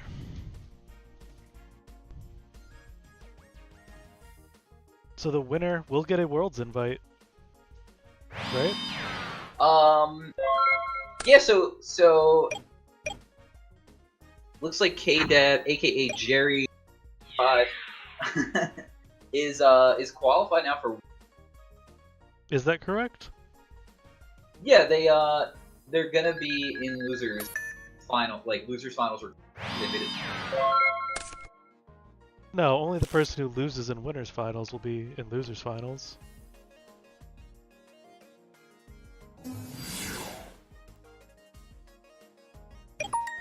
Yeah, so one of them has to lose. But this in isn't winners finals. Yeah. So they have earned their invite because top 4 gets in, right? Correct. Yeah. So winner of this will earn an invite. So who just won an invite the last match then? Jerry 1 2 3 4 5. K-Dad.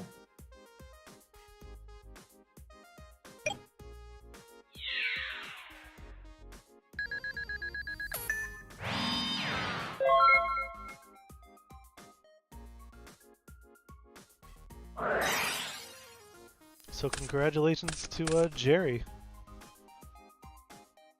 for qualifying for the GOAT Format World Championships.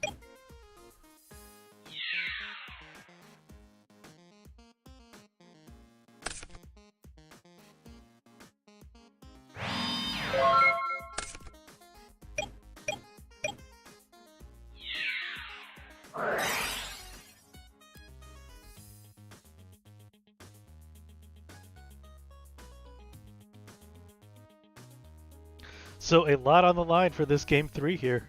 A invite at stake. That is correct. Sakuretsu on the Sangan.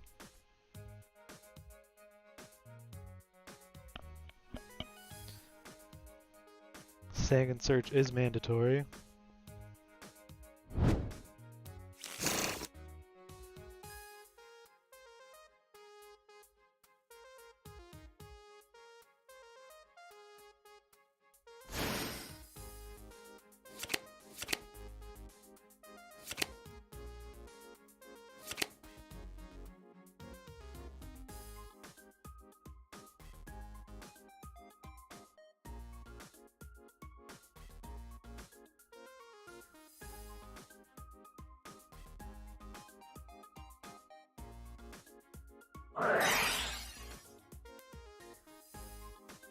That's going to be a good torrential grab here. For sure.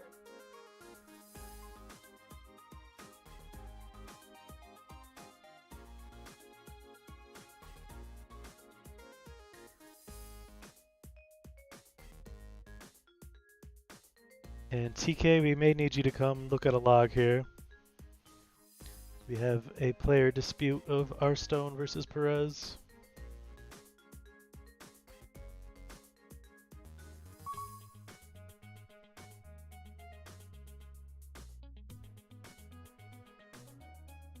I actually was not looking at the screen when this just happened either. I'm gonna be completely honest, I was not either.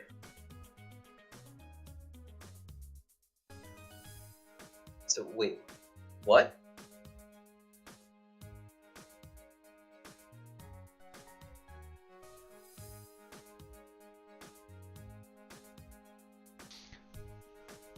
Okay, so I think what happened is Tsukiyomi was summoned, Perez clicked set on Mystic Swordsman level 2, and then said it was a misclick, they meant to click Torrential. Which seems fine.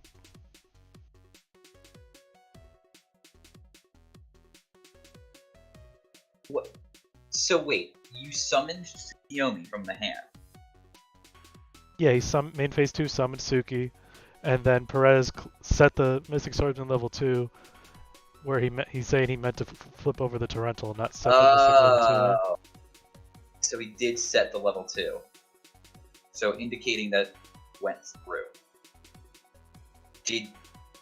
Was it ever targeted? I don't think it was targeted, because he would be targeting his faith with the Suki, not the level 2. So right. I do think he just misclicked. You have to declare a target for Suki. And you can still chain Torrential in that way. Yeah, otherwise he needs to set... If like Arstone's argument will then leave it to he has to set the level 2 and keep the Torrential. And not set his faith.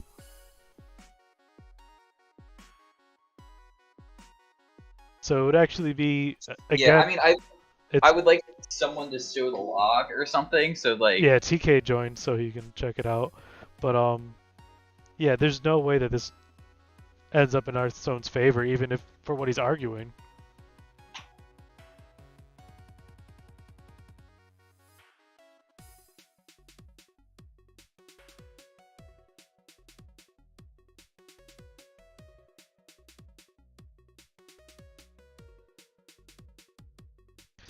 So left in the bracket here, we have Too Fresh, Pro Storm, SDL Killa, and Slash Tap are playing right now. That's gotta be a good one going as well. Rescue Cat versus Reasoning Gate.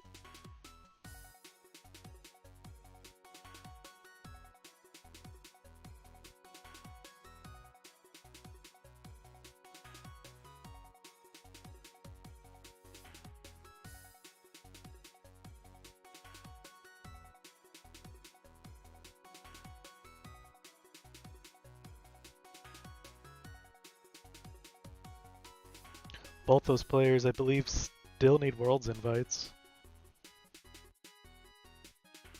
SDL and Slash Tap. Yeah, they've both been on the hunt. Very close to getting their invites, but missing out. I know Slash Tap he was very close in the Diabolito 100, but that only afforded one invite. So Solemn Judgment gonna come down against this Torrential. So none of this mattered. So the other thing here is this level 2 still on the board, so we're gonna...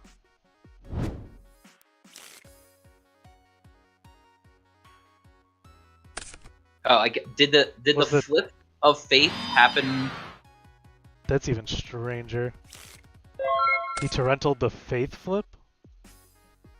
Not the Suki summon? Unless what happened was that the attack, like, this was already face up, the faith, and he just reflipped it to get the Sinister, or get the Mystical Space Typhoon back. And when they summoned the Tsukiyomi, that's when they wanted Torrential. But he was trying to say that you put the Swordsman face down. Anyway, Kaiku target. Kaiku attacks. We are MSTing on the Kaiku attack. So you can chain book. Not get your book solemned. And get back book? MST, I guess? MST, probably? Yeah, make your Suki attack go through. Yeah. This is still anyone's game.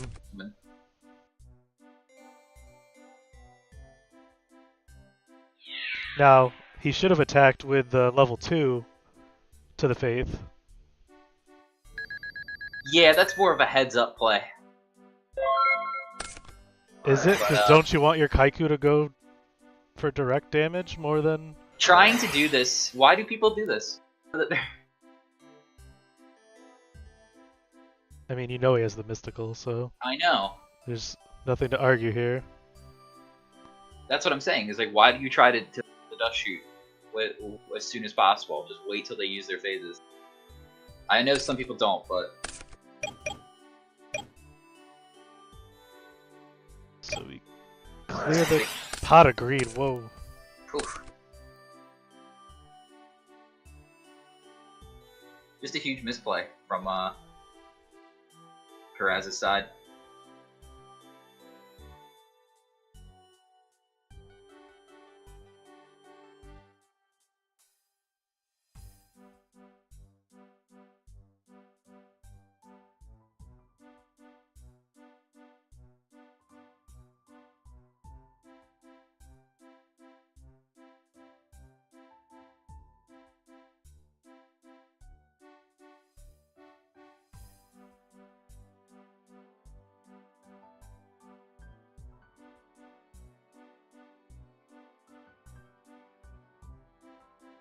So, Arts 1 could just have anything here. We're going to see Tsukiyomi first. This is going to clear the Mystic Swordsman. And then Creature Swap. Nice follow-up. Take the Kaiko.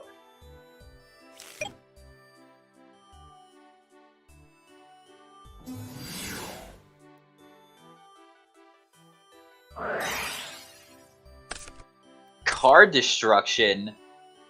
Drawing a card and gonna get back with Night Assailant. Probably the Magician of Faith here.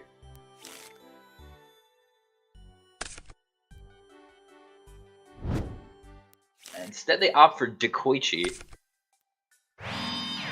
Just gonna set one and get the Tsukiyomi back. So this is gonna be a hill for Perez to climb. Need to top deck Blackluster Soldier immediately. Nobleman across out instead. Blackluster Soldier's in the graveyard and wasn't summoned. Never mind then. They cannot top deck Blackluster Soldier. I just summoned Dekoichi here and attack. Right? Yeah.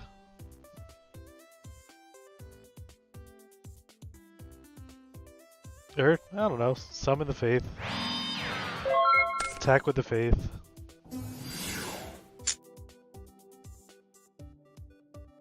Breaker's gonna take care of the back row here.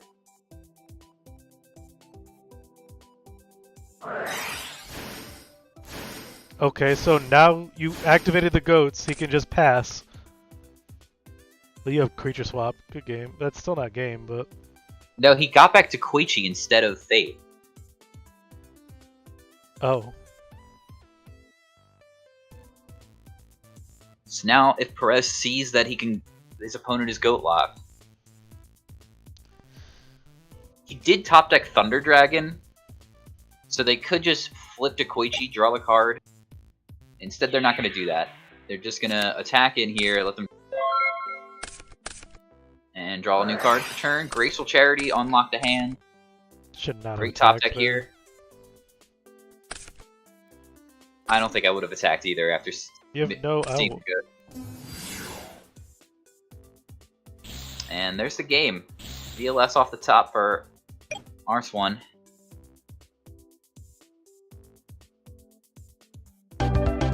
Where's it Artsone? I say Art Stone, and it's clearly not that, but... Artstone. Congratulations, because they're moving on to the winners finals and the World and has Champions. earned an invite.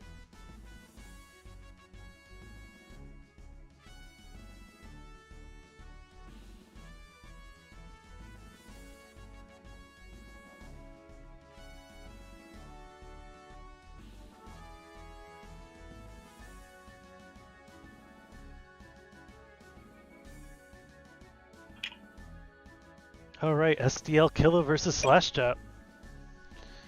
And SDL up game 1.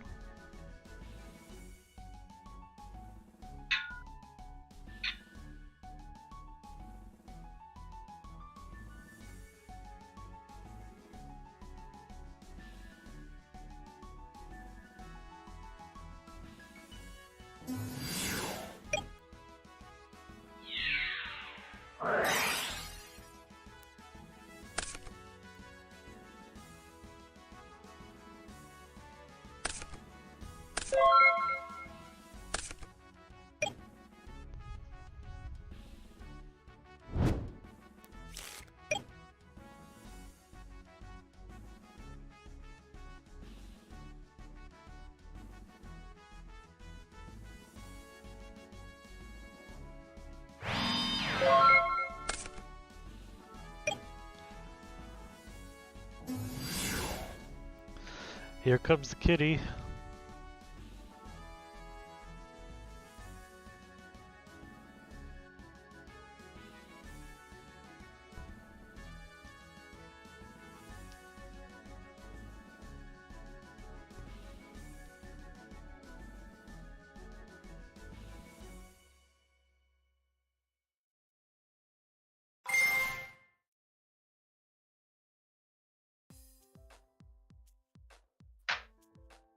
So there's 1, 2, 3, 4, 5 engraved targets.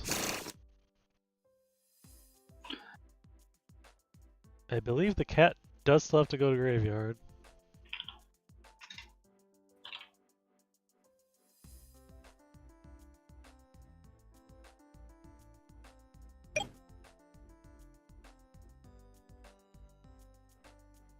They don't have any targets left for Rescue Cat. Yeah, I think it still goes. Yeah, it's a scenario where, because you can fail to find in GOAT format, if you activate effects, it would still go to the graveyard, right?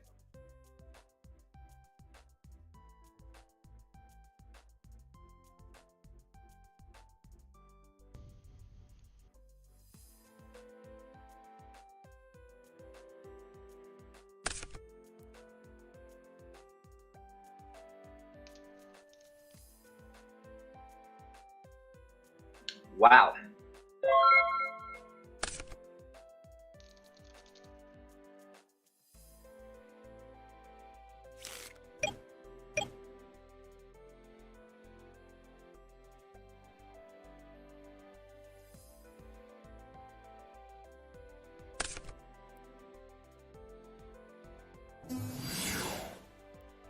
Air Knight Tribute Summon. Been a while. Been a while for Air Knight Parshat. It's going to connect to the dome here, and we're going to see a card being drawn. Beautiful. This is how GOAT format was intended to be played. Duo. Main phase 2. Being ready, United We Stand, and Snatch Steal. Ouch! That would have been enough for a game. Would have been incredible.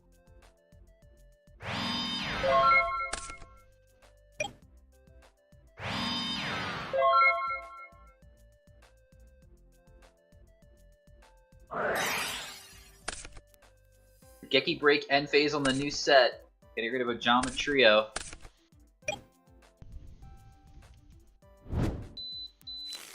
Johnny's in a good position here.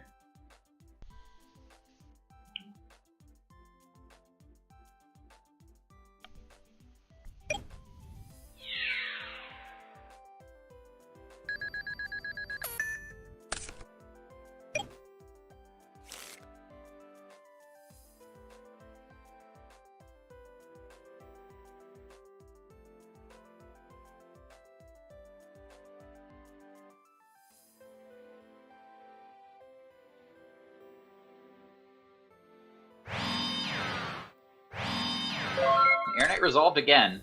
2 more to the back row for Johnny. Johnny brought in tons of traps here. Seems like.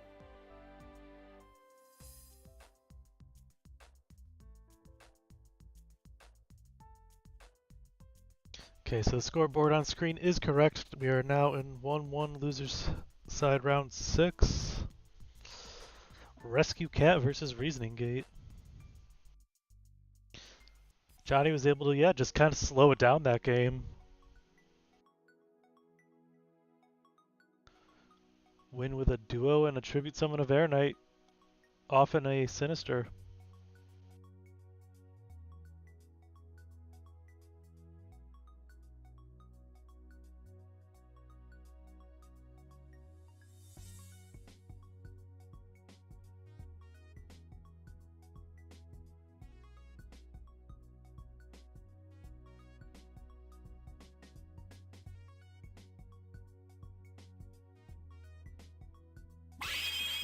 Maybe Jerry12345 is secretly Jerry Wang. I was gonna say that. I'll just tell myself it is.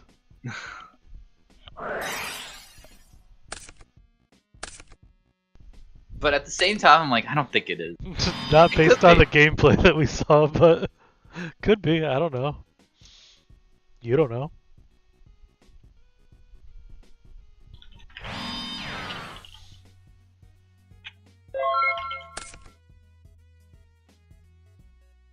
What if it's Jerry Williams?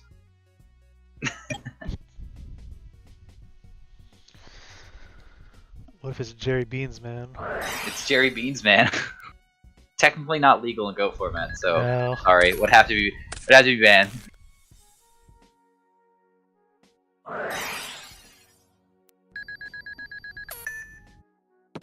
Pot agreed into a T set from SDL. Met with Johnny opening with Upstart Goblin into Delinquent Duo. and Gladiator Beast Bestiary just looks like a jerk. You know what? You're right. It's just like, and he is a jerk too. It's like Falco.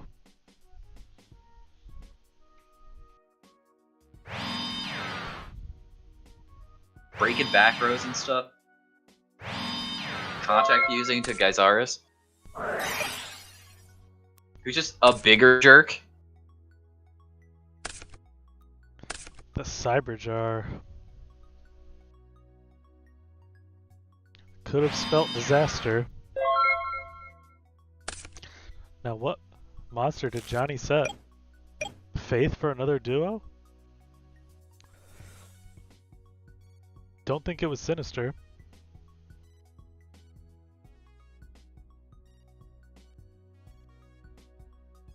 Crane, maybe? I don't know. That's awkward. It was It was Sinister. Sinister, Wow. yeah. It's weird. I don't like Sinister in this deck. So Johnny Jinzo's big. not opting to Regeki Break, discard the Sinister, and then just summon Monster Gate at next turn. Well, if they have Premature in hand, I Yeah, I guess this is why. guess it's much better to do this play.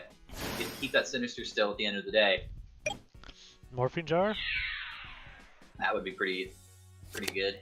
Wow! So you get to draw first, and then discard. And SDL needs to take the 1300. True.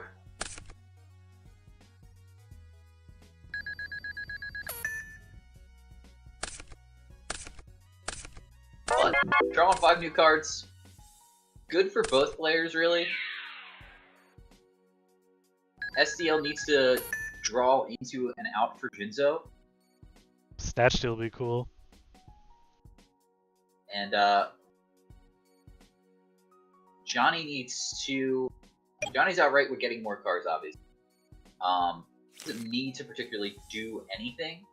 He's just hoping that these 5 cards are gonna be enough to answer whatever SDL goes out to clean this board state up. Now, it is dangerous because if Snatch Steal is around, Last Will and Cat is like that's probably game.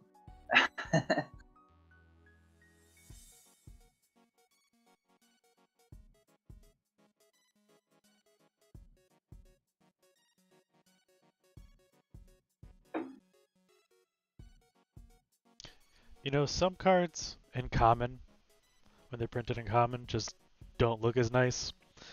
And I think that carries over where everything looks common on Dueling Book. And Injection just does not look as cool of a card as it does in real life.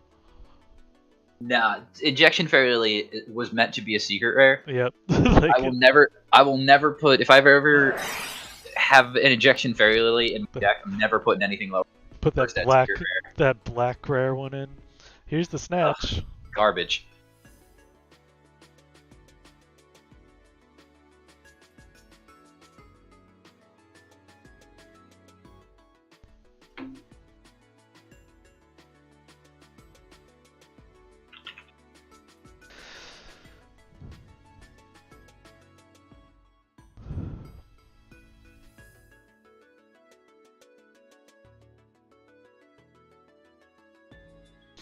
Can SDL wrap it up right here?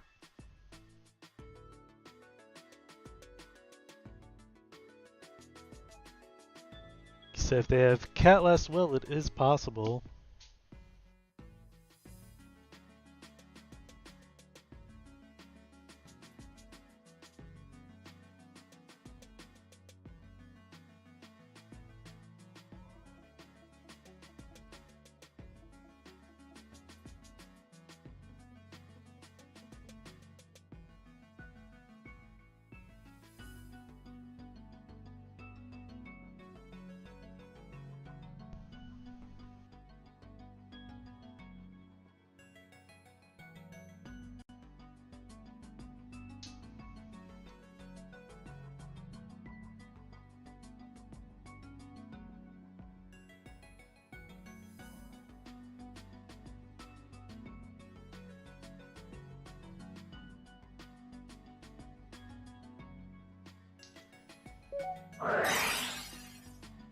Here's a premature burial so that I could get back the cat. Last will as well.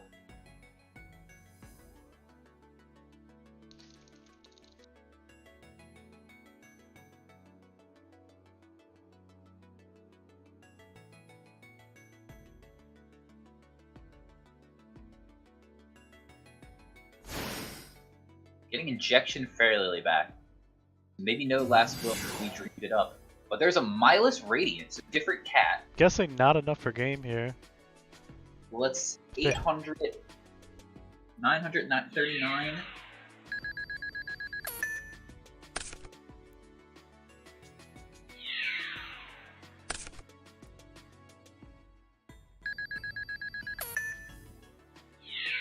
Can't just 1,000 off.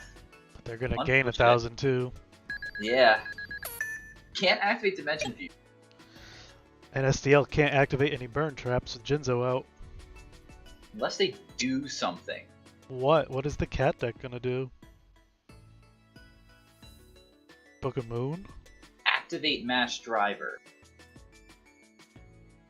That'd be good.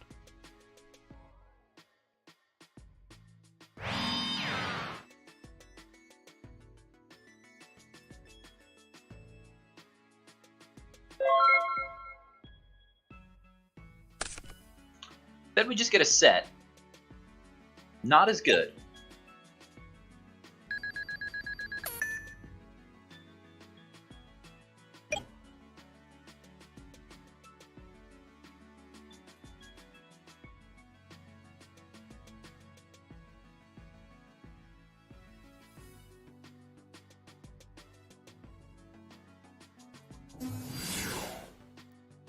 Sacred Crane is the summon. Flipping up Snatch to take back Jinzo.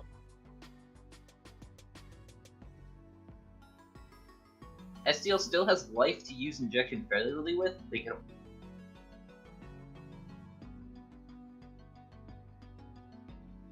So if they just attack with the Crane, they don't have to pump it up, but then they just die to the. They just die either way by attacking, unless there's some sort of hidden thing we got going on. Brain control should be enough, though.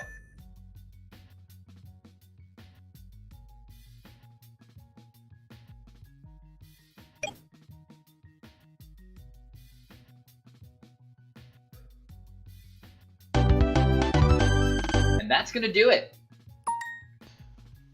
thumbs up from Johnny here as he moves on in the loser's side. And with that, we are going to take a short break.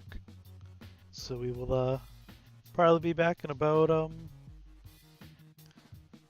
maybe 15 minutes or so. Alright, so we'll be back soon.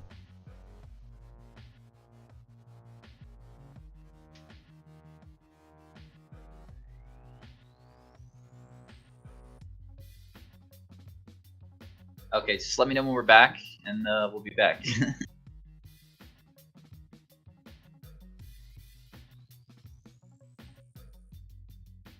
Well, I do want to break, but I don't know. Just we'll break. I need a break.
Go. I just tuned in. The top cut of the YCS is also today. Just watch that. Yeah, I mean, people who like goats like goats. Don't really care about. Alrighty, I'm ready. Okay, everybody, we are back. Thank you for sticking with us through the break here. So it looks like Art Zone has made it to the grand finals. Yeah, congrats to Art Zone.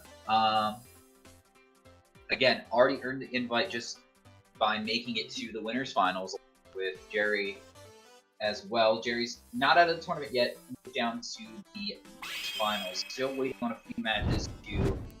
And we are hopping into Pro Storm versus Too Fresh. Yeah. And it looks like Too Fresh is up game 1.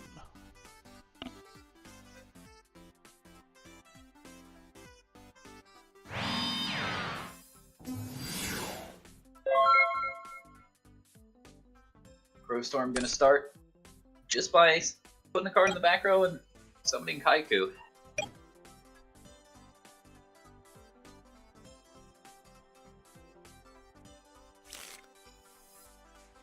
And we are getting pretty deep here. This is now loser side round 7. Yeah. Still have Dan Morales left in the tournament here. Johnny Lee /Tap. These two players, Too Fresh and Pro Storm. Cola's in the tournament as well. Pro Storm, we've seen playing a lot of these tournaments this year, and I think has played pretty well. Like not like a real standout player, but definitely a consistent player. Like they do pretty good each time, right? Is this his deepest run? I want to say it is. If not, it's got to be close to it.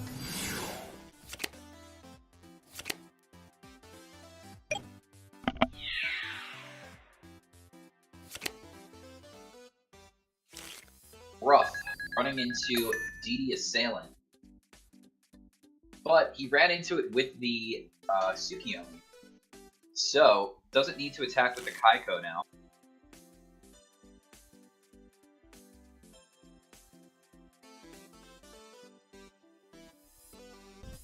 Yeah, Pro Storm thinking that was a Magician of Faith set.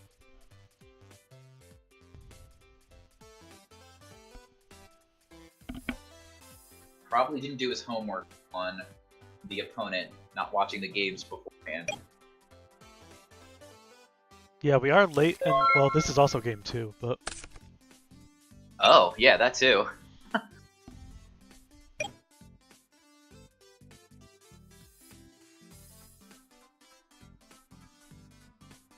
So Pro Storm lost round 1. Oh. So they are on a 6-game win streak right now. Sometimes you gotta do it. You're not out in these tournaments until you've been beaten twice.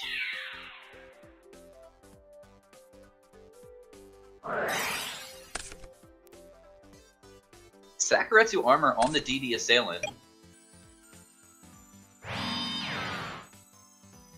I wonder if it would have just been better to keep your Saku. No, because now you can still you have your option of summoning your Suki if you want to keep pressing here. Mm-hmm. That one could be the Faith as well.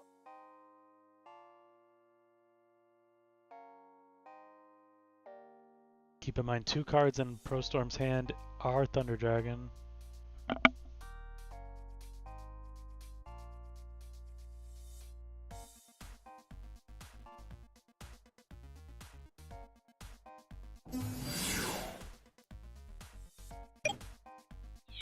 So just gonna put the Tsukiyomi on the board.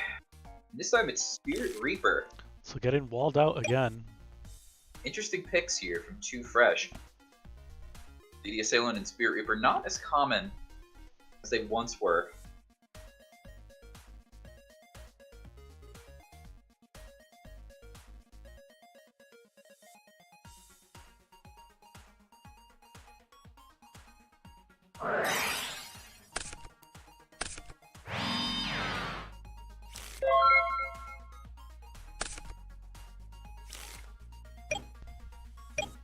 Pro Storm, however, able to clear both monsters.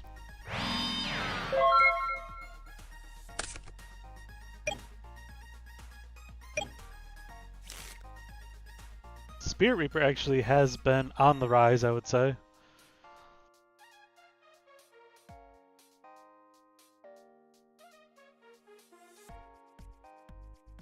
It was definitely more common The last like 2 months.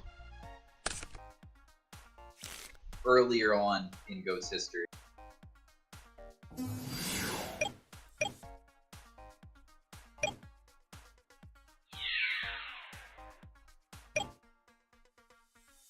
Donzalug, a card we didn't see in GOAT format for many years, has made a gigantic comeback. One of my favorites, though not a fan of the guns here. Put those away. He should just use his fists. He's already on the gas. Look at those arms.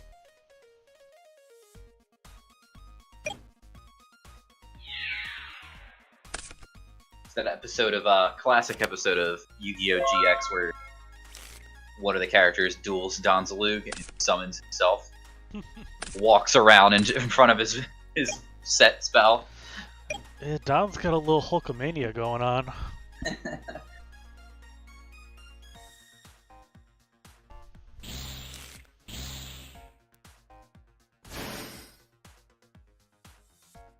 Like, BLS ain't that jacked. No, but BLS does have 3,000 attack points. Donzalug could hold that shield and sword with one hand. Instead, he chooses the guns. Guns for the guns. Right? He's already got guns, so why don't you have him use the artwork with the swords? You need that we have swords and guns. That's right.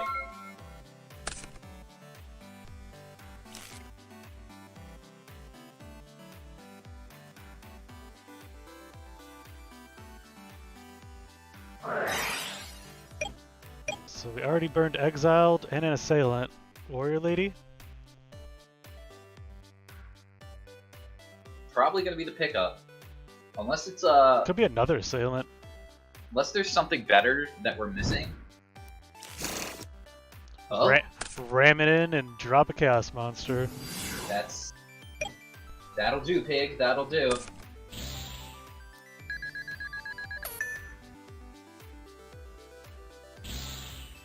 Yeah, pre-banish from Pro Storm here. Chaos Sorcerer this time. Pro Storm writing out the life points. Probably has a glitch. Yeah, it says life points are messed up. Has a little glitch happening.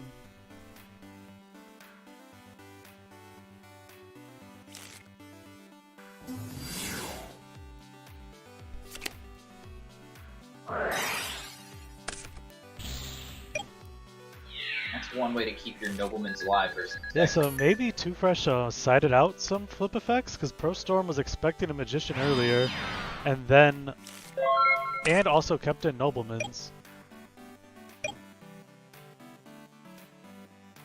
Maybe they saw the they saw the fate, obviously.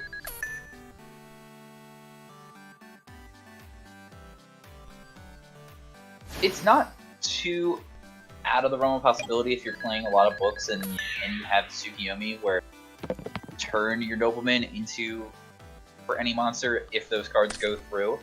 I think the problem with this is that if you only draw half of it, it's not very good. Where at least like Book of Moon and Tsukiyomi can sort of answer things. I mean, Book of Moon doesn't. Tsukiyomi can, depending on the defense. Donzalug connecting there, but only hitting the Thunder Dragon. Yeah, I mean, it was about like 50-50 to hit a real card, right? Yeah, there was the option of getting back DD Assailant. Just swinging in for some damage. Yeah, and it's kind of a better monster to have on board, but then there's the chance that this Don's gonna stick anyway and get some more cards out of hand, so... Well, not unless Don has been vaccinated. Yeah, Pro Storm not gonna risk trying to just attack over the Don. And not a lot of life points left for Too Fresh anyway. That was priority. All your cards are going to the graveyard anyway.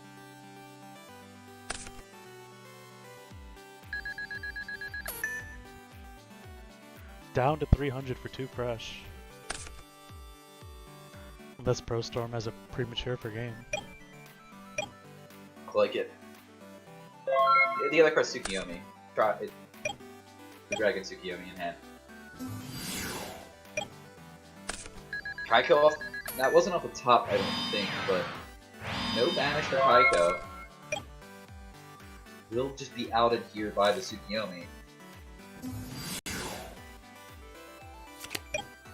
Spells in the back row better be real. Real spells?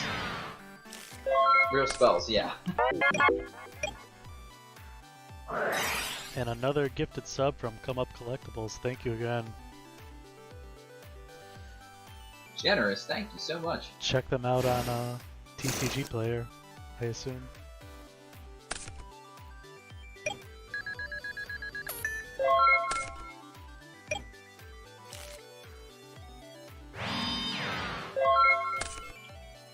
Too fresh, just getting monsters on the board every turn. Pro Storm not able to get this last 300 in.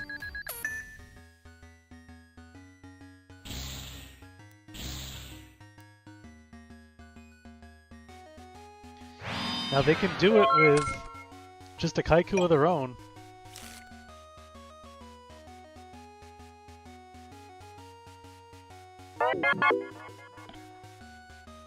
Yeah, they. Thank you 300 for the points of follow. damage.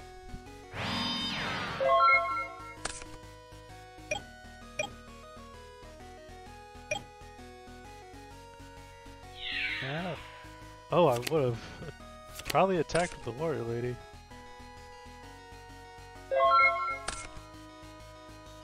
Yeah, Tsukiyomi's just gonna deal with whatever the card is that's not attacking. I mean, attacking with the Warrior Lady, it was way better that he didn't, because this would have been game right here. Yeah. So, good job from Too Fresh. Oh no!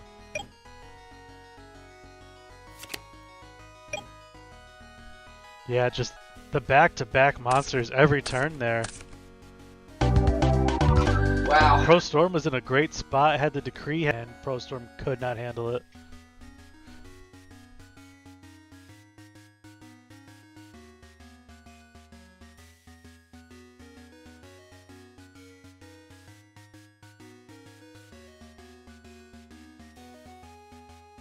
So we are going to move on now to Too Fresh versus Johnny Lee.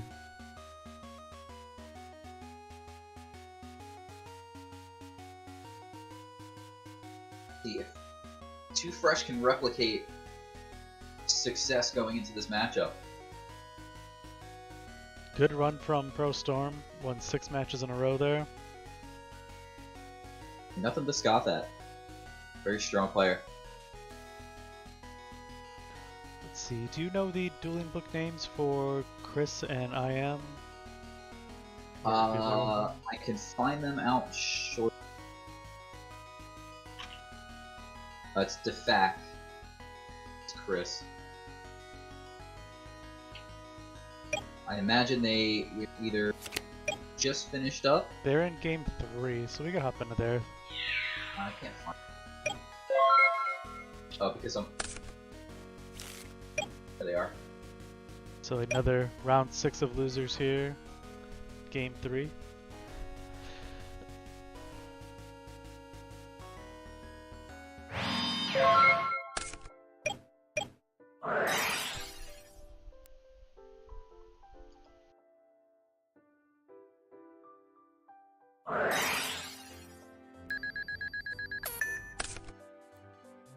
And Defac way behind in life points. But gonna save the breaker from losing the game, Book of Moon.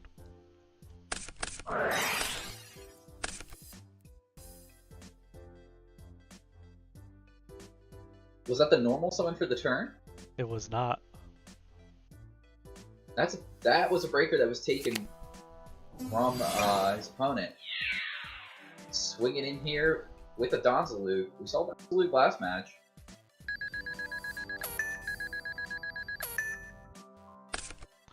See, getting rid of a mirror for impactful this time. Is Defect the player that we saw playing double Donzaloo? I think so. Yeah, he was. Why, is there one in the graveyard already? There is. Oh, yeah.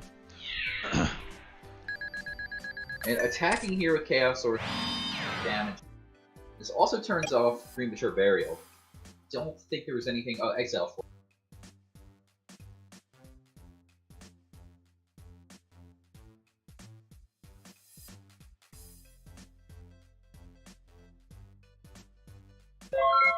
If Defect does somehow steal this match, they will get their rematch with Dan Morales.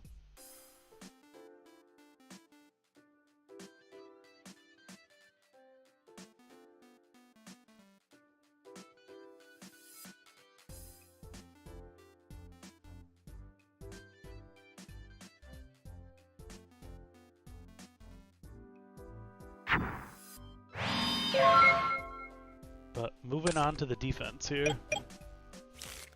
So, looking at the bracket, while these guys are still playing, there's going to be 4 new invites. Yeah. First time in a while that no invite will be blocked.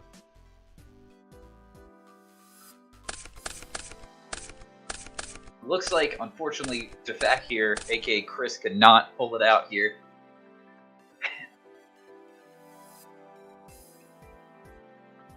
So he will move on. And we will move over to Slash Tap versus Too Fresh in Losers Round 7.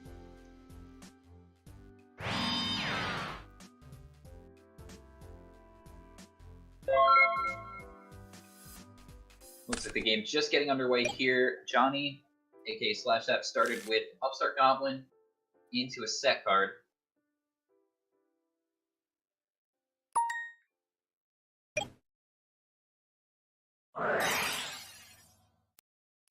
Round 8, rather.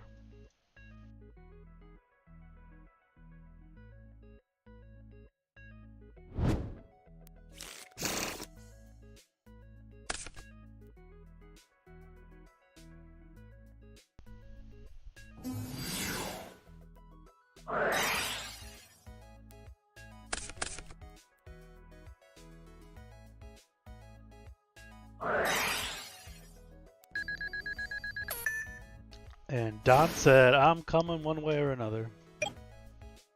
Man, that is the worst feeling, I gotta say, being on the other end of the torrential tribute to Don watching it premature burialed.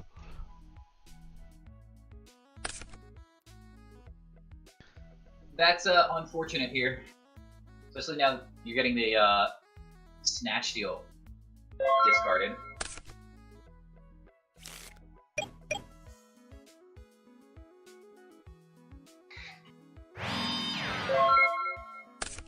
This is a matchup where Don's top 2 effect actually is relevant, because if they activate Reasoning and get pretty low in deck count, you may be able to mill them out.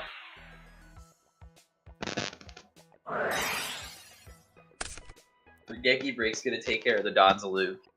Too Fresh not committing any more cards to the board. Genki Break also setting up Blowback Dragon to the graveyard. Pot of Greed main phase 2. How do you like that? Holding Pot of Greed. Did it play around a Dust Shoot even? No. Not really.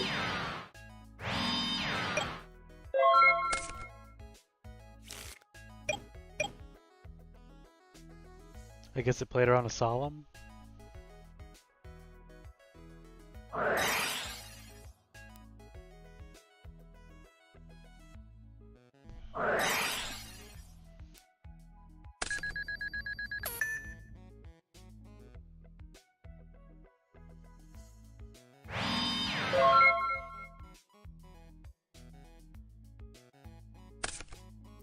There's a Solemn from Too Fresh's side.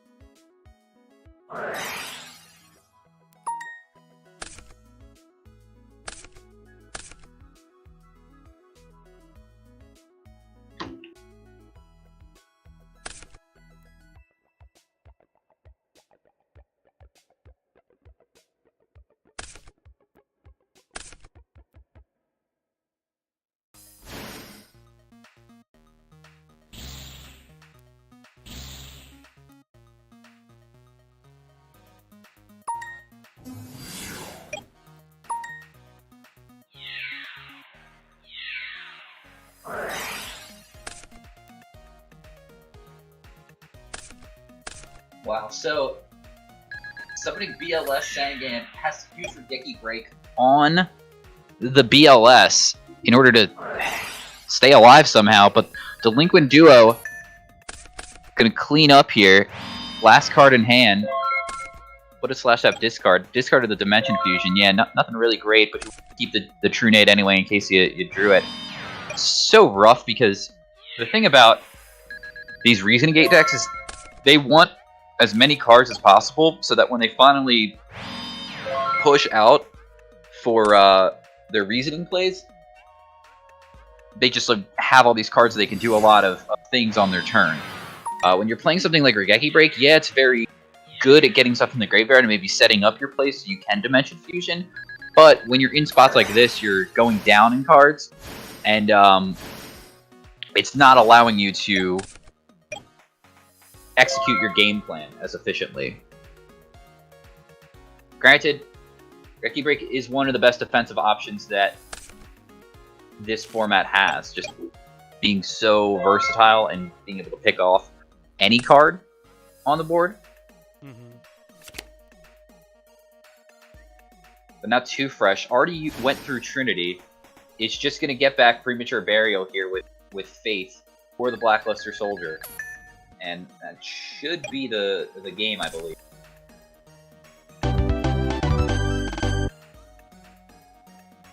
Yeah, Johnny just drew a card to see what they would have gotten.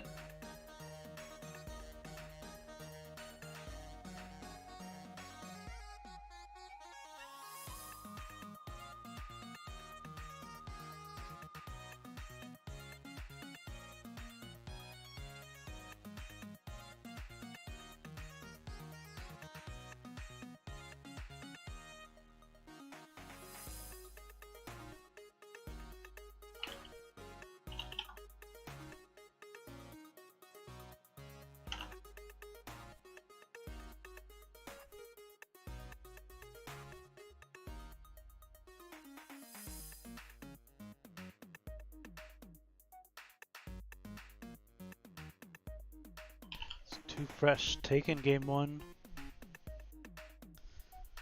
Pretty decisively.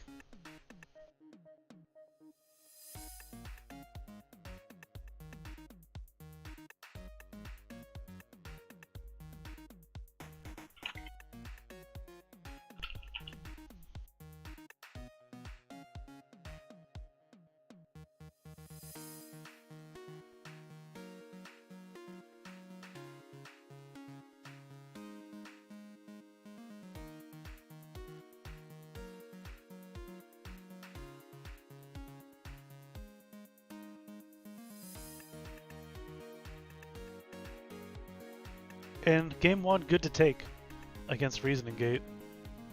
Johnny definitely playing a... I don't know, would you say this is kind of actually... I think the monster lineup I wouldn't consider similar to Alefia's, but the spell and trap lineup is similar. Playing a few trap cards in the main. The brain control.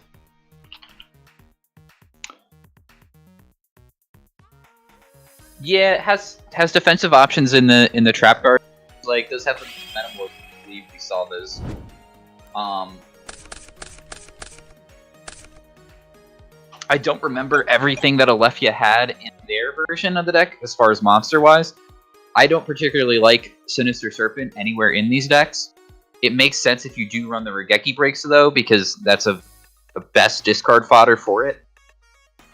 And if you have like a slow start, you can always Monster Gate your Sinister Serpent. Like set the Serpent, Monster Gate it, you get it back.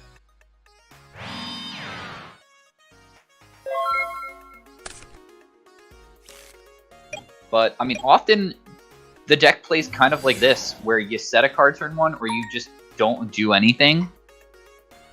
See what your 7th card is, and then decide if you want. You're just kind of waiting around until you finally can piece together everything. The defensive cards help you survive, for sure. See, he just set a Heavy Storm. But just getting breakered here. Not the ideal scenario that you want to happen. And for the breaker player, you're doing victory laps. That's alright though. They do play MST, Giant Trunade. So getting rid of Heavy Storm with Breaker, obviously it's great, and you get a lot of advantage from doing that. Depends. Get a lot of information too. Depends what you bring in as well. So I'm gonna go for 8. She's Sacred Crane instead. That'll cycle a card here for Johnny, but most importantly, it adds a card onto the board.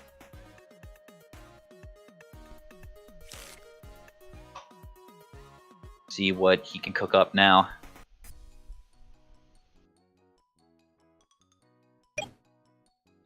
Just gonna attack. Yeah, seemingly a fairly bricky hand Slash Tap has over here. Which is, you know, part of Reasoning Gate, right? Yeah, it's a reason why they play the Scapegoat, so that if they do brick, they can survive. Obviously give themselves more time for, or more tokens on the board so they can tribute those off with the Monster Gate. Defensive cards as well that Johnny has main decked and probably is bringing in more.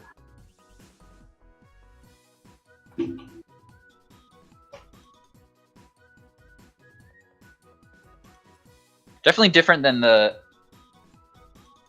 There's two schools of thought, I think, on the Reasoning Gate decks. Is the decks that are built to wait around and play a fair game until they can finally kill you by assembling like a combo of Reasoning and Monster Gate and the Defusion, Chaos Monsters on top of that as well.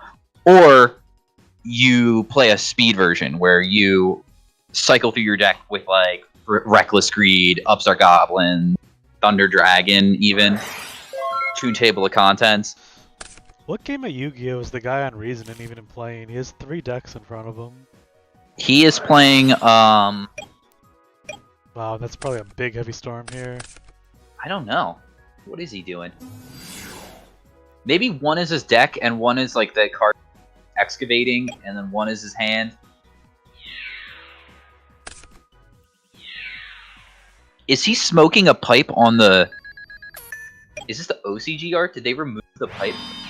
TCG? I don't know if I've ever noticed the pipe before. I hear you rapidly Googling it. I'm Googling, baby.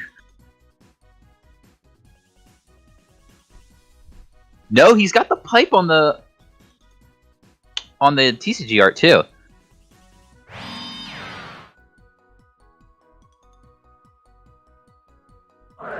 There's information I needed to know. Monster Gate gonna get solemned, and that's not ideal here for Johnny. MST on the back row, that was just bluff in Metamorphosis. I think if you're too fresh, you can decide I'm slap another monster. Yeah, he said I misclicked with that Book of Moon, but saving the breaker made a big difference of ending this game quick. For sure. Yeah, it looks like Johnny just couldn't assemble the pieces.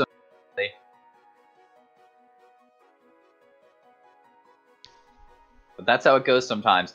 Congratulations to Too Fresh for moving on. Yeah, and another solid attempt from Johnny in his apparently very long journey to try to get to the World Championships. I believe that all the players that haven't qualified that really want it will find a way. If you want it that bad, you know? Mm-hmm. Alright, so we are going to move over. This is game 1.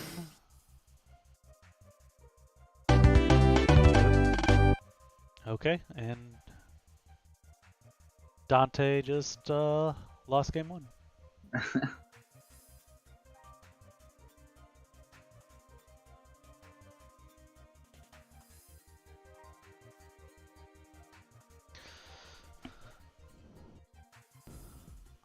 So I am, or Rip XXXXXX Tentonic is up game 1. Tentacion.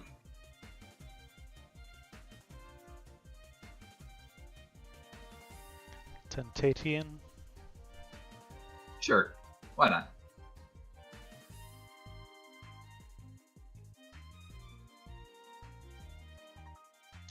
Well, his Discord name is I am, and that's not much easier to differentiate him from.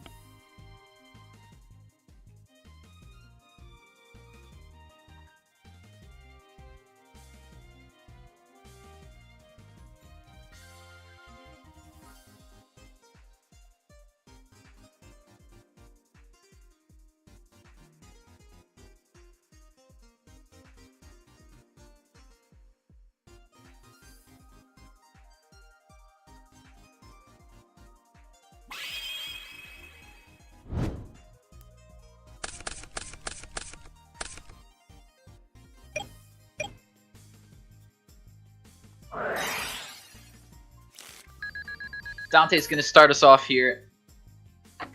Delinquent Duo. Hitting Thunder Dragon out the hand. The one time you do want to hit Thunder Dragon. Yeah, you're happy actually this time. But Kaiko followed up as well. This will set up Light and Dark. Cloud agreed. Why not? Let's just Charity too.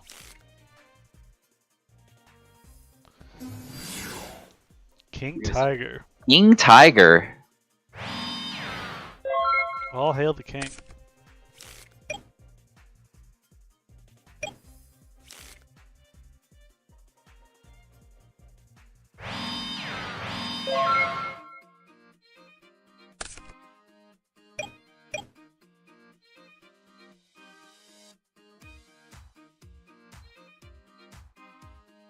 Must have saw some scapegoats, right? I think we saw RIP on a control deck.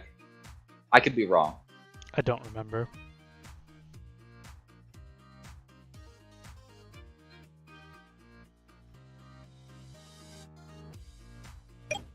Shout out to us for our high level commentary. What are these guys playing? Mirror Force, though, is just going to take care of the monsters. Dan Morales, aka Dante, here is definitely on Warrior. And he really wants that King Tiger out, so I'm guessing there's some goats involved on Rip's side. Seems to be the case.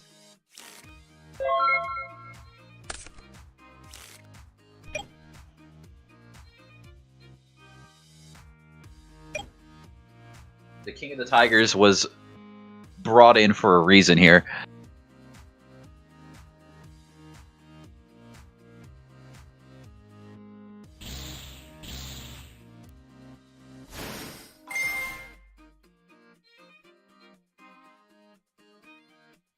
So you don't need to ask priority once they activate the effect. Could have been a little bit of lag.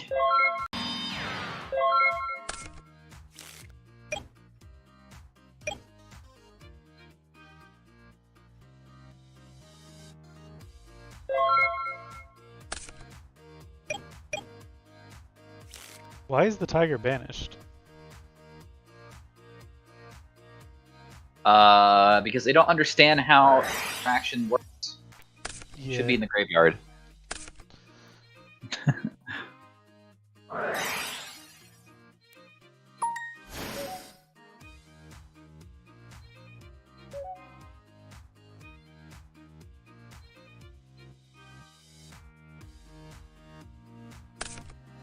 Which they could have called the tiger. Okay.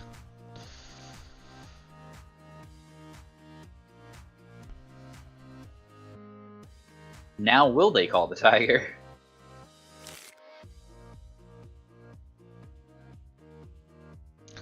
I mean, they cared enough to side it in, premature burial it. Do they want to call the haunted it too? They really like Tiger here. If you can't boost the Blade Knight, you might as well grab it. I really don't see how this is a decision when you only have 2 monsters in your graveyard.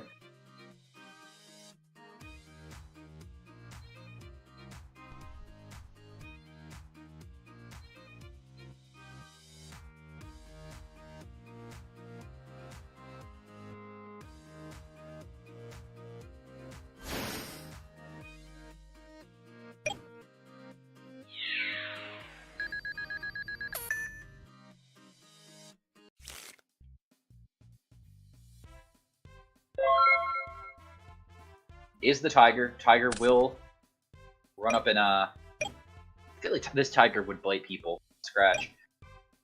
It is a weird artwork card, right? Like, does he have like sleeves on underneath the first set of He's sleeves? got the armor on, and then he's got more armor on his legs there. Okay, that's why it looks so weird. Yeah, and then that's just like some leathering for the armor, I guess. Yeah, I've always thought it was a weird looking card. Would have been a cool secret rare. Yeah, I don't think it comes in anything but like common and rare. Yeah, I don't think so. I think I was watching a video, and apparently they're all $3 They're all what? on TCG Player. All the copies of King Tiger are like $3.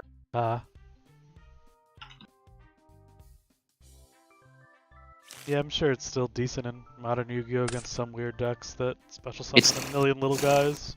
It's like not very good. But it could be, right? It's one of those. I did try it in a deck this format, so I mean, it wasn't good, but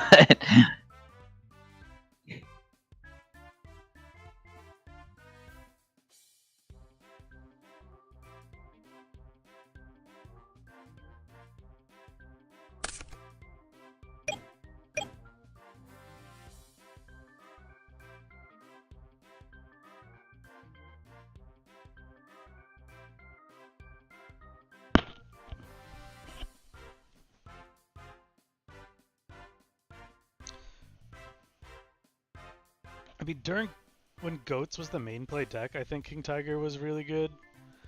I don't know that I would be playing it in anything right now myself.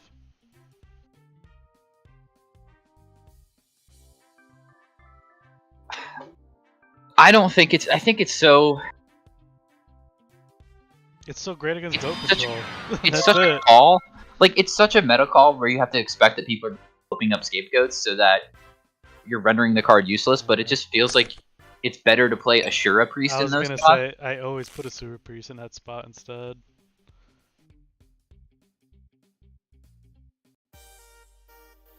I guess if in a call and premature burial deck, it's a little better than Ashura Priest. There are just a lot of spots where I feel like you are hindering yourself, especially in a war deck, because you want to put your Donzalug out, and you want to put your Exile Force out, and you can't with King. And 17's just so weak. Yeah, everyone's playing Kaiko, and everyone's playing Blade Knights.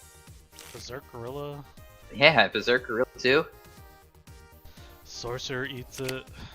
It seems like it's one of these adaptation cards that, like, oh, if people are going to side in Kinetic Soldier... It's not even good against that. Well, they can't, like, normal summon versus it, right? Yeah, but it walls it. It does wall it, which is unfortunate for...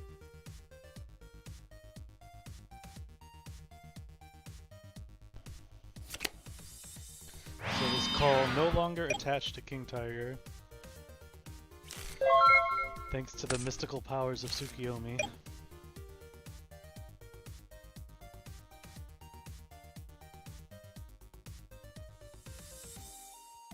Now this is holding off a Thousand Eyes being summoned, so...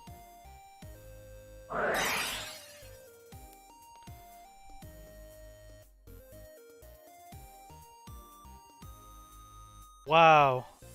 Total misplay here. What? Oh my gosh. And another misplay from Dante. This is... What is going on? Bad Yu-Gi-Oh! So, as I just said, Call of the Haunted is not attached to King Tiger. So the Mystical would have destroyed Call, King Tiger would have remained, and Dan Morales here is still Solemn Judgmented the Mystical Space Typhoon. Wait, why is it not attached to the Tiger? Tsukiyomi. Oh, he Tsukiyomi'd it. Yeah.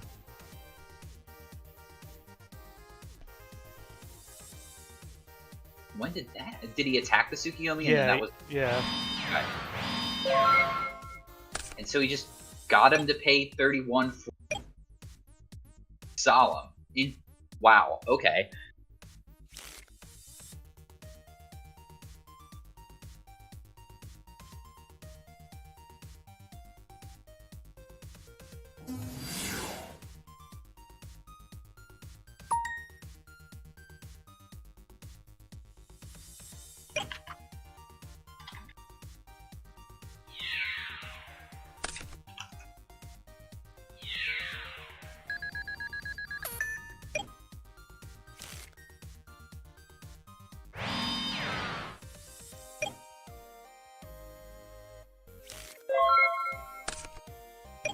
mean, Disco Dante Dog does said have.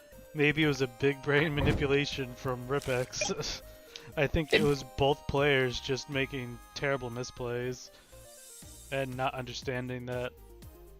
Well, I think it was RIP thinking that it was still attached, and because they thought it was still attached, Dante thought it was still attached. So, you could blame it on these players who have been playing for a while, like today, and fatigue. But that, I mean, like if you're making a mistake like that, you might make a mistake like that in the next game against like a fresher opponent, right?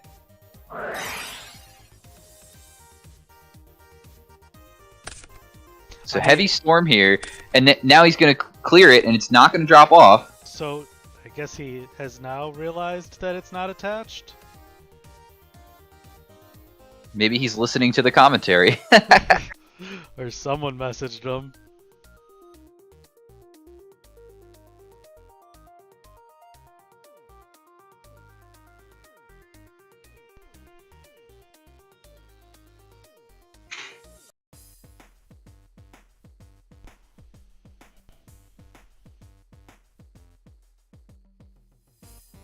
But yes, the fatigue thing does happen.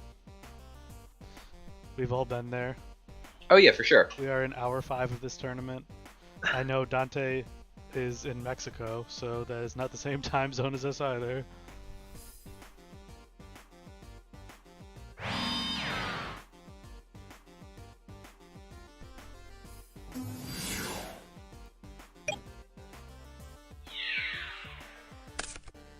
I mean, that's why this game is great, because you can make misplays and Yeah. and win based off of your opponent making a misplay. I mean, even as much as we want to say fatigue, hour 5 is not that deep.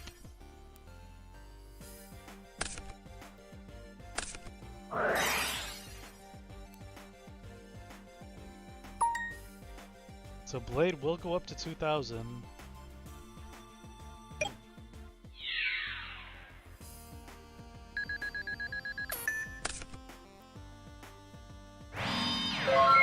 I mean, that King Tiger finally cleared after seemingly sticking on the board forever. Did get his opponent down to pay 31. So Blade Knight is looking like a threat now. I mean, it's always going to be a threat here, but like an even bigger threat now that Dante's down to 38. Has a set card. I believe this is Sinister. Yeah.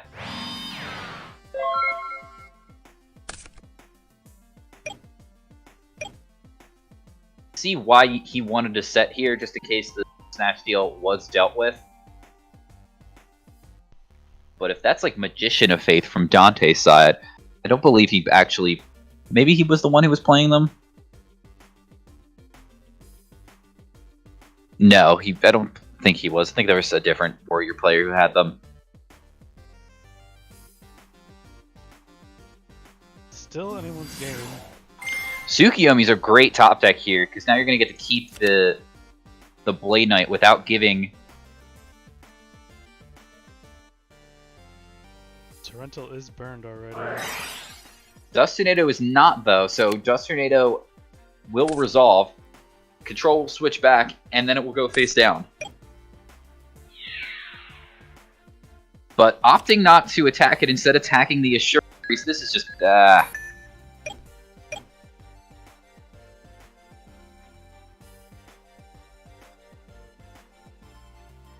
Yeah, Assure Priest returns back to the hand. That is face down. What he should have did was attack it there. I believe TK is in the chat. Please issue out some warnings for these minor mistakes here.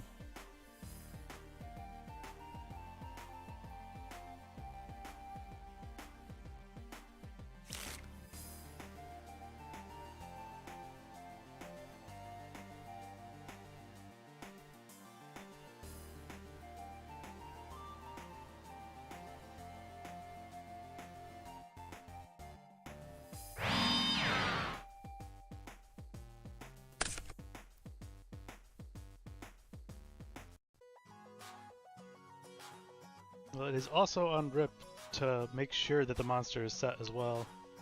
Yeah, you should know how the cards work. They need to add back the life points if they are switching this.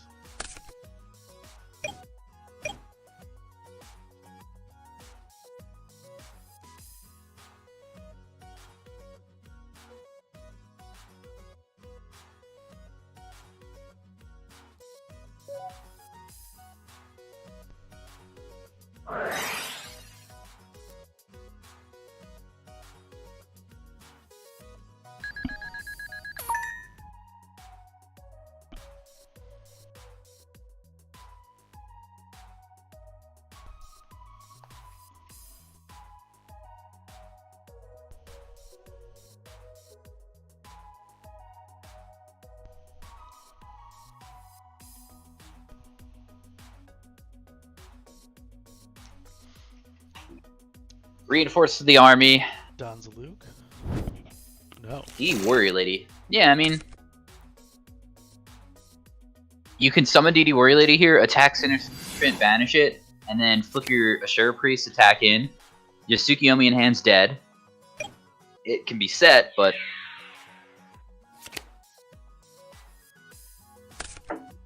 alternatively, you could do the correct play here, which is to not use the effect. What is Sinister really doing for them? Unless they rip a Graceful Charity here. Yeah, I think I would have banished. Yeah, just keep him off of cards. I mean, he's gonna set Tsukiyomi likely anyway. Right, and you're not going to win the game over it. Oh, maybe not banishing was better. If he ripped Graceful, you'd have been really mad though. Yeah, it's just a more salt-inducing. And here you should have attacked with the Ashura Priest.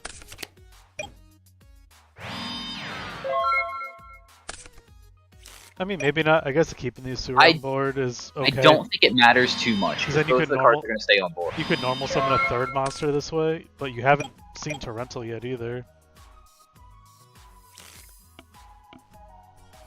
Like, yeah, you're just going to flip the Ashura Priest here, try to attack in. Nobleman on Magician of Faith. Now that's really good. Is Mirror Force gone? I don't think it is. It is gone. It is gone, actually. Yeah. So, gotta be Sakuretsu Armor. That Sakuretsu Armor would have done it anyway. Scapegoat wouldn't have done it, of course, because of Ashura Priest. 1-1.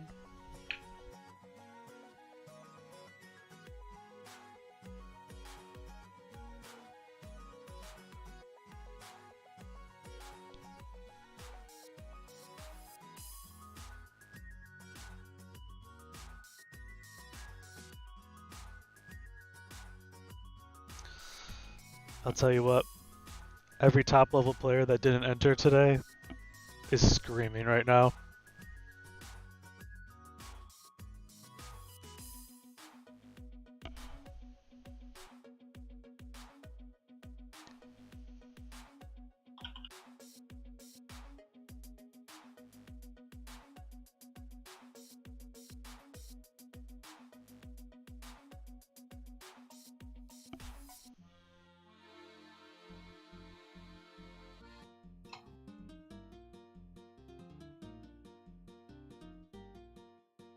And I believe Too Fresh also just won, as it has earned a Worlds invite.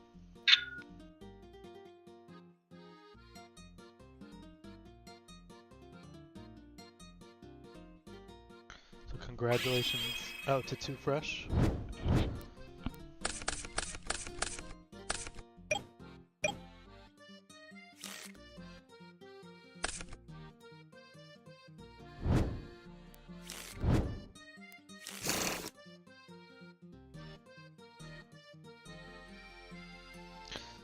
Yeah, I mean, last game when Dante asked for the target on the MST with the call there in the face down, I did think immediately to myself, oh, that's good to ask just in case they happen to target the call.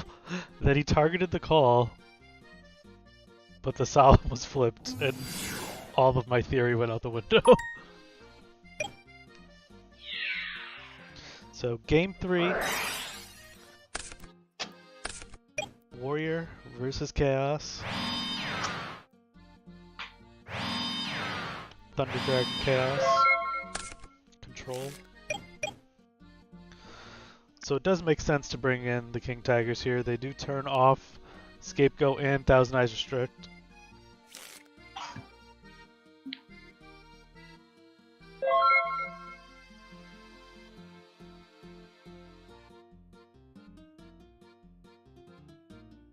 And Rip just passing back here. A handful of Thunder Dragons, and then, I don't know, maybe some Chaos Monsters are sitting in there.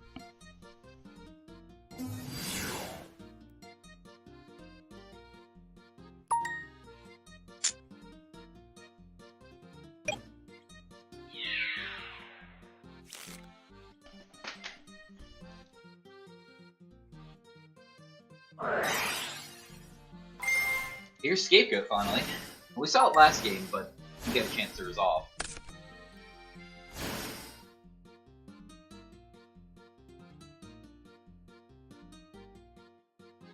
They didn't do it in response to her.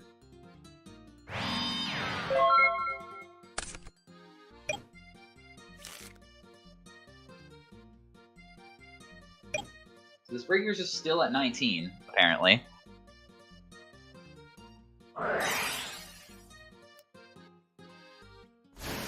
Metamorph looks like it resolves, but it's gonna bring a destruction on 1,000 Eyes to clear it.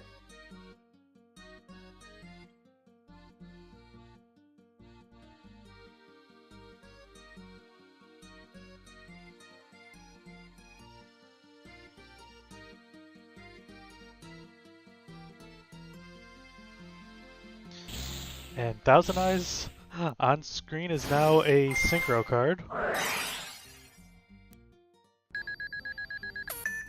For you, maybe.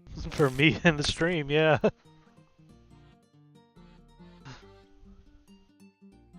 So, Chaos Archer tried to come down. God said no. God did in fact say no. Really God, or is he just like, just an old guy? He is hanging out with some angels.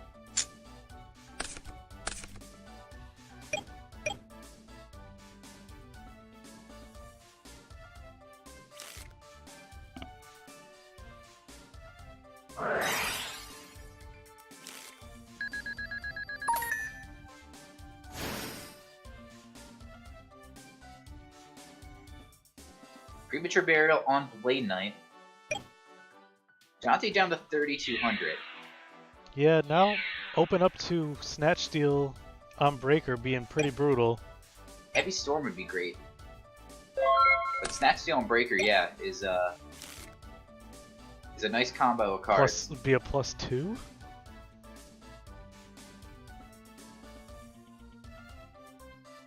Is down in cards, but we know that 2 of the cards in RIP's hand is Thunder Dragon.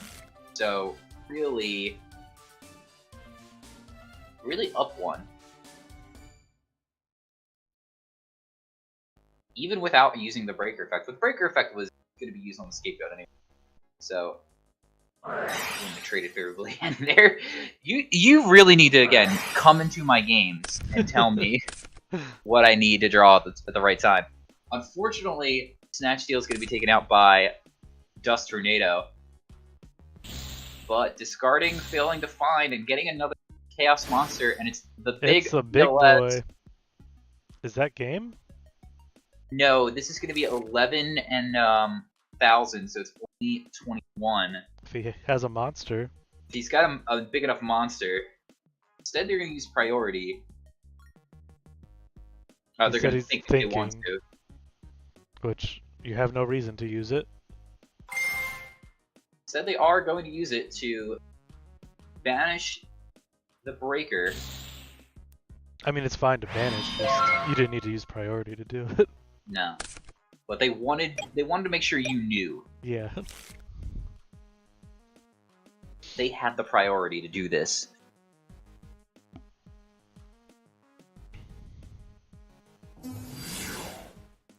Exile Force, me and my friends, going to kill this Blackluster soldier.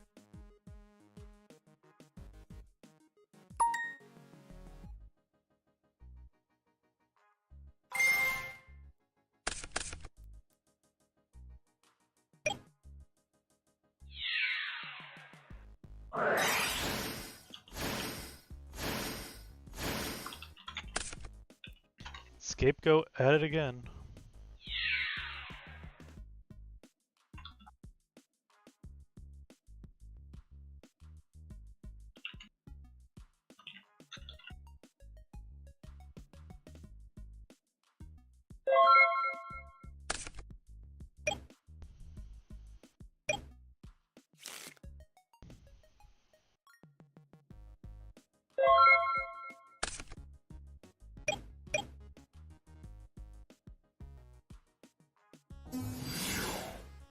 There's Tribe Affecting Virus. get rid of all the scapegoat tokens, discarding a Sakura to do so. And we are just swinging in 36 now. And a Thunder Dragon and a card in hand here. RIP.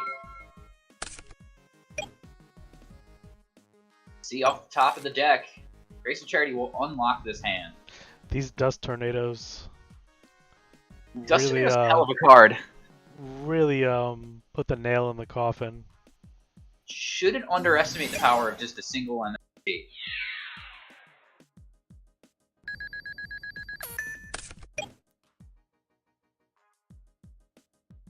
Skilled Dark, unfortunately, doesn't have enough attack to hit over the Blade Knight, so Now, has to deal with the virus. If XX had attacked with the BLS instead of just banishing a breaker, This would have been a completely different position. yeah, kind of cost them this game. They've already used like some of their most powerful cards. And Kaiko, incredible top deck here. They're really gonna need to draw Graceful Charity here. Yeah, they need Graceful. They need Pot Graceful. Like, I mean, Meta Sinister would Heavy. be good too. Meta Sinister would be fine, but we know that one of the cards in the hand is. Actually, Meta Sinister is not even that great. There it is! Graceful. Meta Right on Sinister time. doesn't even deal with this whole board.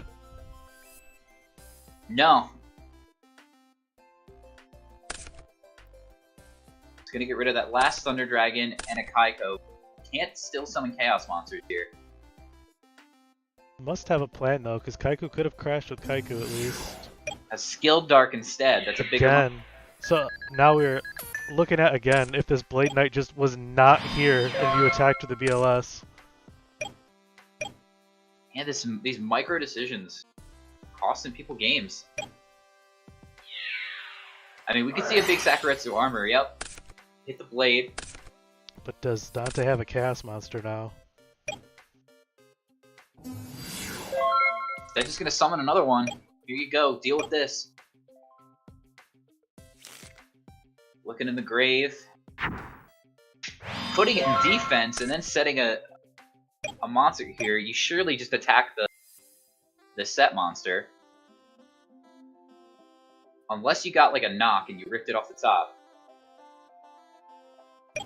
Snatch is also live for Dante.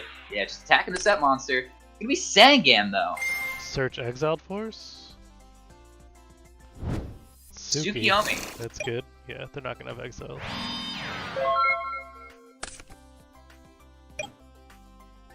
Dante still has Sakuretsu's Mirror Forces, Torrentals.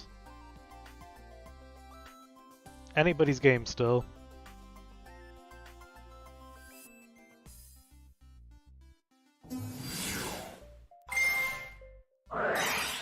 Solemn Judgment on the Tsukiyomi. For a rip here. There at the end, I think. Jeez. Even that, it seems that like even though these players we believe that they may not be making the correct decision, they're still winning these games.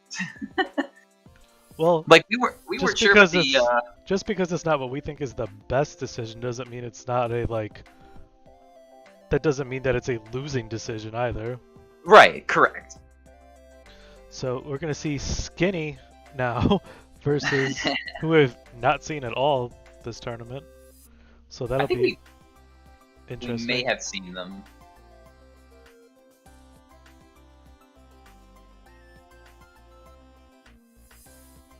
So Two Fresh has actually earned their invite now Correct. by beating Nicola. So RIP, aka I Am, is gonna face Ginny here. What is their DB? This will also determine who makes it in. Oh, it was Amaterasu Vermilion. I think he just joined their game.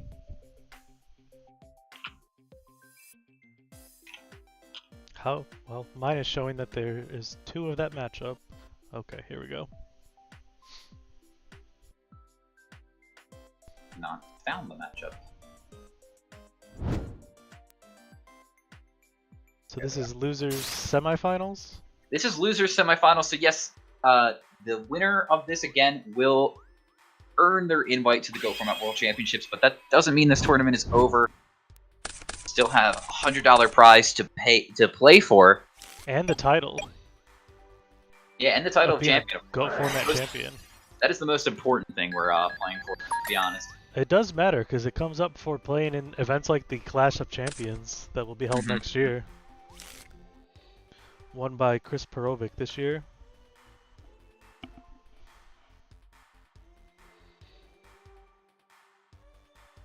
And Amaterasu opening with the duo. Dumping Heavy Storm. As your discard? Interesting. Main deck King Tiger, okay.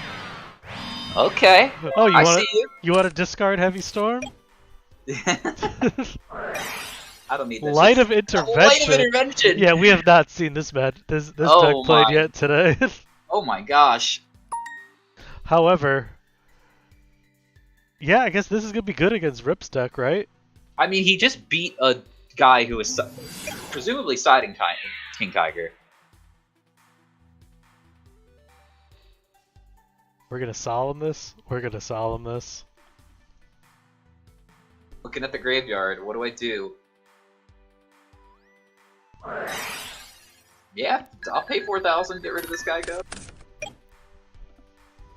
I'm still up a card here. I use Duo. 2 back row, but one of them's gonna get Dust Tornadoed. It's the Ring of Destruction. It's a great one to hit, especially because you've already down to 35 here.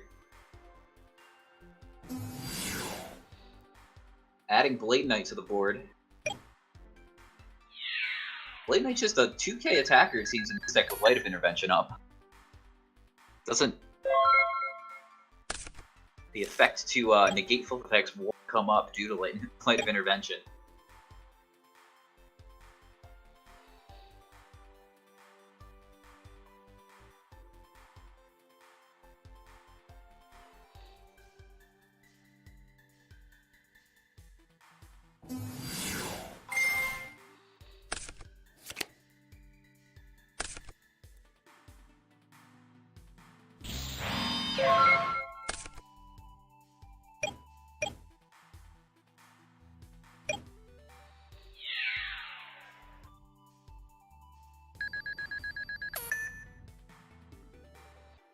You gotta wonder how much scouting Rip did to discard Heavy Storm turn 1 there.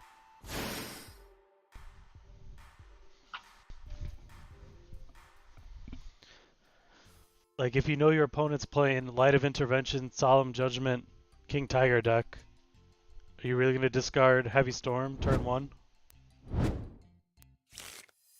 I don't think I would. I don't think I'm ever discarding Heavy Storm, to be honest. And like, unless my hand is just absolutely ridiculous that I don't. Or if I'm playing against like Reasoning Gate or something. Yeah.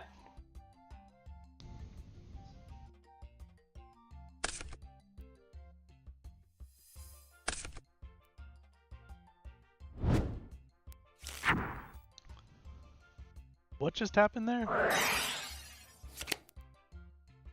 I think they need to hold.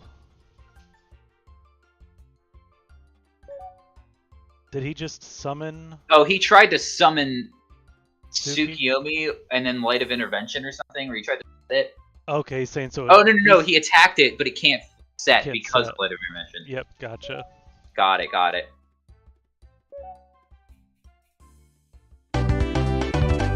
So he's just gonna scoop it up. Yeah. So that's the thing. Honestly, in these tournaments, you need to be scouting. This late into the match, you should know what your opponent's playing. And that's where having teammates comes in, and multitasking. It's not easy, but it's what the top players are doing.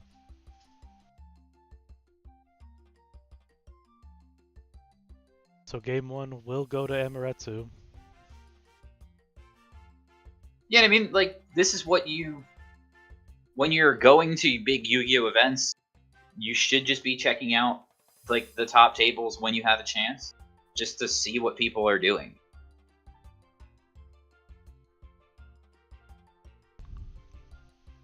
Like, if you're continuously winning and you're potentially facing off against these other players, You just got to make mental notes, like, say, oh, I saw that guy was playing this deck or whatever.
So Rip gonna get to start the game off here. Gonna summon Sang and pass. Pot of Greed from Amaterasu. It'll be pretty interesting if Amaterasu takes this and makes top 4 with King Tiger Light Intervention Mirror. People may need to reevaluate the format again. Right? Like, that strategy has been written off. Yeah, people... I think like 2017, 2018, it was like the Warrior deck to be playing because Chaos Control. But even then, people didn't think it was that good for Chaos Control. Right. But Amaterasu proved everybody wrong here. With their run in this tournament, it seems.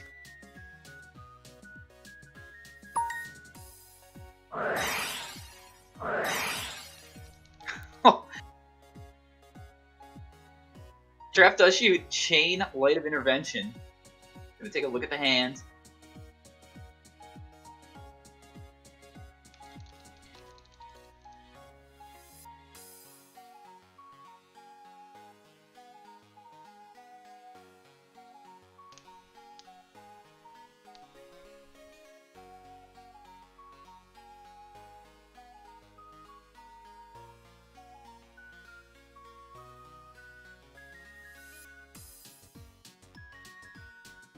So it's Sakuretsu Armor swap, so creature swap, break, Dust Tornado, Sork. And you had him keep the Nah. breaker. No, it's Regeki break. Oh, not break. Regeki break, okay. Sakuretsu, creature swap, Regeki break, Dust Tornado, Sorcerer, Snatch Steal.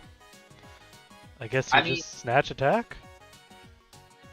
Yeah, that's your. What? Yeah, I would just snatch attack.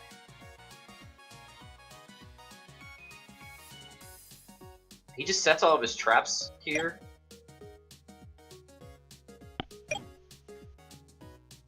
Amaterasu doesn't need to attack with Kaiko. He can just sit here. If I was him, I would just poke with the ninja. Keep the Kaiko in attack, because you know there's no... I don't know, because now Snatch clears your board. Well, Sakuretsu Armor gets rid of it anyway. Oh, Call of the Haunted. Okay. But Maybe they have the answer for... they could just beat him up with Dust Tornado. Yeah. So here it is. So just playing into all the cards that were set.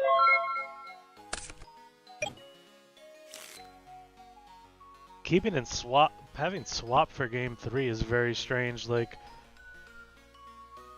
knowing that the King Tiger intervention thing could come up, like on all your good swap targets or things that you don't want against King Tiger, even without intervention. If you have a Shura Priest, you could summon your Shura, swap that over. But it's definitely not as good as swapping a Goto. No, you don't want swap. You don't want combo cards like Creature Swap against decks that are playing stuff to break up your combos.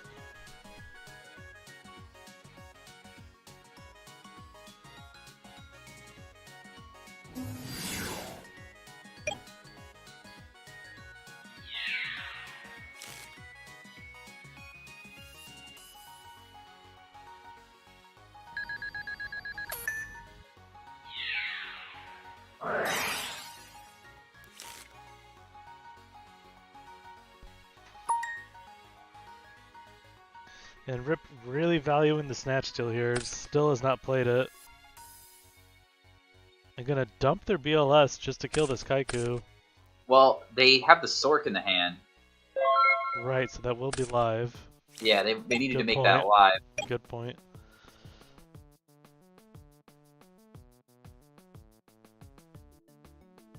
I think you still just want to, like, Snatch Steal them. Maybe not. At this point, you might as well keep holding it. Yeah, like, I just don't think that was sticking. At this point, they want to hold it. And discarding Thunder Dragon. So, unfortunate. They just kind of waited on the Regeki break. Would have had a better follow-up play. Well, they had to clear the Kaiku at that point. They did have to clear it.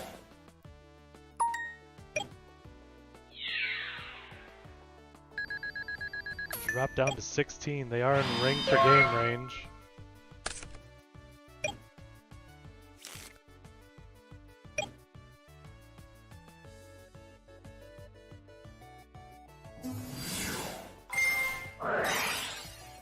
Breaker's gonna get bottomless trap hole. Wow.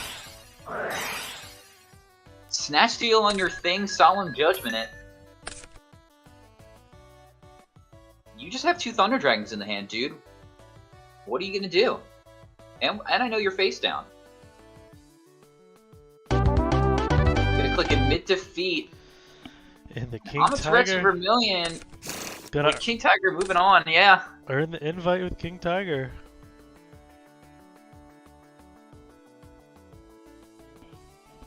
Well played, though, from RIP getting this far in the tournament. Better luck next time. So it's going to be too fresh. I guess this will actually be loser semis coming up. So this is loser semis. You lied to me. No, I didn't. I said, was the last match loser semis? I might have just misspoke. With the word yes?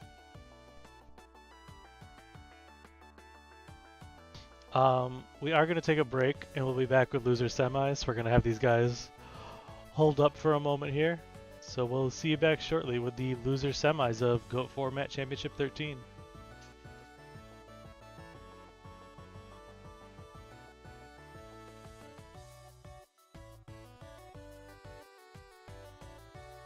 Before you go, the guy in the semis, YCS, just got DQ'd.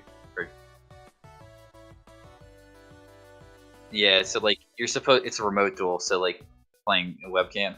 The guy like apparently, because like when you cut, you can like say like, okay, like take like the top 10 cards, put them to the bottom. So the one guy asked his opponent to put 12 cards, but he only did 10. So they were like, okay, you stop cheating.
I've never left.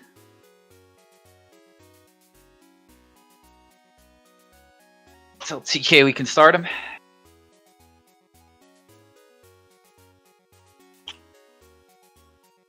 I'll do it in where's he? Oh yeah, he's listening. The king. So just tagged him anyway.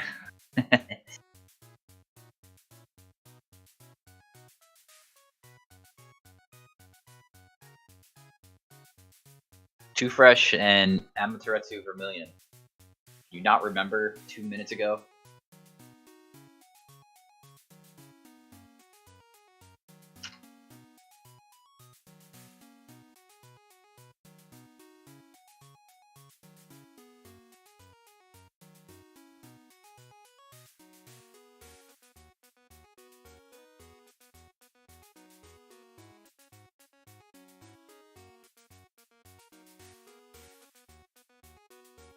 That's rude.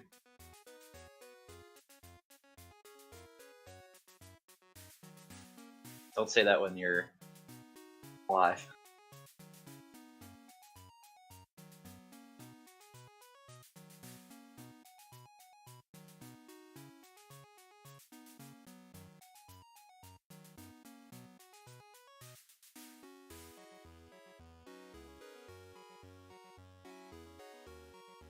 I'm happy. It's good.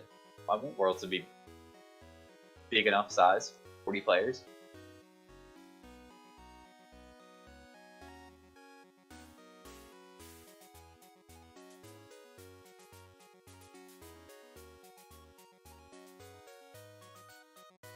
From what we're seeing, not particularly, but that's alright. Yu-Gi-Oh! Is a game where anyone can win. Seen that time and time again throughout its history.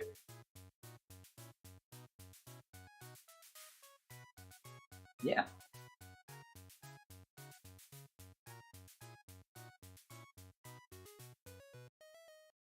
You know, people said that last year about Sparky, but like Sparky's like goated. He's so good.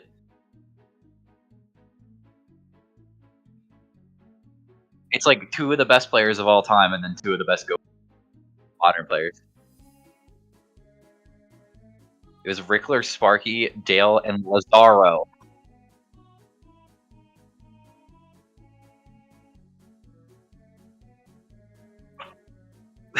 I mean, yeah. So,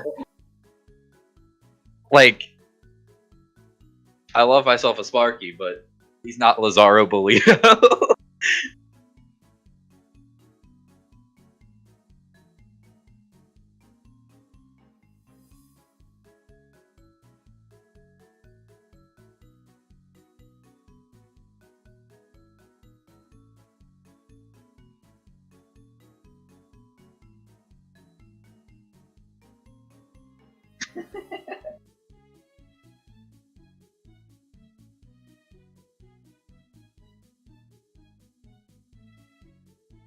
Didn't show up. Moxie showed up, but he didn't play particularly well. He's jump ship.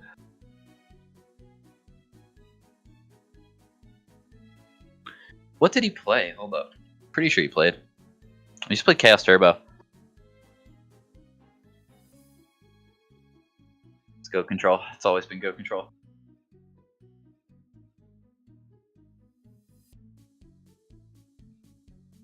Let me check here.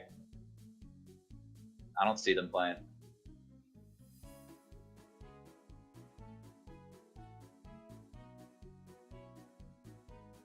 He did.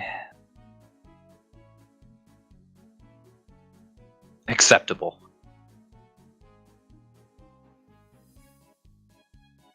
Grass.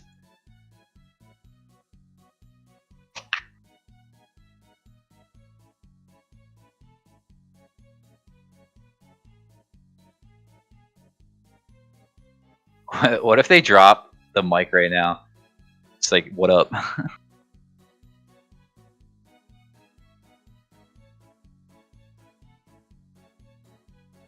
Use a voice changer.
Yeah, like what if he's just gonna hang out in commentary and he's just like we're watching on stream, so be like, can he do that? Is that a rolling? And he could just no.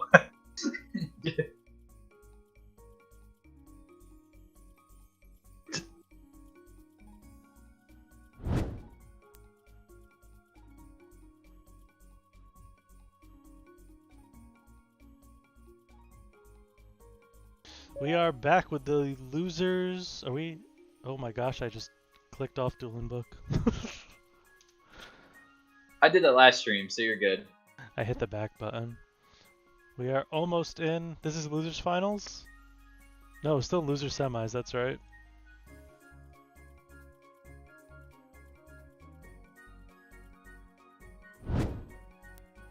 Okay, losers semifinals. Here we go.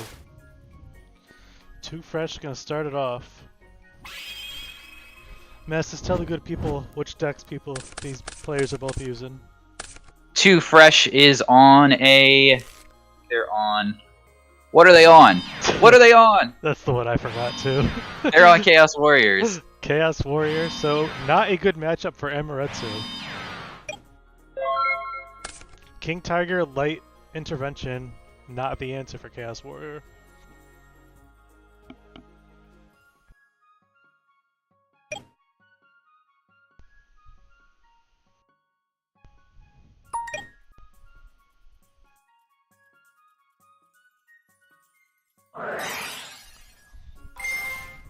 When's the last time you saw this resolve?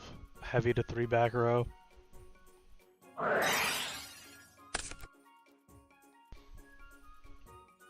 Not in the last fiscal year, at least.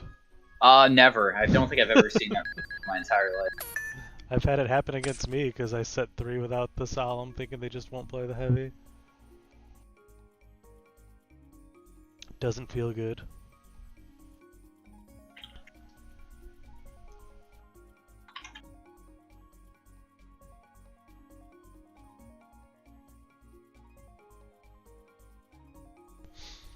But as you like to say, MST for 4,000?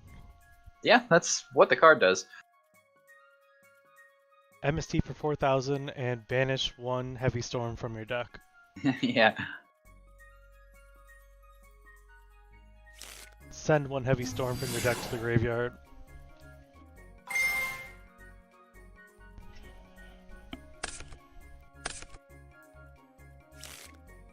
So all players left in this event have earned an invite to the Format World Championships.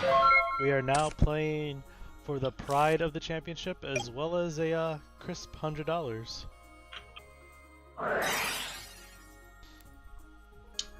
A Benjamin Franklin going in someone's pocket. I would almost not even flip the Light of Intervention. Like, is it just better as a bluff? Probably. I don't know if it's going to be necessarily great in this matchup. It could have got Breaker here, would have been fine, probably. Yeah, like, if you know what your opponent is playing, then you definitely don't flip it here. And based on where that dice went, a 1 would have hit. I don't know, 1 could have been from the other side as well. No, it wouldn't have been. I don't think.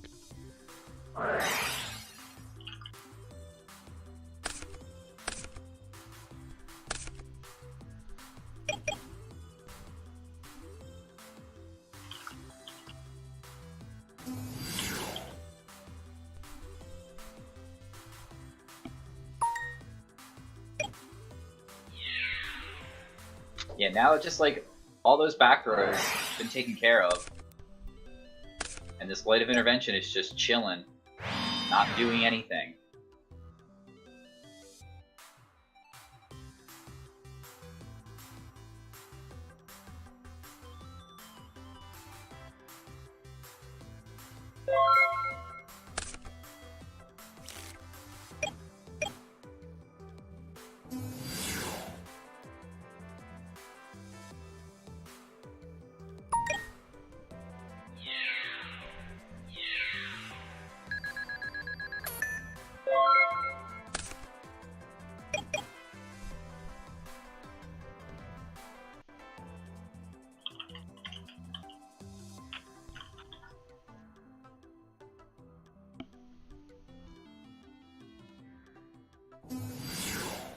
So he just summoned Magician of Faith and poked it.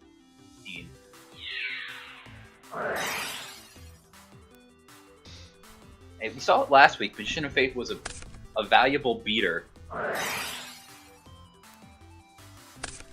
Wow, Compulse to save Mirror Force. To save Kaiko from Mirror Force. Magician of Faith gonna go back to defense. Honestly, I would have just kept it in attack. Just attack it.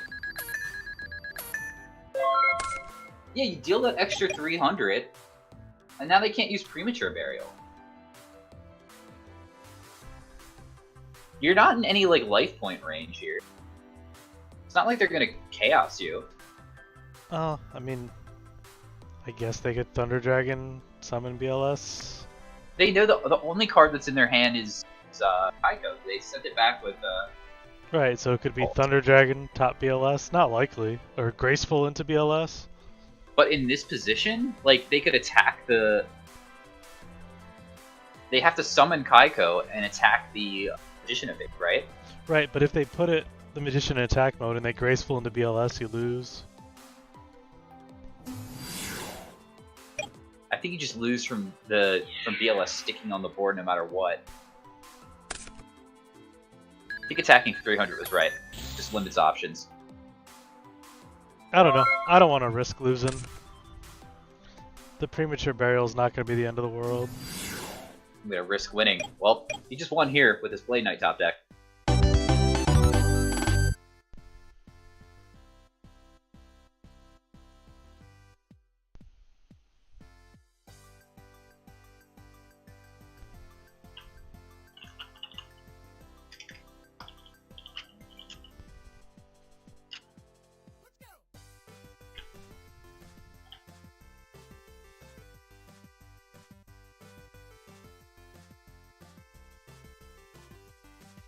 Oops, I put the wrong winner here.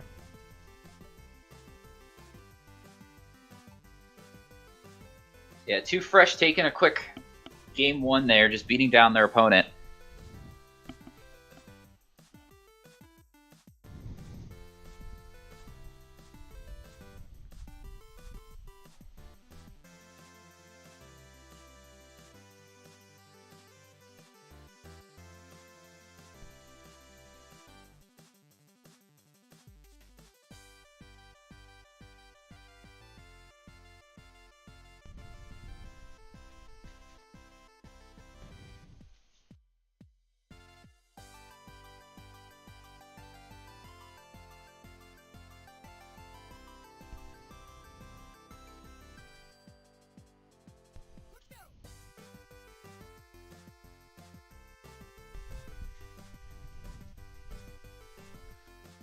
So Amaterasu now has the option to side out this engine, right? To possibly have a better game 2 and 3. Not having a mostly useless Light of Intervention. I would not keep the Light of Interventions, no. I believe Though this. Too Fresh is playing Magician of Faith, right? Yeah, but I don't think they're very good.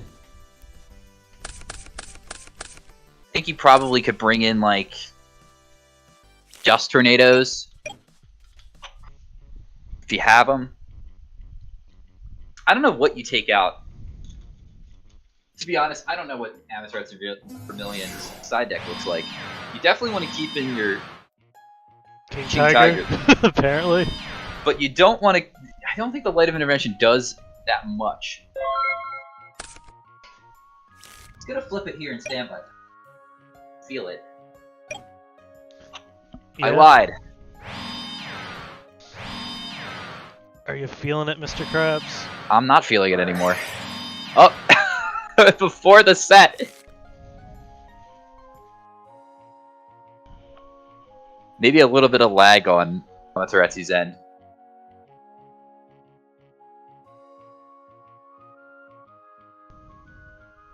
Yeah, Too Fresh giving him the benefit of the doubt when you set to the third.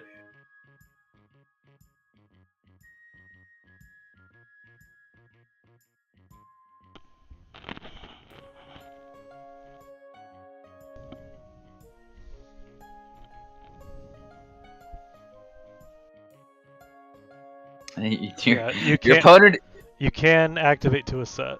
your So- opponent is telling you that you can. So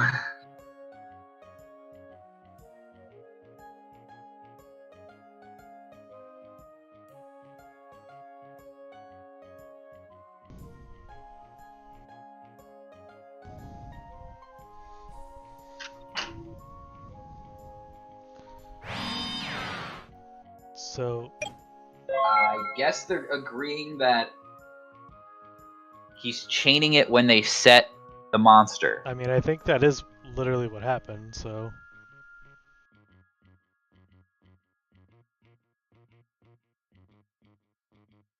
I thought Too Fresh asked if he wanted to activate after he set the the three, he third back said, row. yeah.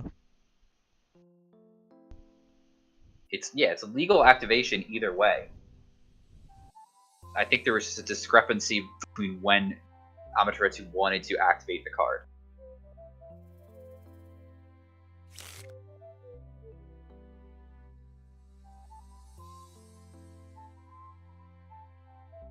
Okay, so they're letting it go. Yeah, I think they asked TK here.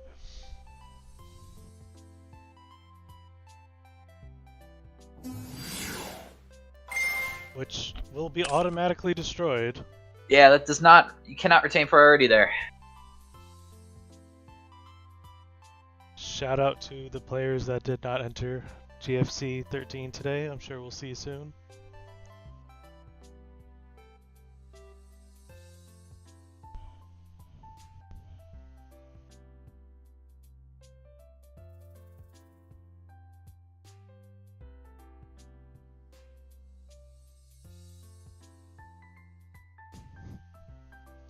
TK is gonna link the chart, the classic TK post. So Too Fresh making a misplay there, just summoning their Exiled Force for no reason. Amaterasu's gonna get in a 1,700 points of damage. So I guess we were wrong, and that you should side in the Light of Intervention. End phase, we're gonna see Royal Decree, and it's gonna resolve. So no Dust or no Solemn from Amaterasu's end. So that's gonna turn off the Light of Intervention that will let Amaterasu Too Fresh set cards again. What it's gonna let him do is just attack right over this without having to break. Yeah, I don't believe a Book of Moon is in the cards for Amaterasu here. And we're gonna break probably one of the face downs here. Yeah, they're just gonna roll. Yeah, you don't want to leave it out to get snatched and lose your decree. No, definitely the right play. You're pretty confident that all those cards that are face down are some sort of trap. Especially once the attack goes through. Mm-hmm. And no Book of Moon. I mean, it would be counterintuitive to play Book of Moon Light of Intervention deck, right? That's the truth. Although you could say the same about Exiled Force, right? With that King Tiger deck. You could say the same thing. But we saw Compulse, so you could do like bounce your King Tiger, summon Exile.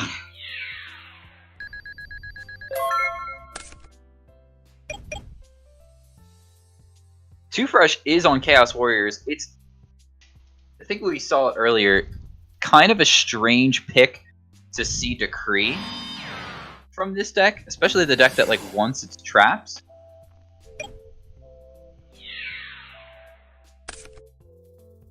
Right, like what are like they, and I believe Too Fresh keeps the traps in too.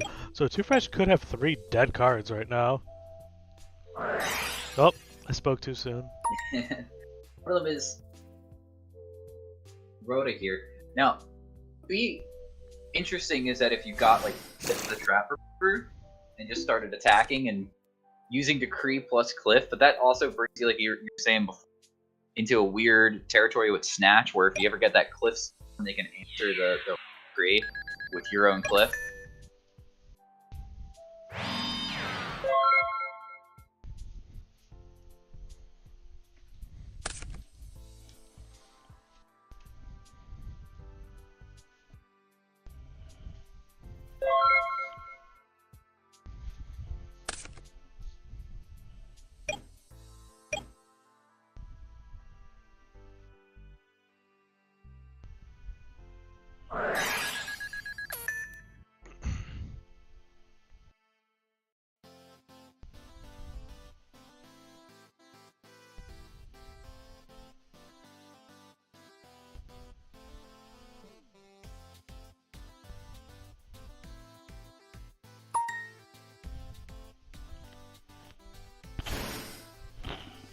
Premature Burial.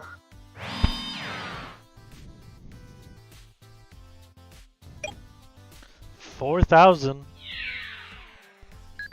So the set monster doesn't have 200 attack points? That's incredible. What? What monster doesn't have? Do you have Big Shield Gardener set? What?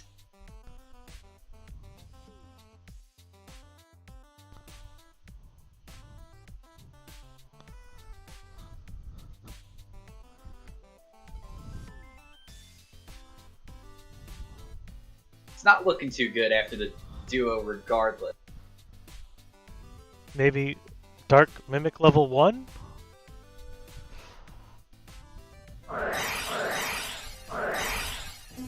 All these traps here. Just gonna scoop it up. Good game.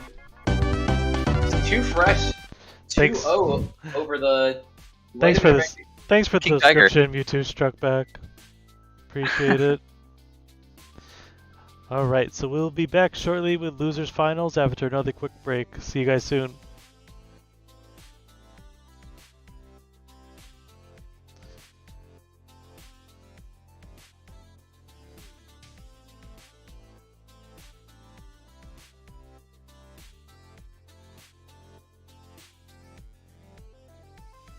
Yes, I.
So we are back with the losers finals.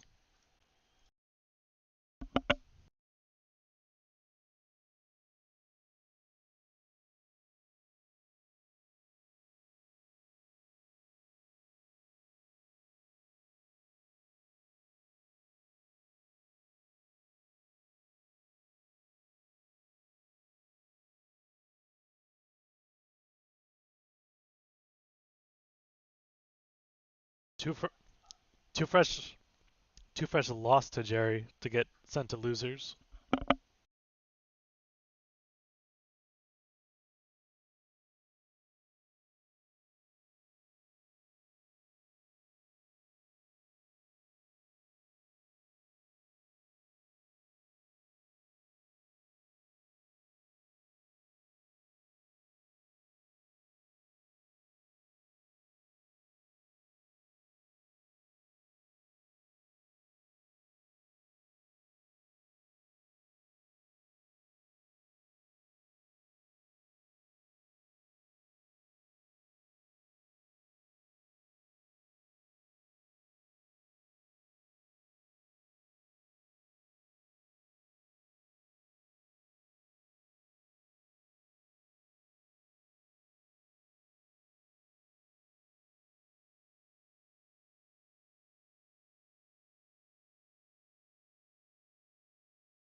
Yeah, all the way down to 1500 life.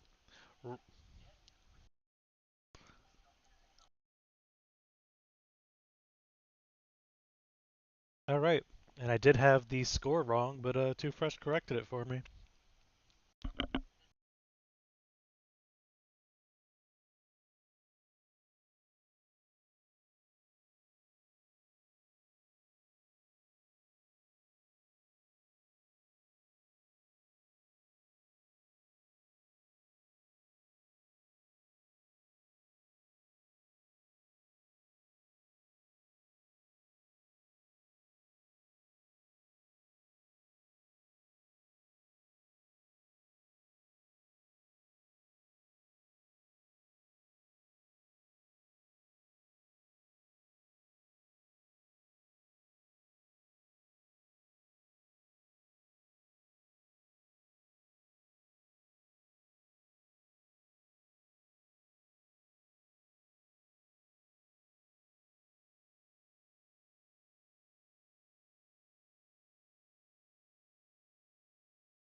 All right, a quick game one, and we're into game two.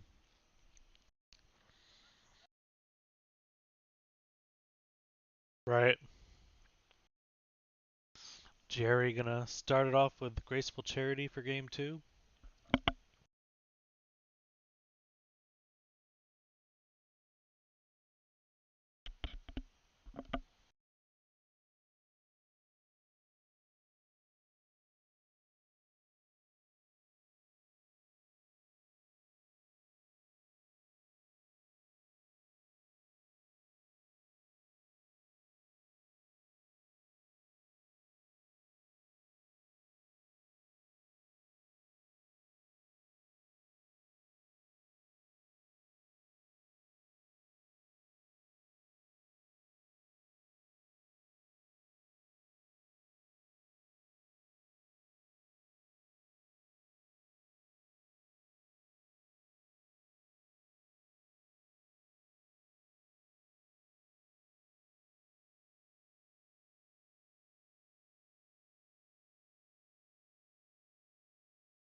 Gonna see the duo.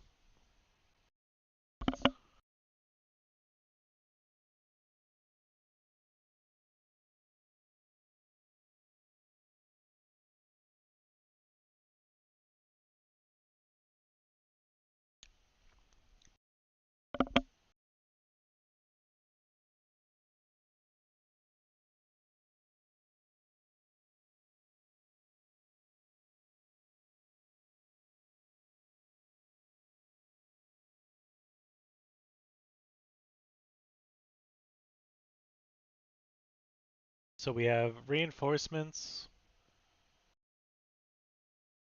Not gonna be able to get blade big enough.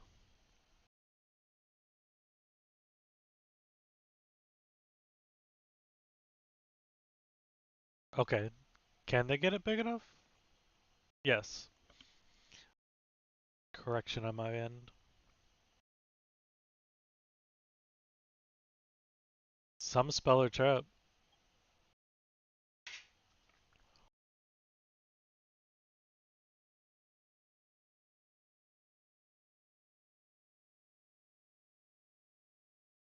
Yeah, there was the chance they were gonna draw a monster and not be able to blade.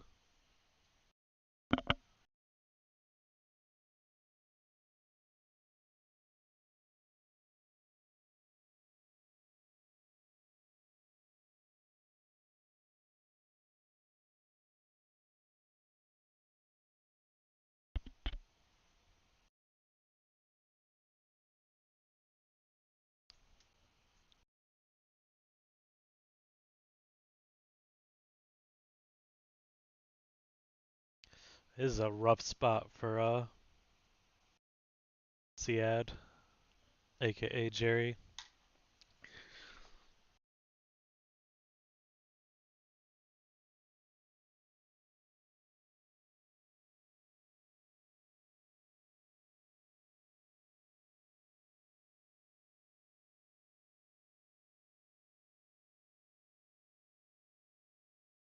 Right.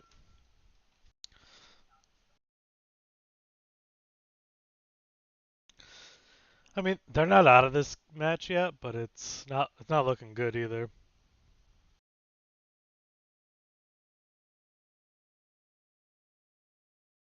Is that a dip? That makes more sense. Yeah. So we're gonna be able to pump the blade.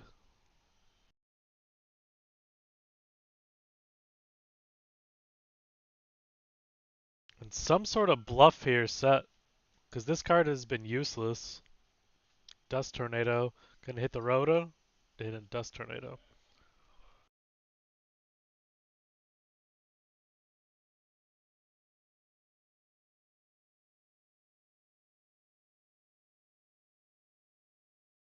I think I would have hit the newest set.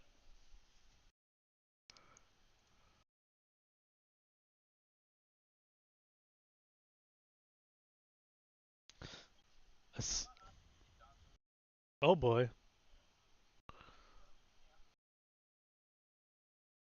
Yeah, so you're fine with just banishing face down right now. No priority.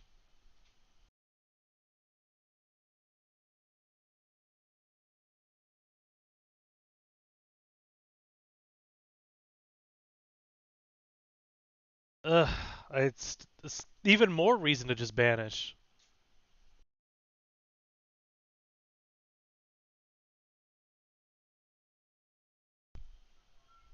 Yeah, I just want to protect my BLS.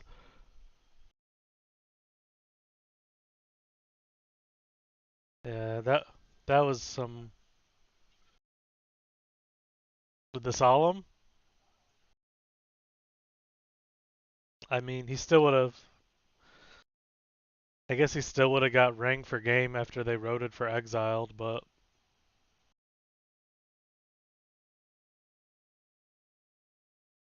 sloppy play in my opinion, though.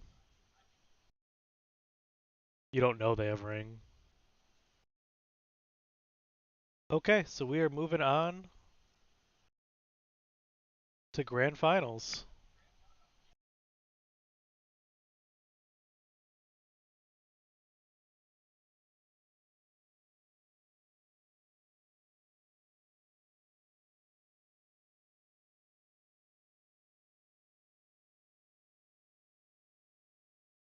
And the title.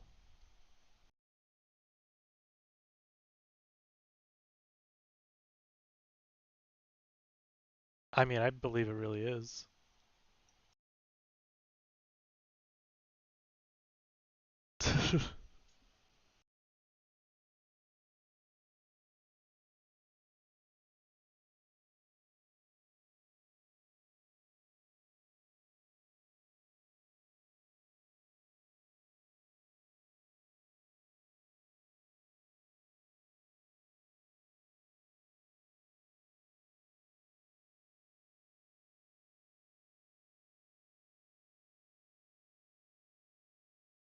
Oh, is it only you? Only me on stream? Terrible. Yeah. Okay, you're back now.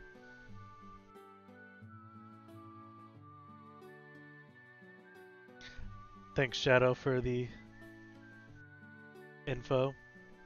I muted it on the Be Right Back screen. I didn't realize it would mute it on the other one. Streaming is hard. And we don't do it often either, is the thing. Like, we try our best, but like, we're streaming like once a month, maybe twice. So, apologies for any mishaps, guys, for everybody watching.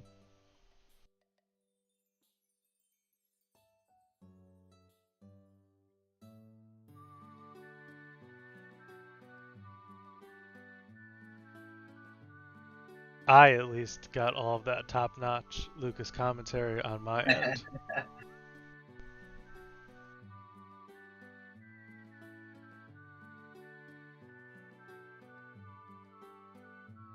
And we are just waiting for the losers finals match to pop up. It's going to be Artson versus Too Fresh.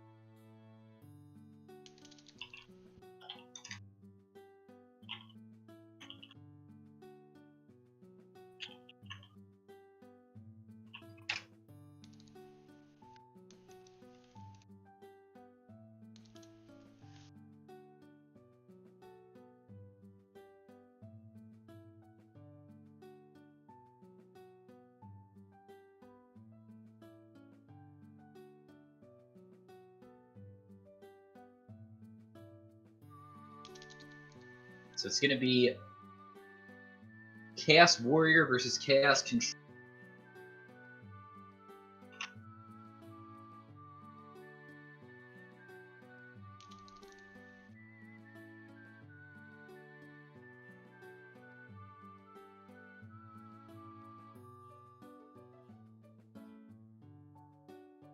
And we're in the game.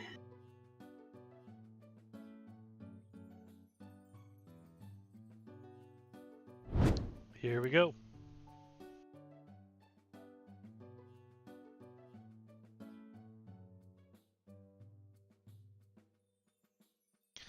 So, Too Fresh has been on really a good run of loser side here of just like really smacking opponents around, but gonna have to beat Artson twice to take the championship.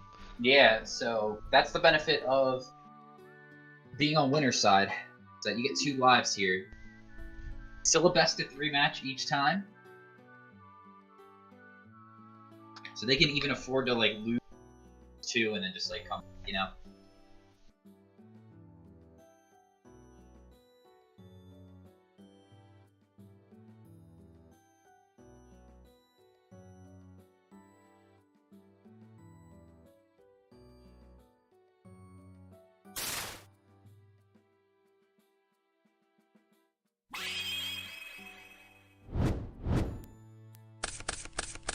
Let the game begin.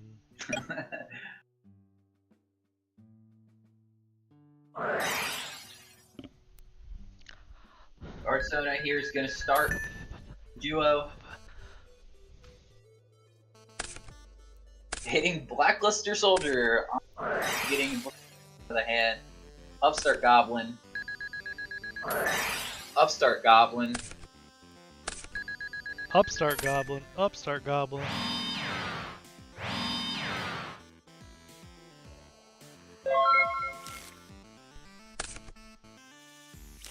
Two cards in the back. Hit him even harder with Trap Dust Shoot. What a turn one. Duo Dust Shoot. Generally hard to come back from. Wow, returning a Sorcerer, that's got to be a weak hand to begin with. Yep. That's what I think. Not gonna get it written down unless... Duo on... from his opponent. Mirror Force Torrential. Mirror Force and Torrential. Two cards you do not want your opponent to know you have. That is a bad hand, though, just to start. Yeah, even if Too Fresh didn't get duoed here, or Dust Shooted, it wasn't that good of a hand. It would have been better going first, because you get to duo your opponent first. Yeah, and them not know you have the two best trap cards in the game. Yeah. Hey. Ring of Destruction is a little bit better. Gonna duo the BLS back! And the Book of We dueling. Deciding to set one of them. Probably the Torrential. Still has to play around both of them, though.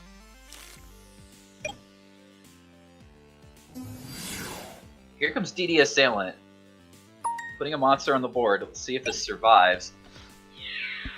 I gotta be honest, I don't like DD Assailant. You get no respect from me. I don't like it in the metagame right now. I like it as a card. It's got a giant chef knife. She's cooking. Man, I thought this game was about to be a blowout, and instead it's just very even. You never know.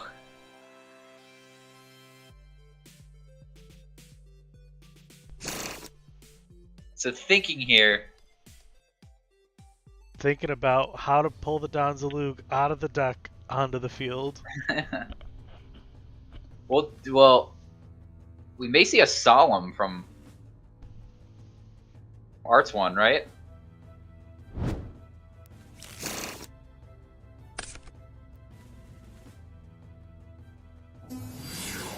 Said he pulled a Blade Knight. That's an interesting decision.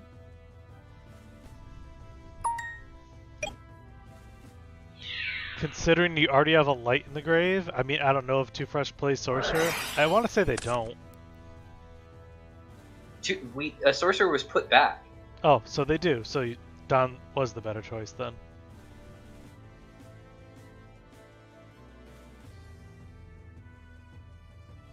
Gonna get Ring, though, for 2,000. Unless Too Fresh has a... doesn't look like it. Yeah, I shouldn't say people are making bad choices, as I immediately forgot that Sorcerer was put back in the deck.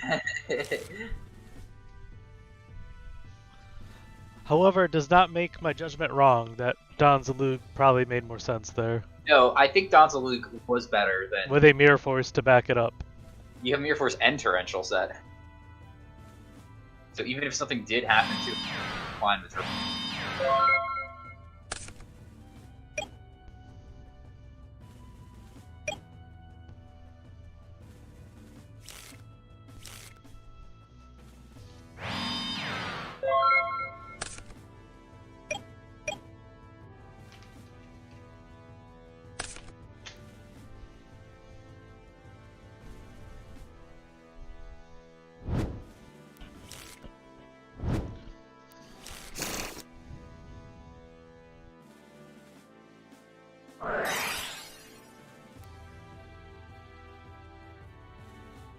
Not the bad combo.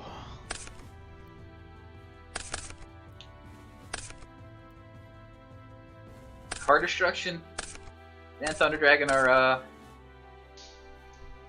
Old friends. best friends. Yeah, best friends, really.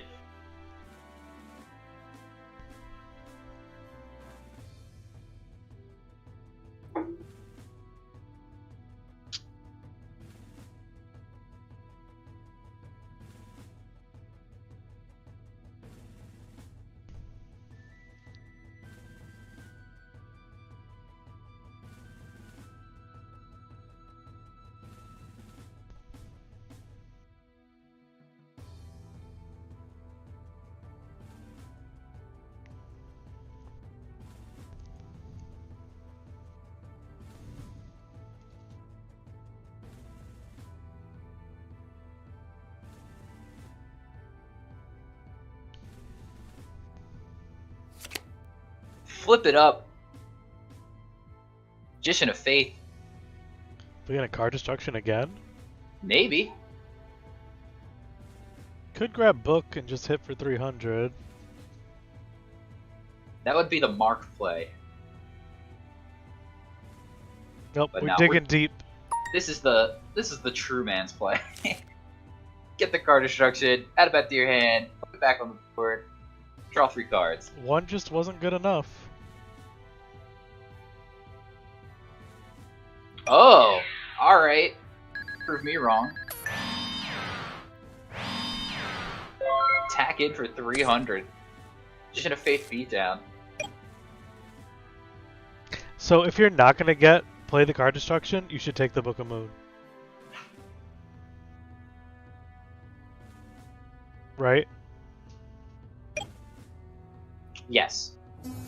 I don't know why you take back the card destruction unless you're going to activate it. Spirit Reaper normal summon here. This can trade with, not even trade, just straight up kill the Magician of Faith. Instead, we're going to see a Torrential Tribute. You had Sinister and didn't play the card destruction? Wait a minute.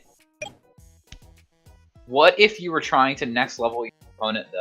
Yeah, like By you could doing get that them play? to use, you could get your opponent to use their Nobleman on your Sinister, and Well, then they knew they had the Torrential, so they were like, "Oh, they'll sponsor Torrential, yeah, and then I'll get my Sinister back and use it in this turn." right. That's what they thought was gonna happen. I mean, this is what's happening here.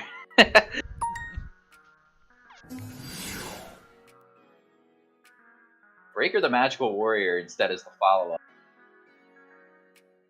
So you can hit this one in the middle. That's most likely the Mirror Force.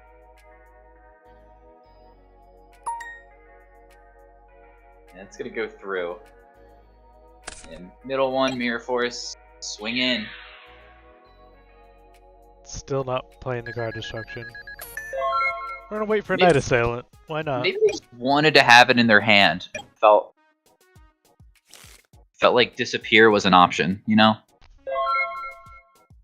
Wow, and a pass from Too Fresh.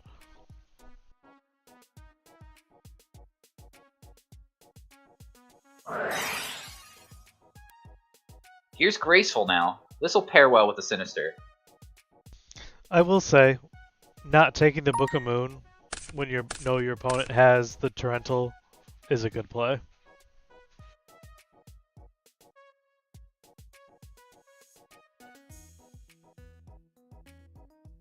You could still have Book of Moon though. Like he's not used card destruction yet. I do think it probably would have been a little better to have used the card destruction earlier, and then he could have also been graceful in a turn earlier here. So yeah, he would have dug to Graceful and then got the Sinister back. But I will Last say, not taking the Book of Moon does make sense. Yes. I can see the line.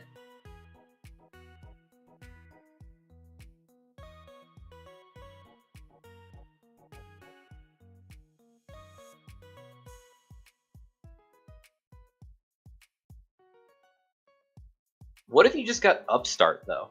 Just drew a card. No, thank you.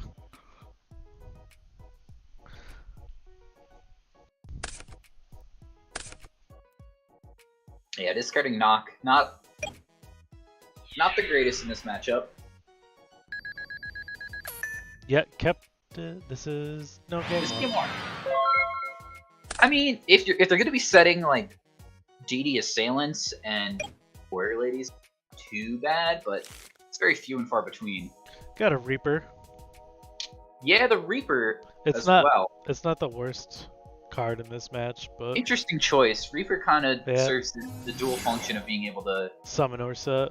Same thing Yeah. with Assailant and Warrior Lady. So I mean, those are pretty good card picks from Too Fresh to be playing in general for those reasons.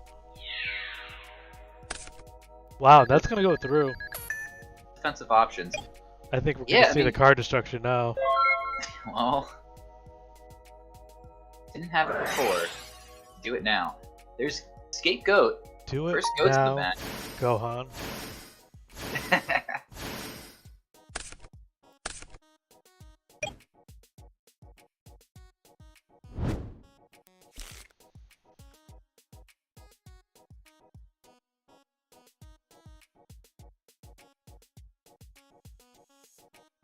Card Destruction's a card that Chaos Turbo plays, but this is a Chaos control deck, and it's interesting because like I like it. this could go long, and if you're expected to go up against decks that are more likely to see their deck, like more cards in their deck than you are, because you're trying to control the pace of the game and slow it down. Deck, you can use Card Destruction as like a win condition, right? You can Card Destruction their big hand, do some sort of shenanigans with Magician of Fate. Even without that, I like Card Destruction in this Chaos control deck because you can have dead hands of Thunder Dragons or metas that just are not working together. Yeah. And there's a lot less Chaos Turbo played at the moment than ever before. And like you don't care if you play Card Destruction against a Warrior deck, like whatever, they're not going to get any value out of you Card Destruction them generally. Exactly, So that too. I do like that addition to Hearthstone's deck here of Card Destruction and Chaos control. And it just makes your Thunder Dragon so much better. Oh, yeah.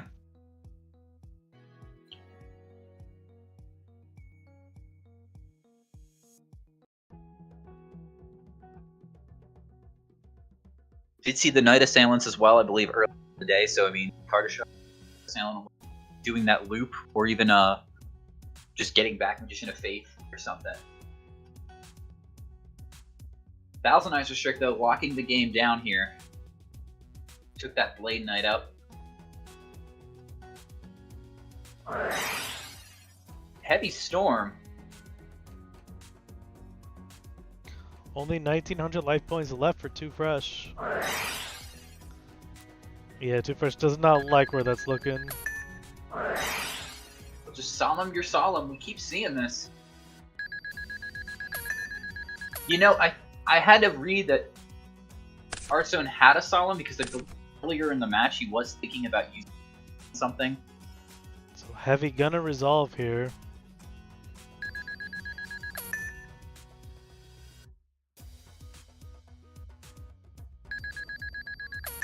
This would be the first big win for Chaos Control this year, to my knowledge, beyond a 3v3 tournament. Yeah, I don't think won an individual event. Chaos Sorcerer coming down, has to banish the Thousand Eyes. But it's big enough. Another Chaos Sorcerer should do the trick here.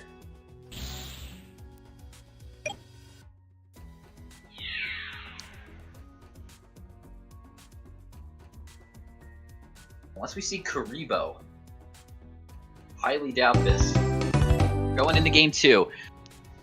Chaos Control, not an easy deck to side for. No, it's not. I think cards like King Tiger are great to side for it because it breaks up combos. Trap Dust Shoot's still good against a deck like this. Solemn Judgment is, but Too Fresh already playing Solemn and Dust Shoot, so Book of Moon, good to have. A Sewer Priest that maybe Too Fresh will bring in.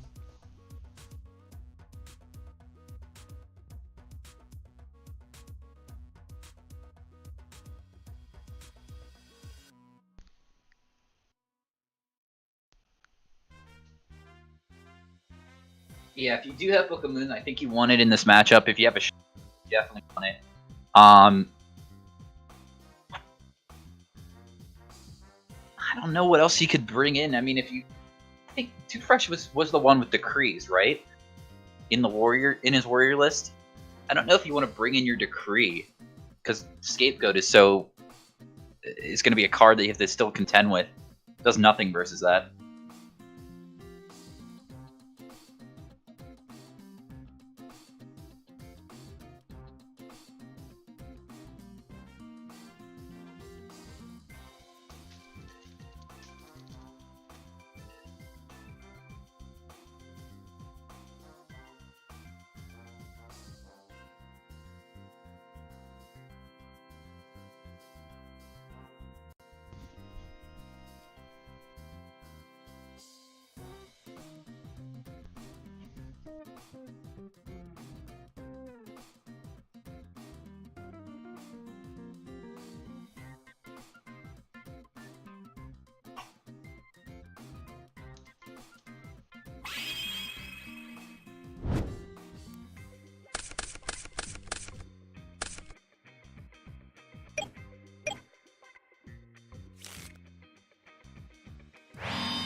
So, Too Fresh is going to start game 2 here, just with the T set.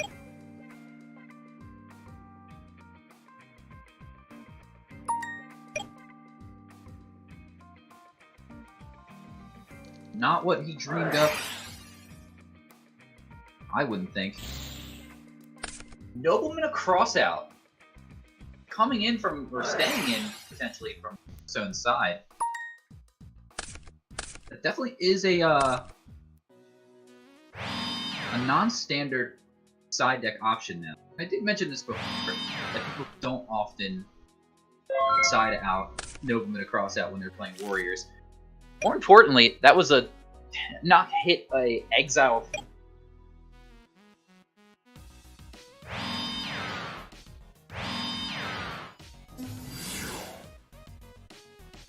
Pot of Greed after the Nobleman. And back to Blade, or back to Too Fresh's turn. Uses a Blade Knight, but it's just gonna be met with Ring of Destruction. That wasn't a big Blade Knight either, so they're just gonna be taking 16.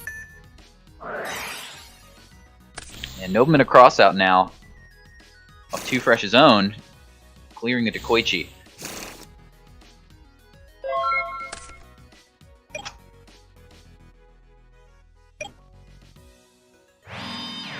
Yeah, the set exiled a strange choice. Here comes Tribe Infecting Virus after 2 sets on our side. Gonna peg Too Fresh for 1600, drop him down to 48. Ninja Grandmaster is the follow-up. See if this survives. Not today. Sakuretsu.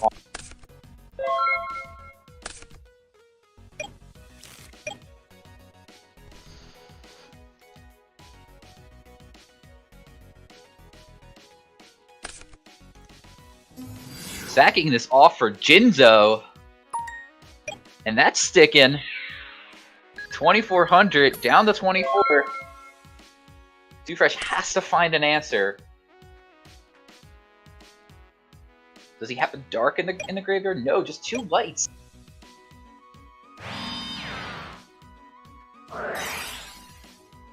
Set a card first. Now it's going to use reinforcements of the army that was set. You could grab one of your DDs here. There's the Warrior Lady. This will deal with Jinzo if you try to ram it. You could set it. This will give you a 3rd light in the grave. Why not Road to the Dawn?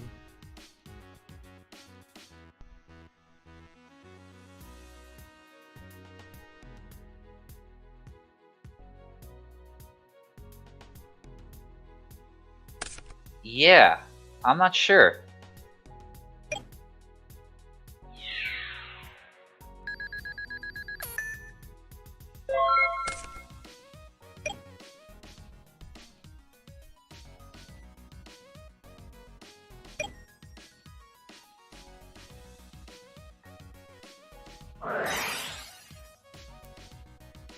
Snatch Steal.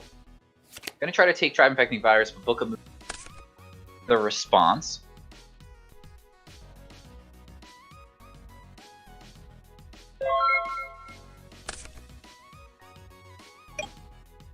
Yeah, I mean, if you're gonna Rota there, you should have got the Dark thing. Just to even like threaten. Because you don't want to top deck Dawn. Like top decking Warrior Lady's generally better, right? Right. Rota's so powerful because it lets you play cards like Dawn that are good situationally because of that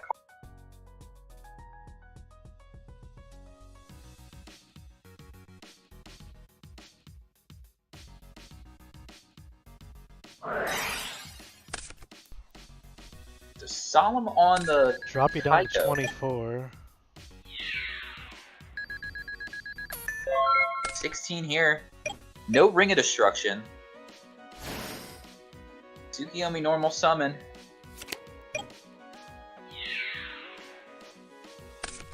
Mirror Force though. Take care of Tsukiyomi. Plus you respond with something like Book of Moon to reset your Tsukiyomi there. Could be seeing a game 3.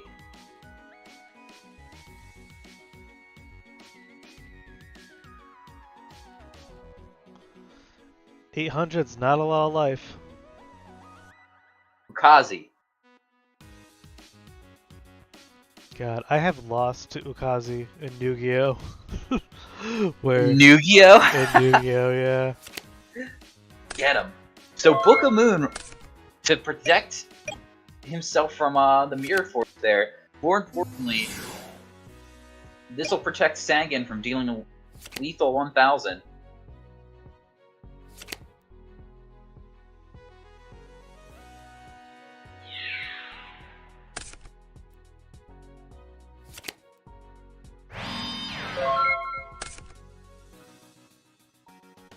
Just setting a card.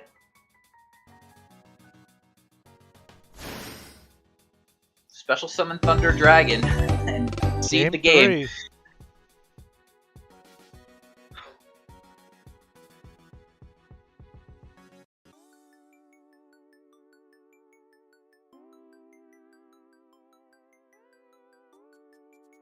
All right. Too Fresh able to do it. Bring it to game 3.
So who do you got here, Messis? Who takes game 3? It's a tough call, right? I mean, going first, if Bartok could have a turn like he did in the game 1, going, I think he's just gonna run away with it. Yeah, it's there's a lot of strong setups that Chaos Control can do, but I mean, if the Warrior board is just good enough, they could just whittle the Chaos Control player down. It really just depends. If Chaos Control opens too many monsters, then Too Fresh could take it. But if they get some good opening spells, then it's gonna be really hard for Too Fresh. See here, Thunder Dragon's gonna be the start. Could be impending doom here. For Grace for Charity, but just gonna play it slow. Too many you might monsters. be right. They could open up too many monsters. Standby phase, that all right? Yeah, no, but I'll shoot.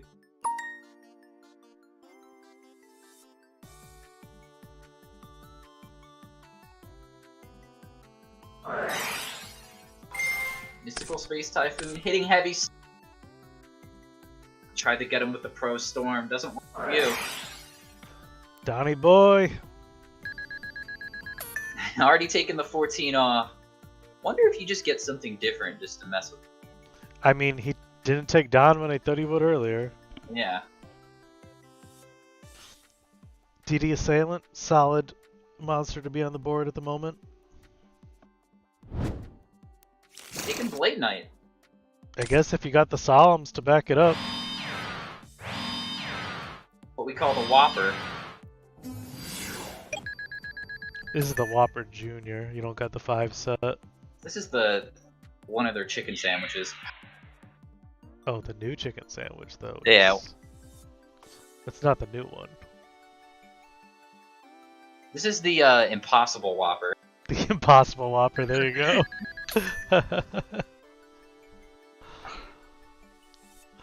It's the fake stuff.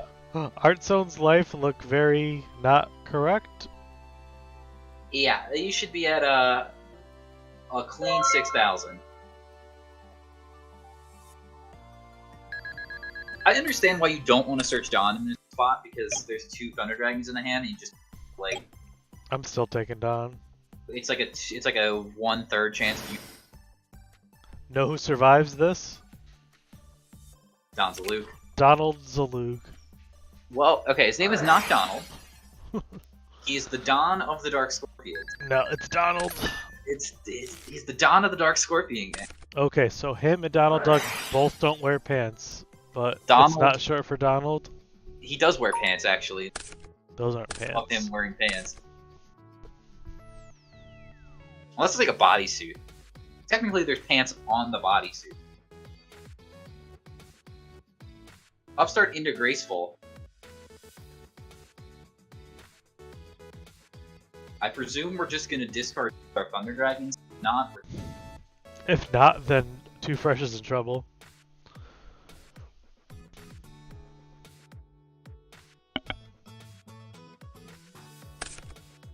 Thunder Dragon 1. Thunder Dragon 2.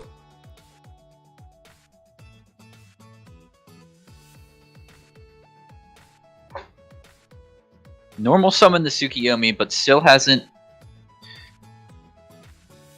attacked yet. Creature swap, interesting. Decided to do this first. Now you get to steal Too Fresh's monster. Just end the turn.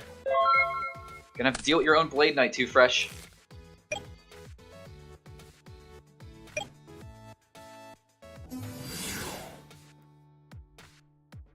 Breaker the Magical Warrior.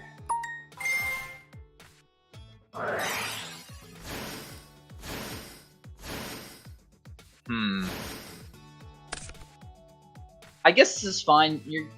If he attacks, he attacks. If he doesn't attack, you can always flip up and try to crash. And if he lets it through, then you get the monster out of it, and then you clear the zone for your...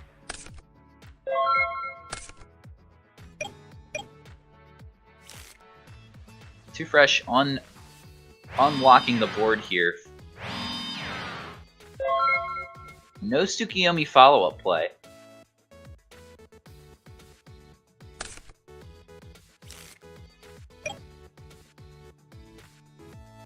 Valuing to set a monster dead.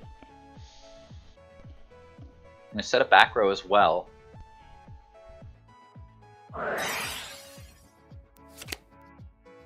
Standby phase, Book of Moon. So we're going to see a flip up and then a torrential. Yeah. Makes sense for the Book of Moon play. Heart Zone typing in chat. See if this resolves or not. -3. Well, really don't want that Magician of Faith to resolve.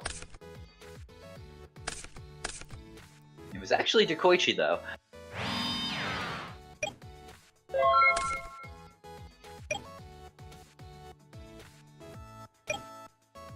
Yeah, you're already losing card advantage anyway, thanks to Charity. Wasn't much you were going to be able to do to clear the goats to begin with.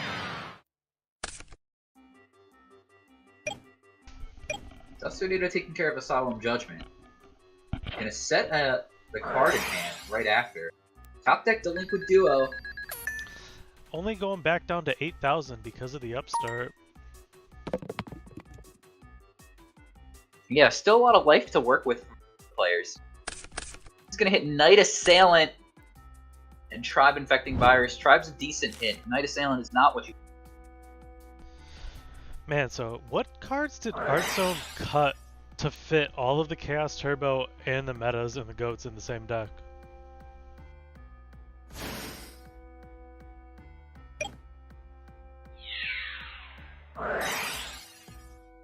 Huh? Tried to call the Haunted, but... Well, like, that's weird, because I feel like if you discarded the Knight Assailant and then you discarded Tribe, then you had to have been, like, the set card had to have been this, right? So you're summoning Dekoichi here, no problem. Yeah, you're just getting through. Or you're just summoning Blackluster Soldier, the Envoy. Super Envoy no, at the beginning. super no problem. Still summon the BLS, or still summon the Dakochi, right? It's gonna banish it instead. What? I guess there's a Dark in the Grave. Now there's Blade Knight on the board. I mean, you don't want to just lose to BLS, I guess, or Sorcerer. Yeah, I respect it. I saw their thought. I probably would have done the same thing just to play around as well. But I also would have just summoned Koichi. I might have put the BLS in defense, knowing that Too Fresh runs Assailant. I mean, he also has Ninja, so you're kind of just playing the odds at that point. True, I guess at least have them take damage if they have it. Yeah, now that you have the... See, like, it's just weird if you're going to banish the first, now you're just going to attack. Because if you would have attacked the first... We need a Snatch Steal here, or bust.